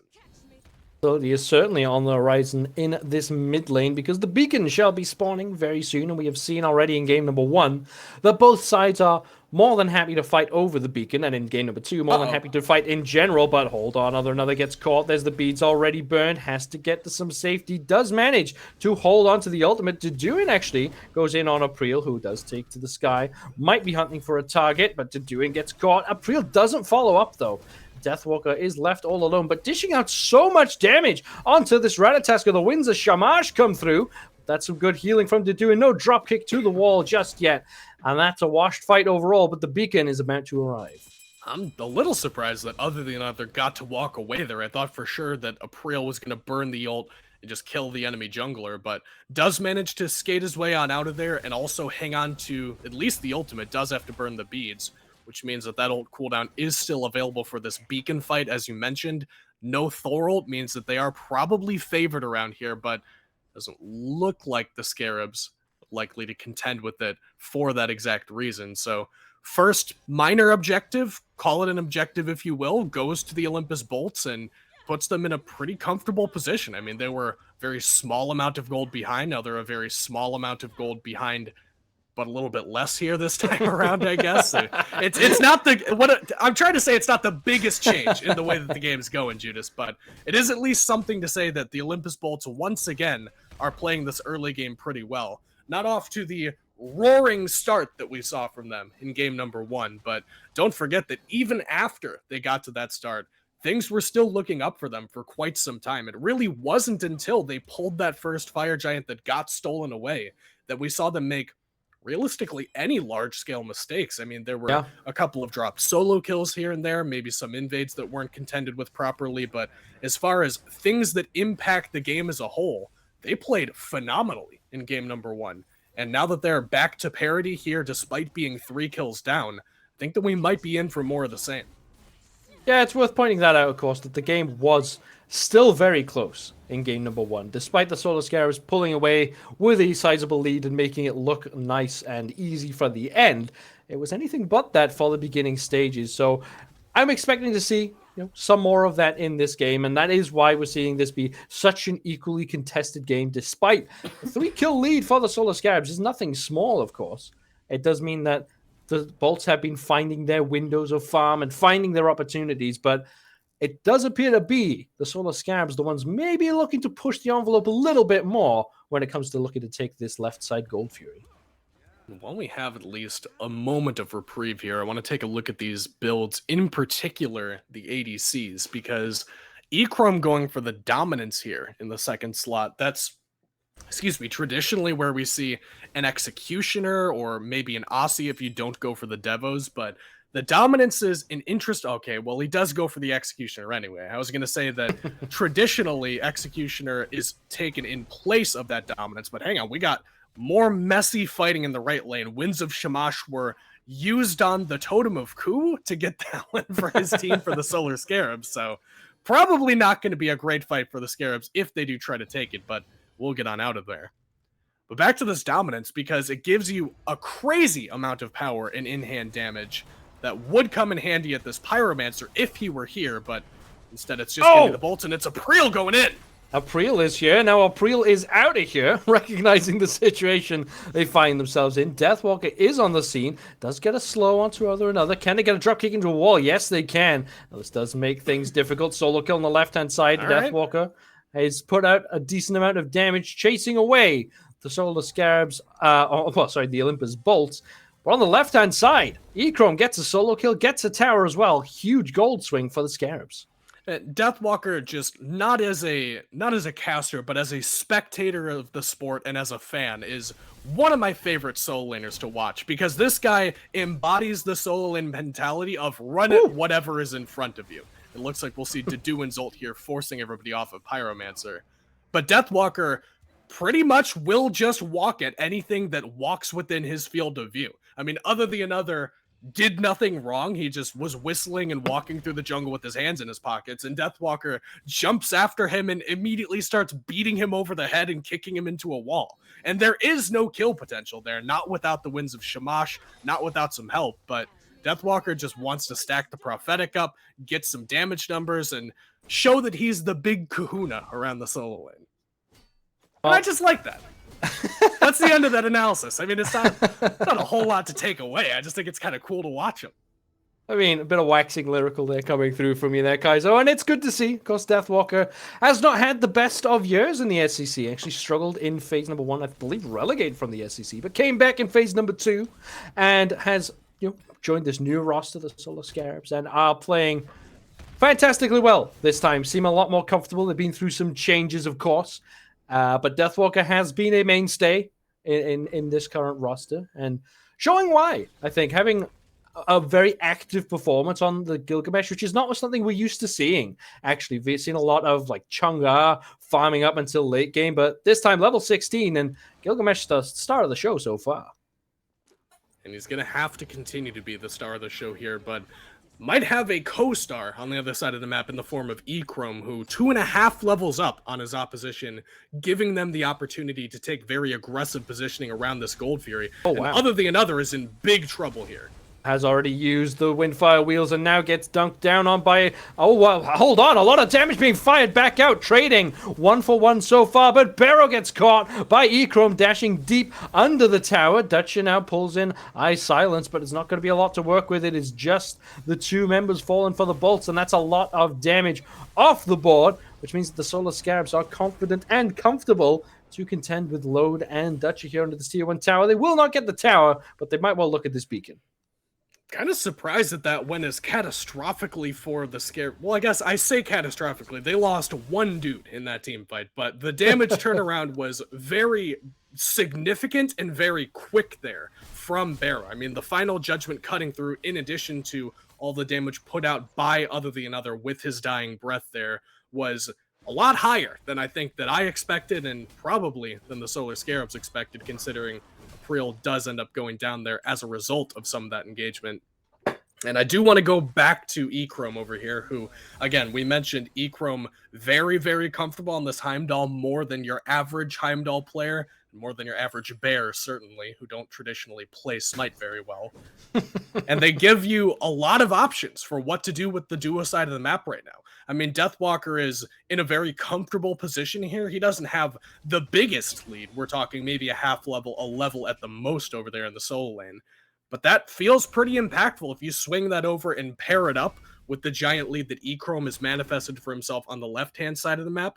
It's only a matter of time before Deathwalker makes the call and says, hey guys, I'm ready to come over to the left side of the map. We can start to play around the Gold Fury. Or the Scarabs just bring the fight to him and say, all right, we'll let Echrome farm even more, and we'll try to grab this Pyromancer. Amazingly, still no major objective off the map other than this tier 1 tower on the left-hand side, but Deathwalker's made the rotation over. Pyromancer half HP. Another gets caught in that River's Rebuke, but still happy to stand tall within it. Has the Scarab's Blessing, but will not get the revive, just using it for aggression. April goes up. Will they look to take the fight? Matching them is Deduin as well. Dunks down onto Zeros. Still, Olympus Bolt's playing deflector and defender of these objectives on the map, and the Solar Scarabs just can't take them. And that is the power of the final judgment, because you do not have the opportunity, like you did last game, to walk up and coin flip the objective. I mean, Deathwalker's not stealing anything this game around, especially not if Barrow's on the premises and has the final judgment queued up and at the ready. And because of that, they just can't pull the trigger on any of these. I mean, they're just objectively not favored on any of these objectives. The damage threshold for Barrow is just always going to be higher than the damage threshold that Zeros has, and he is probably the best burst outside of maybe a Runic Bomb for the Solar Scarabs. You have to get Barrow away from these objectives if you ever want to be able to pull them. Unless you're Echrome, in which case you can just start trying to solo the Gold Fury, and I guess you can just do that, Judas. I'm looking at his build, no starter item finished, no double lifesteal as I would have expected, just normal ADC build with a lot of penetration, and apparently he's comfortable enough to just walk up and take that. I'm appalled. Like, I just straight up did not think you could do that. I mean, it has a lot of shred and pen in the build, I suppose. Of course, with that purple buff, maybe providing some extra lifesteal, but it is surprising, and I think the Bolt's also similarly caught off guard by it. But now it's Pyromancer half HP again. Nearby is Bear of the Beast with this final judgment, going to get it charged, but no, will not have the vision required to secure that, and that will be the Pyromancer going the way of the Scarabs, who now have quite a commendable lead.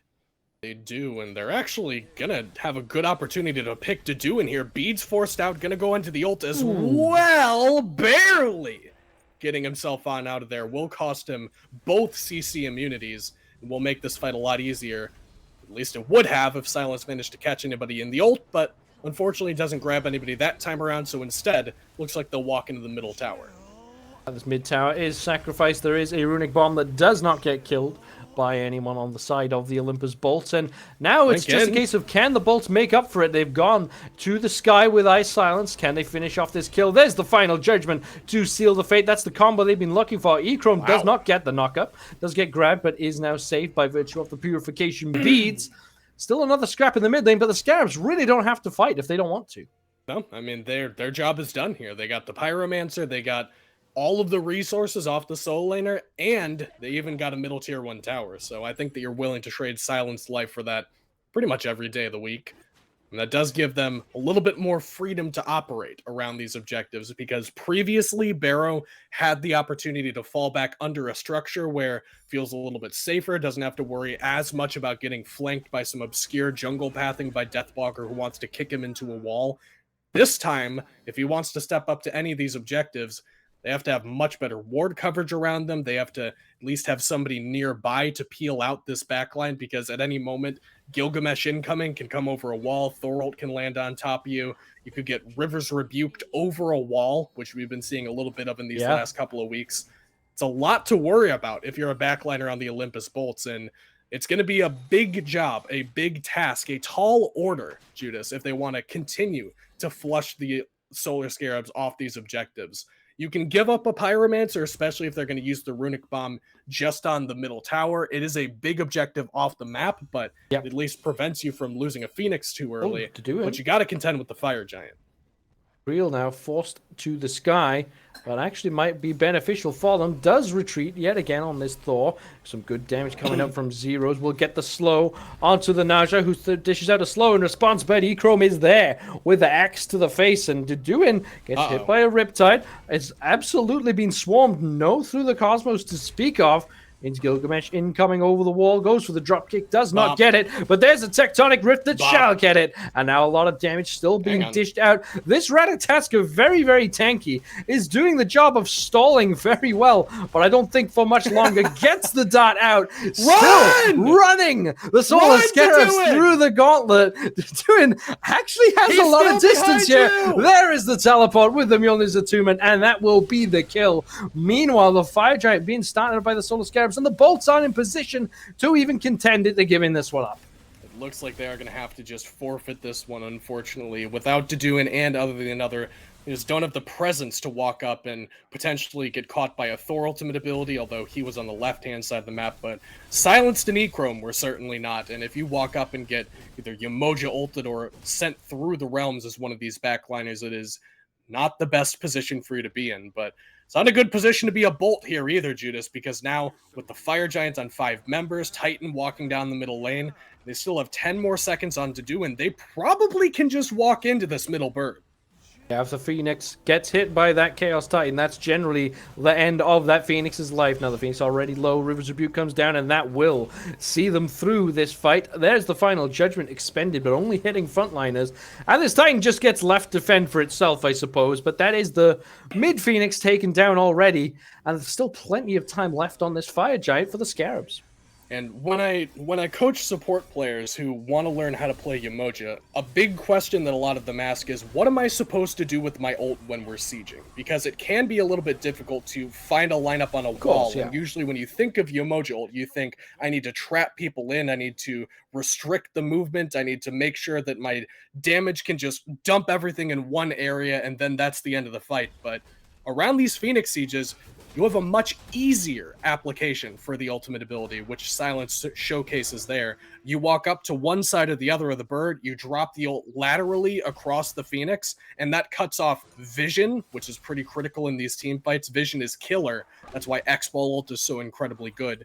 But it also blocks off things like auto attacks. Certain abilities can't go through the walls either. And as long as you have your backline on one side and the emoji ult separating them from the enemy team on the other side, it's basically a free Phoenix in that case. And obviously, with the Titan coming down, things would have gotten a lot easier anyway, but it was an excellent ult there from Silence, basically preventing any counterplay whatsoever from the Olympus Bolts, because you'd have to be some kind of criminal mastermind to use the Phantom Shell and walk into the ultimate there. I don't think that there's a player on this planet that would go for that play. Not even, I don't think iRaffer would go for that play, which means that probably nobody would go for that play. Well, if you're looking for a criminal mastermind, we've had Deathwalker on the side of the Solar Scarabs. They might have gone for that play. Instead, the play is to collapse onto E-Chrome here and Silence, but they have to pick one target. Thor's in the air. Thor dunks down onto Lode, who does get a fantastic Scarab's Blessing and the Magic Shell, but another gets left alone to fend for themselves. A lot of damage has been done to the Scarabs, but they're just barreling through it. Barrow now, completely isolated, all on their own, does manage to avoid that dropkick and get back to the Phoenix. There's a good slow from Zeros. The damage comes through. Charged up, fantastic Aegis keeps them alive, but only for a moment. The Scarabs looking to get into the Titan room. Deduin is still here, though, and might be able to push them back off. But an excellent stun there will take so much of his health bar. That was here, but not here for very long. Barrow now, one against the world, trying to fend for themselves in this Phoenix, in this fountain even, and does not manage to even get out of it. The Solar Scarabs, in a blink of an eye, take down this second game and take the entire set 2-0. And great job by the Scarabs there for not falling into the same trap as they did in game number 1. The Solar Scarabs did an excellent job of playing around the objectives, and they got the momentum under them much earlier on in that game. Yep. I think that the Bolts had been riding that one out for a little while in game number 1, and that was the reason that that game got a little bit longer. But even when they were behind, I think that the Bolts were playing phenomenally. I think that the Scarabs also showcased that when they were a little bit down and out, they weren't willing to just hang it up and then just say, all right, well, we got to back up here. Every single time it felt like we are contending both of these objectives from both sides, regardless of which team was behind.